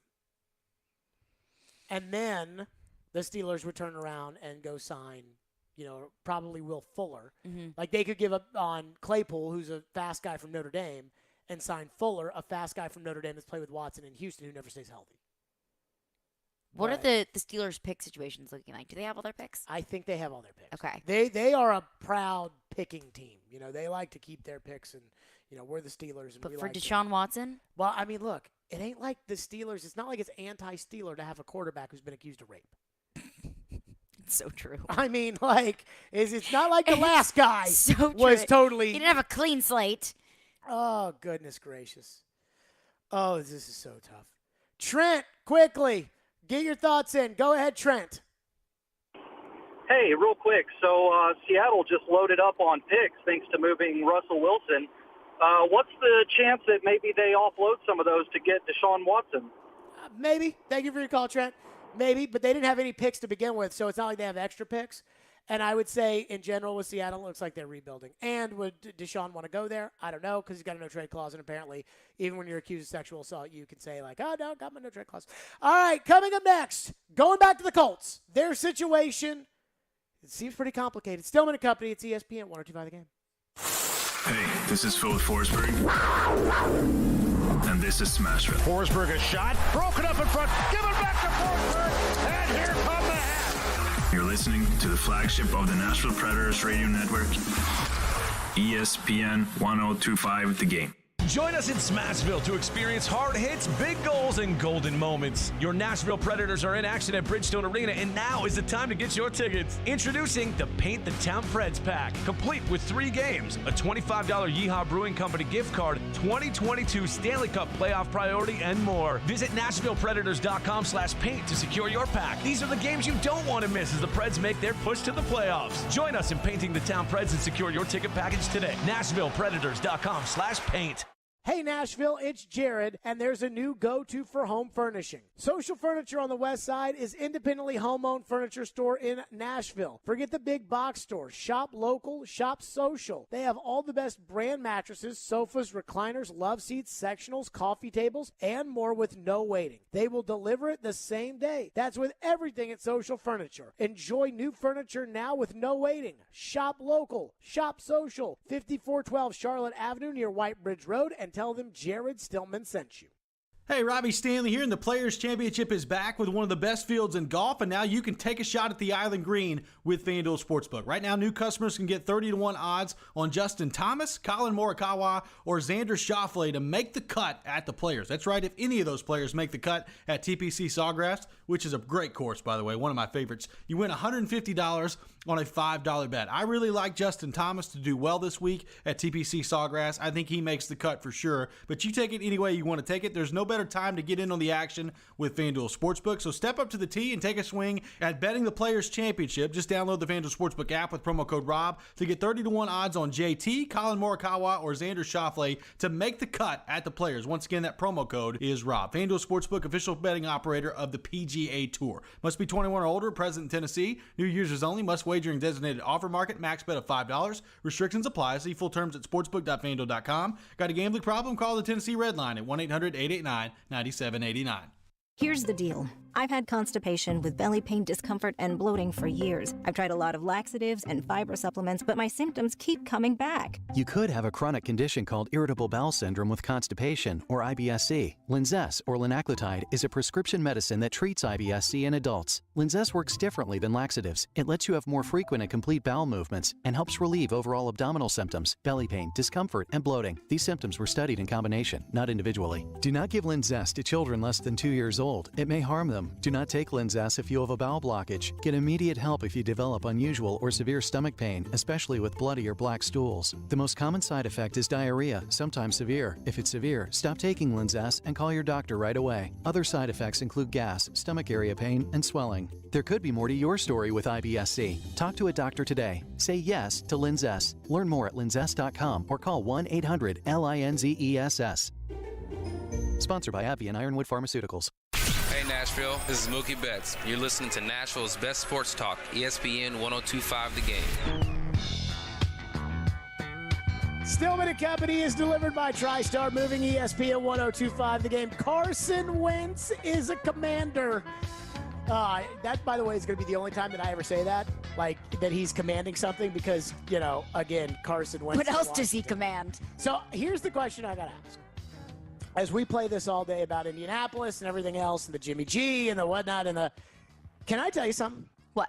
I have one big fear as far as Carson Wentz is concerned. And I take Carson Wentz out of this because I don't care about him anymore. So more so Indianapolis. Because remember, we talked about this with Joe earlier today. Joe got all bent out of shape. It was a year ago. It was the first day that you and I ever met via Zoom. Yep. And this is kind of like Groundhog Day. It really is. I recorded a video on that day. Stillman and Company is delivered by TriStar Moving, ESPN 102.5 The Game. Carson Wentz is a commander. That, by the way, is going to be the only time that I ever say that, like that he's commanding something because, you know, again, Carson Wentz. What else does he command? So here's the question I got to ask. As we play this all day about Indianapolis and everything else and the Jimmy G and the whatnot and the – can I tell you something? What? I have one big fear as far as Carson Wentz is concerned. And I take Carson Wentz out of this because I don't care about him anymore. So more so Indianapolis. Because remember, we talked about this with Joe earlier today. Joe got all bent out of shape. It was a year ago. It was the first day that you and I ever met via Zoom. Yep. And this is kind of like Groundhog Day. It really is. I recorded a video on that day, and I was celebrating the Indianapolis Colts picking up Carson Wentz. And after celebrating the Colts picking up Carson Wentz, there was a part of me that, you know, knew that he was going to screw up in Indy. But more so, I was celebrating the fact that I felt comfortable that Indianapolis, it was not going to pull a rabbit out of their hat and end up with a good quarterback, which, you know, we've seen. Like, for example, New England, you know, Bledsoe gets hurt, Brady comes in. You know, that is a true rabbit out of the rear end, end up with a great quarterback. And had this trade happened 3 days ago instead of today, you know, what are the chances that they're in the mix for Russell Wilson? And then how would we have felt about that? But because we don't know exactly what the long-term outlook for the Colts is going to be, how do we feel about Indianapolis finding that quarterback going forward? Again, Andrew Luck retired, and I'll never forget it. It was my buddy's 30th birthday, Dr. Aaron. Happy birthday, Aaron. It was his 30th birthday party. And they had just announced contract extensions for Jared and the GM. We were very happy about that. And Andrew Luck on a Saturday night decided to retire. And of course, this became like the talking point of the birthday party. Was like, oh my God. And unrelated, I was going to Jamaica like in 2 days. So somebody asked me how you been or whatever. And I was like, well, I just signed a multi-year contract extension. Andrew Luck just retired. And I'm going to Jamaica. I'm great. It's like Christmas morning. And since Andrew Luck is retired, the Indianapolis Colts have had Jacoby Brissett at quarterback. Old man Phillip Rivers, who was not bad. Not bad. Old man but Phillip old. Rivers. He was old. Old man Phillip Rivers. Carson Wentz. Brian Hoyer. And I feel like I'm forgetting somebody that got a crack at it with Indianapolis. But, like, that's pretty much been it. And we don't know exactly long-term what Indy's going to do here. Now, they don't have a first-round pick. but there's no good quarterbacks, supposedly, according to all the draft gurus, which doesn't really mean jack, but they say it, that there aren't any good quarterbacks. So how worried should we be today that Indianapolis is at some point going to pull a rabbit out of their asses and end up with a good quarterback? I mean, it's a legitimate fear, but right now, I mean, it's depending on if you want to look at it from a micro or a macro perspective. If you want to look at it like for the next season or the next couple of seasons, I think as a Titans fan, you can feel pretty good about it because, like you said, they don't have a first-round pick, and if they were to pick a quarterback in the second round, it's probably going to be, a Sam Howell or one of these quarterbacks that aren't really as touted as highly as, say, a Malik Willis or a Kenny Pickett or another quarterback that supposedly could come in and help a team immediately. And the free agent class of quarterbacks right now isn't great. What about Winston? There's another caveat here that makes me a little bit nervous, and that's also Deshaun Watson. Yeah, but the Texans in division, and they don't have a first-round pick. No, they don't have a first-round pick, but it's not off the table. No. Oh, I totally agree because the day that they made the trade for Wentz, Watson was on the table and had not, I don't believe at that time, been accused by 22 women of sexual assault. And I think the Texans, they'll just take the best package that they can for him. Sure. In division or not. Well, probably don't want to trade in division. Probably not, but I'm sure they just want to get rid of him. I can't remember get rid of that a cap team hit. did something like that in division. It'd be pretty wild. But also, how many quarterbacks have been accused by 22 women of sexual assault? That's a fair point. I mean, I feel like the Deshaun Watson situation is kind of a unicorn because it's so unprecedented. And he so wants out of there. And I'm sure they so want him out. They want him out. He wants out. He'll go wherever. They'll deal him wherever. Although he has threatened, remember last year, he wanted to go to Miami. And he threatened to use his no-trade clause if Carolina traded for him. Mm-hmm. And I was like, man, you got some freaking stones to be facing 22 sexual assault cases. And you don't get to pick and choose. I'm too good for Carolina. I'm sorry. But if I'm Deshaun Watson, really, if I'm any free agent quarterback, Indianapolis is an attractive landing spot. They've got a solid line. They've got a great running back. The receivers are fine. They got one receiver, but they got the resources to get more receivers. Yes. They don't have a first-round pick, but it would be an attractive landing spot. That, to me, I think is the scariest situation, albeit probably unlikely since it is an in division. I'm not taking it off the table since this is such a unique situation. Another scenario is Jimmy Garoppolo, which if I'm a Titans fan, I'm cool with it. I've told you guys I'm cool with it. I've told you guys on record, I think Jimmy sucks. And it's funny because before the show today, I'm doing Sirius tonight. And so I was kind of coming up with okay, what are we going to talk about on Sirius? Whatever. Maybe the Russell Wilson. Now we got Carson Wentz. And one of my topics was going to be guys, Jimmy Garoppolo sucks. Basically a topic I've already used here. Yep. Which is still relevant. Don't let the fact that they got him to an NFC championship game and a Super Bowl, don't let that confuse you. Jimmy Garoppolo is not good. If the Indianapolis Colts acquired Jimmy Garoppolo, he'd have to learn a new offense that I don't believe he's ever been in. He would be without Kyle Shanahan. Say what you want about Frank Reich as an offensive coach. A lot of people say he's a good offensive coach. I'm not completely sold on it, but say whatever you want there. I still don't think he's better than Kyle Shanahan as far as offensive coaching is concerned. The receivers are certainly, I ain't Debo Samuel and George Kittle out there for Indianapolis. Mm-hmm. And I thought Jimmy stunk this year. I mean, stunk. Not, hey, Jimmy's not an elite quarterback. We all know that. Everybody knows that that's true. But, for as much as I don't like Tannehill, I think Jimmy is a notch below Tannehill the more I think about it. And, look, I think anybody would tell you I'm not the head of the Tannehill fan club over here. So that was Chris Sanders, who was on our show earlier today. But I got to tell you, if I'm Indianapolis, Seattle came out, I believe, yesterday when they released Bobby Wagner and they said, we're not going to go with a full-on rebuild. And I'm like, are you really not going with a full-on rebuild? It feels like a full-on rebuild. Mm-hmm. You ain't bringing in Drew Lock to play quarterback for you to win games. Right. So then if you go full-on rebuild, then you got to trade Jamal Adams, and then you got to trade the two receivers, and then, that's all part of it. And I truly believe that the quarterback situation in Indianapolis, if they can't get it resolved, maybe they should blow it up. But if you're blowing it up, you're going to trade Jonathan Taylor, mm-hmm. which might be worth it because somebody would give you like a first-round pick and something else for Jonathan Taylor at running back, and maybe you can go find another running back. Nelson, Kelly, Leonard. They've got some solid players. But would you do that just because you spent 4 years trying to get quarterback and you can't get it? And if you're Chris Ballard and you do that, you're getting fired because you're going to be bad. And then when you're bad, I'm telling you, I do not think, and I said this earlier today, I do not think Reich and Ballard wanted to do this. I think this is Irsay. Remember what I told you after the Titans lost to the Bengals? Mm-hmm. That if I owned the team, I'd walk downstairs to John Robinson and be like, I want somebody else. And I've told you, if I was ever an owner of an NFL team or owner of any team, that I'd be very hands-off and I'd let the football people do the footballing. Now, I do believe that John Robinson and Mike Vrabel could have talked me in to another season of Tannehill, though it would have been quite the discussion. It really would have been like Jared, you told us you weren't going to meddle with all this. But I would have gone, if I owned the team, I'd have told John after that, get him out of here. Get him out of here, get someone else in. I think that's what Irsay did here. So if you're Ballard and you don't find a quarterback answer, you're going to get fired. And you're not going to have the answer if you draft one of these guys because none of them are going to be ready because rookie quarterbacks generally don't win much in the NFL. So then what do they do?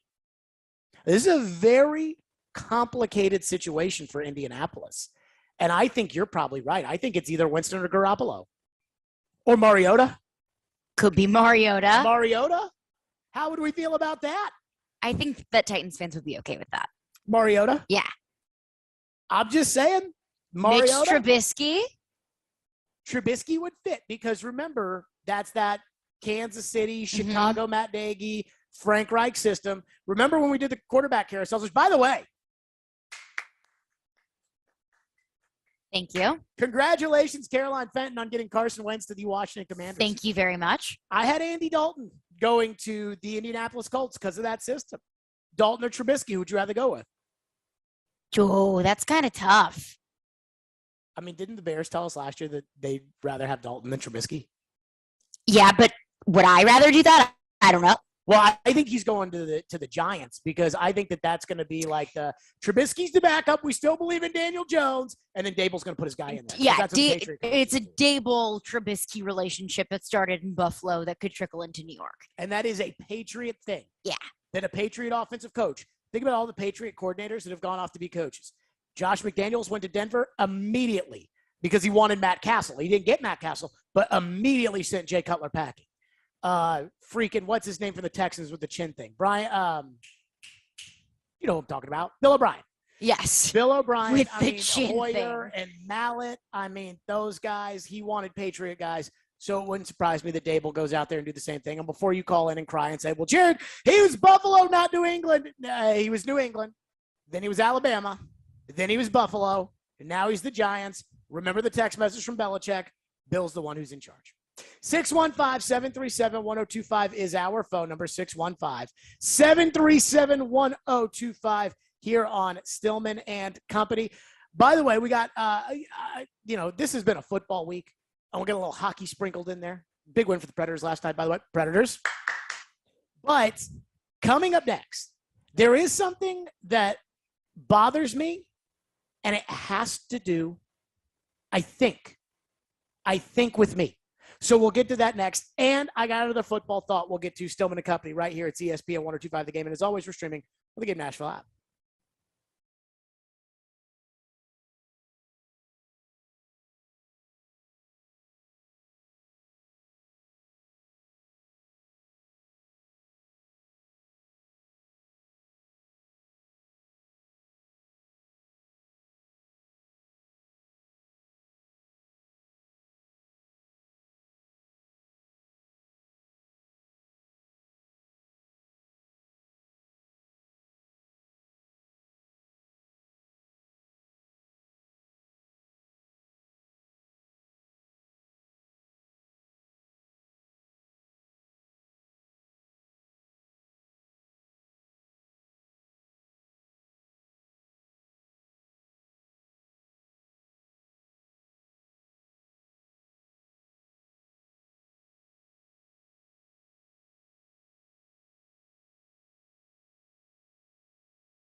Stillman and Company SEC basketball tournament underway. That's why Jared versus Joe was earlier today. So if you tuned in at 5 o'clock and we broke down some of the crazy things Joe said, if you're looking for Jared versus Joe, it was at 3:30 today. So we'll have it. It's all podcasted. You know, it's all you can watch it. Trust me.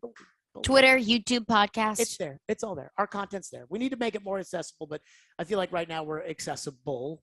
We could always be more accessible. Wherever you find your podcast, YouTube, Twitter, Twitch, Facebook. We can always find our way into that. So the SEC tournament, right? Like it just started. Uh-huh. And Vanderbilt, Georgia. By the way, I knew Georgia was going to fire Tom Crean at the end of the year. Did you see their record? I don't know off the top of my head, but I know they're the worst team in the SEC. 25. That's pretty tough. 6-25. So Vanderbilt, I heard Joe today talking about Vanderbilt, and he was talking to Robbie about it. And Joe was like, you know, if Vanderbilt wins, they could get into the NIT. And I'm like, woo! Who gives two poops about the NIT? By the way, Vanderbilt games can be heard on 93.3 Classic Hits. But I thought I'd be more jazzed up for conference tournaments than I am right now. Like, I really thought, because I was in to Coach K's final game. Mm-hmm. I mean, I was in. Well, it was hard to not be into it since it was kind of shoved down our throats. I feel like it was. Like, they shove a lot of college stuff down my throat I'm not that interested in. Which I may be, honestly, like, I may just not be a good enough college fan anymore. Like, I think that's fair. Be getting to the point where, like, the college sports, and maybe it's the transfer portals and the one and dones and the, like. Well, I've been saying this for a long time. You have, but I'm starting to, like, you know, like, I'll watch, like, a good college football game, but I ain't gonna watch 15 college football games on Saturday. I'm not one of these dudes who's like, college football, sitting my TV, I got it on, I got all the channels, and, like, what's wrong with that? That's just not me. Okay, that's fine. That's just not you me. don't like college football, and that's fine. I like it fine, but I just don't like it as much as everybody else. And college basketball, I used to be college basketball through and freaking through. Like, I remember as a senior in high school, we moved into our new house, and my dad's not going to like that I'm going to say this, but then again, everybody has a 65-inch television now, but we had a 65-inch television on the wall, and this was like back in the day when, like, the flat screen was like a new thing. Like, nobody even says flat screen anymore, right? No, because they're all flat screen. Okay. Except for when you go to, like, one of these restaurants that has, like, one of those, like, tube TVs, like, that's still in the corner, and it's like. And it's been there for a while, and it's like, come on, guys, you can upgrade. Got dust on it. Yeah. So, anywho, like, at the time, a VHS. We moved into a new house, and we had a 65-inch flat screen on the wall. And I remember, like, literally waking up on a Saturday. I was a senior in high school. And I went out and, like, got breakfast and just sat upstairs and watched College Game Day. And there were all these big games. Georgetown was playing John Calipari in Memphis. And I watched that. And I watched, like, all the way through until, like, the end of the game that night. And I just loved college basketball. And I am just the opposite of that now. I'm like, if you get me a good college basketball game, like Michigan plays Indiana. Right? Mm-hmm. I don't know if that's earlier today, later today. Somebody had to look it up for me, tell me what it is. It might be going on now. Who knows? But I was told if Indiana loses, they're not making the NCAA tournament. I can roll with that. Now, I don't think anybody who listens to this show cares about that. No. But I can roll with that. But if it's like Georgia Vanderbilt, no disrespect to that game, and the only thing that's on the line is, as Joe said today, Vanderbilt might get into the NIT. Oh, God. Well, and the opportunity to continue in the SEC tournament. Spare me on the NIT talk. Yeah. The NIT to me sounds very, we don't want to almost win. Although NIT is the tournament of almost winners. I was into the NIT. Well, that's because they never went to the NCAA tournament. They did. But so I feel like I'm doing like the rear view, but back in my day when we But I remember when Vanderbilt went to the NCAA tournament for the first time, like in my caring about Vanderbilt, they played NC State in the second round, and they were down a bunch. They came back and won the game, and Stallings was the coach, and they won to get to the Sweet 16, and I was so freaking happy. I was like, oh, Vanderbilt said yes. And obviously I don't care that much anymore. They've wasted Scottie Pippen Jr.'s career, which, I mean, is just a shame. Really is kind of a travesty. But I guess the overall thought process here is I thought I'd be more into it. Now it's Wednesday.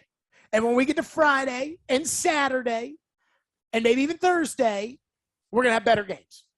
You know, we're going to have Virginia, you know, who stinks this year. We're not going to have them going to Georgia Tech. You know, I ain't watching that. But I just don't. I thought I was going to be jazzed. I thought this was the perfect way for college basketball to start this season with Coach K retiring. So we had Coach K's final game, which was the start. Jawan Howard tried to SPAC the guy, kind of reminded us college basketball exists. Then Coach K's final game. I watched the ceremony. I was sad. I'm not a Duke fan, but I like Coach K. And I think it's like the era of my life of college basketball is now over. It's a college basketball chapter that's closing. I mean, it's some serious stuff. It'd be like Nick Saban's final game, although Nick Saban's a better coach than Coach K. No disrespect to Coach K. But I figured, okay, Coach K's final game, conference tournament, I'd be in. Last night, after the Preds were over, I flipped on just to see what was like, oh, conference tournaments, what's going on? And it was Gonzaga and St. Mary's. And I'm like, who cares? I think you just don't care about it. Like, that doesn't mean that no one cares. Gonzaga. Why? What is your beef with the Zags? They're so boring. Oh, God, get them into the Pac-12, please, so at least, like, they can play 4 interesting games during the regular season. Every year, the freaking Andy Katzes and the Sean Farnhams, and I love you, Sean, and the who are some of the other gurus? Jeff Goodman, you know, the guys that Jerry Stackhouse thinks hate them. All those guys. Like, they are every year like, Gonzaga is the best team, and in fairness, Gonzaga's been usually are pretty solid. Yes. But it's like every time they're on TV, they're against Mount St. Loserville, and they're up 54-3. Well, that's who's in their conference. That's what I'm saying. Get them into the Pac-12. Well, okay, but Gonzaga doesn't. Yeah, I don't think so. And so why would they go to the Pac-12? Because then we can have some interesting games. If not, in basketball, that move doesn't make sense at all. I find it's not as big as any of the schools in the Pac-12. It doesn't have other sports that compete in the Pac-12. I find them to be very boring. Well, moving them to the Pac-12 doesn't fix it. Kick out Oregon State and keep their football team in there. Kick them out for every other sport. Why? And put Gonzaga. Why? Why don't we like the Beavs basketball team? Hey, remember, I almost bet $1,000. That is true.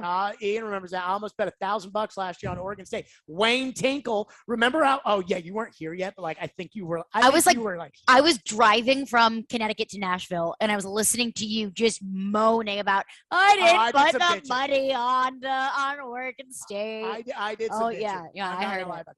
Yeah. But so Wayne Tinkle is the coach at Oregon State. And I woke up in the morning and I was like, you know, because Rick Barnes chokes. Like that is a tale as old as time. About the SEC tournament, if Tennessee chokes, I will be excited. Well, no, you're just being a hater. Well, I mean, I'm rooting for the take. Okay. So the take is. So you're rooting against him. So you sound right. Yes. That is not how that works. Just like the Carson Wentz thing. Well, I was right about Carson Wentz. You were right about where he went, but I was like the take of like Indianapolis's pork because they traded for this guy. Yeah. So I'm rooting for the take on the Rick Barnes thing that he chokes, but it's really like what he does in the SEC tournament doesn't really matter. I mean, it's all about the NCAA tournament. That's the real choking. But I tweeted out that morning that I thought Oregon State was going to beat Tennessee, and I get in the car and I just hear Robbie and Joe just ha ha ha ha. So then I decided to like put a little fuel on the fire, and I said Wayne Tinkle's a better coach than Rick Barnes.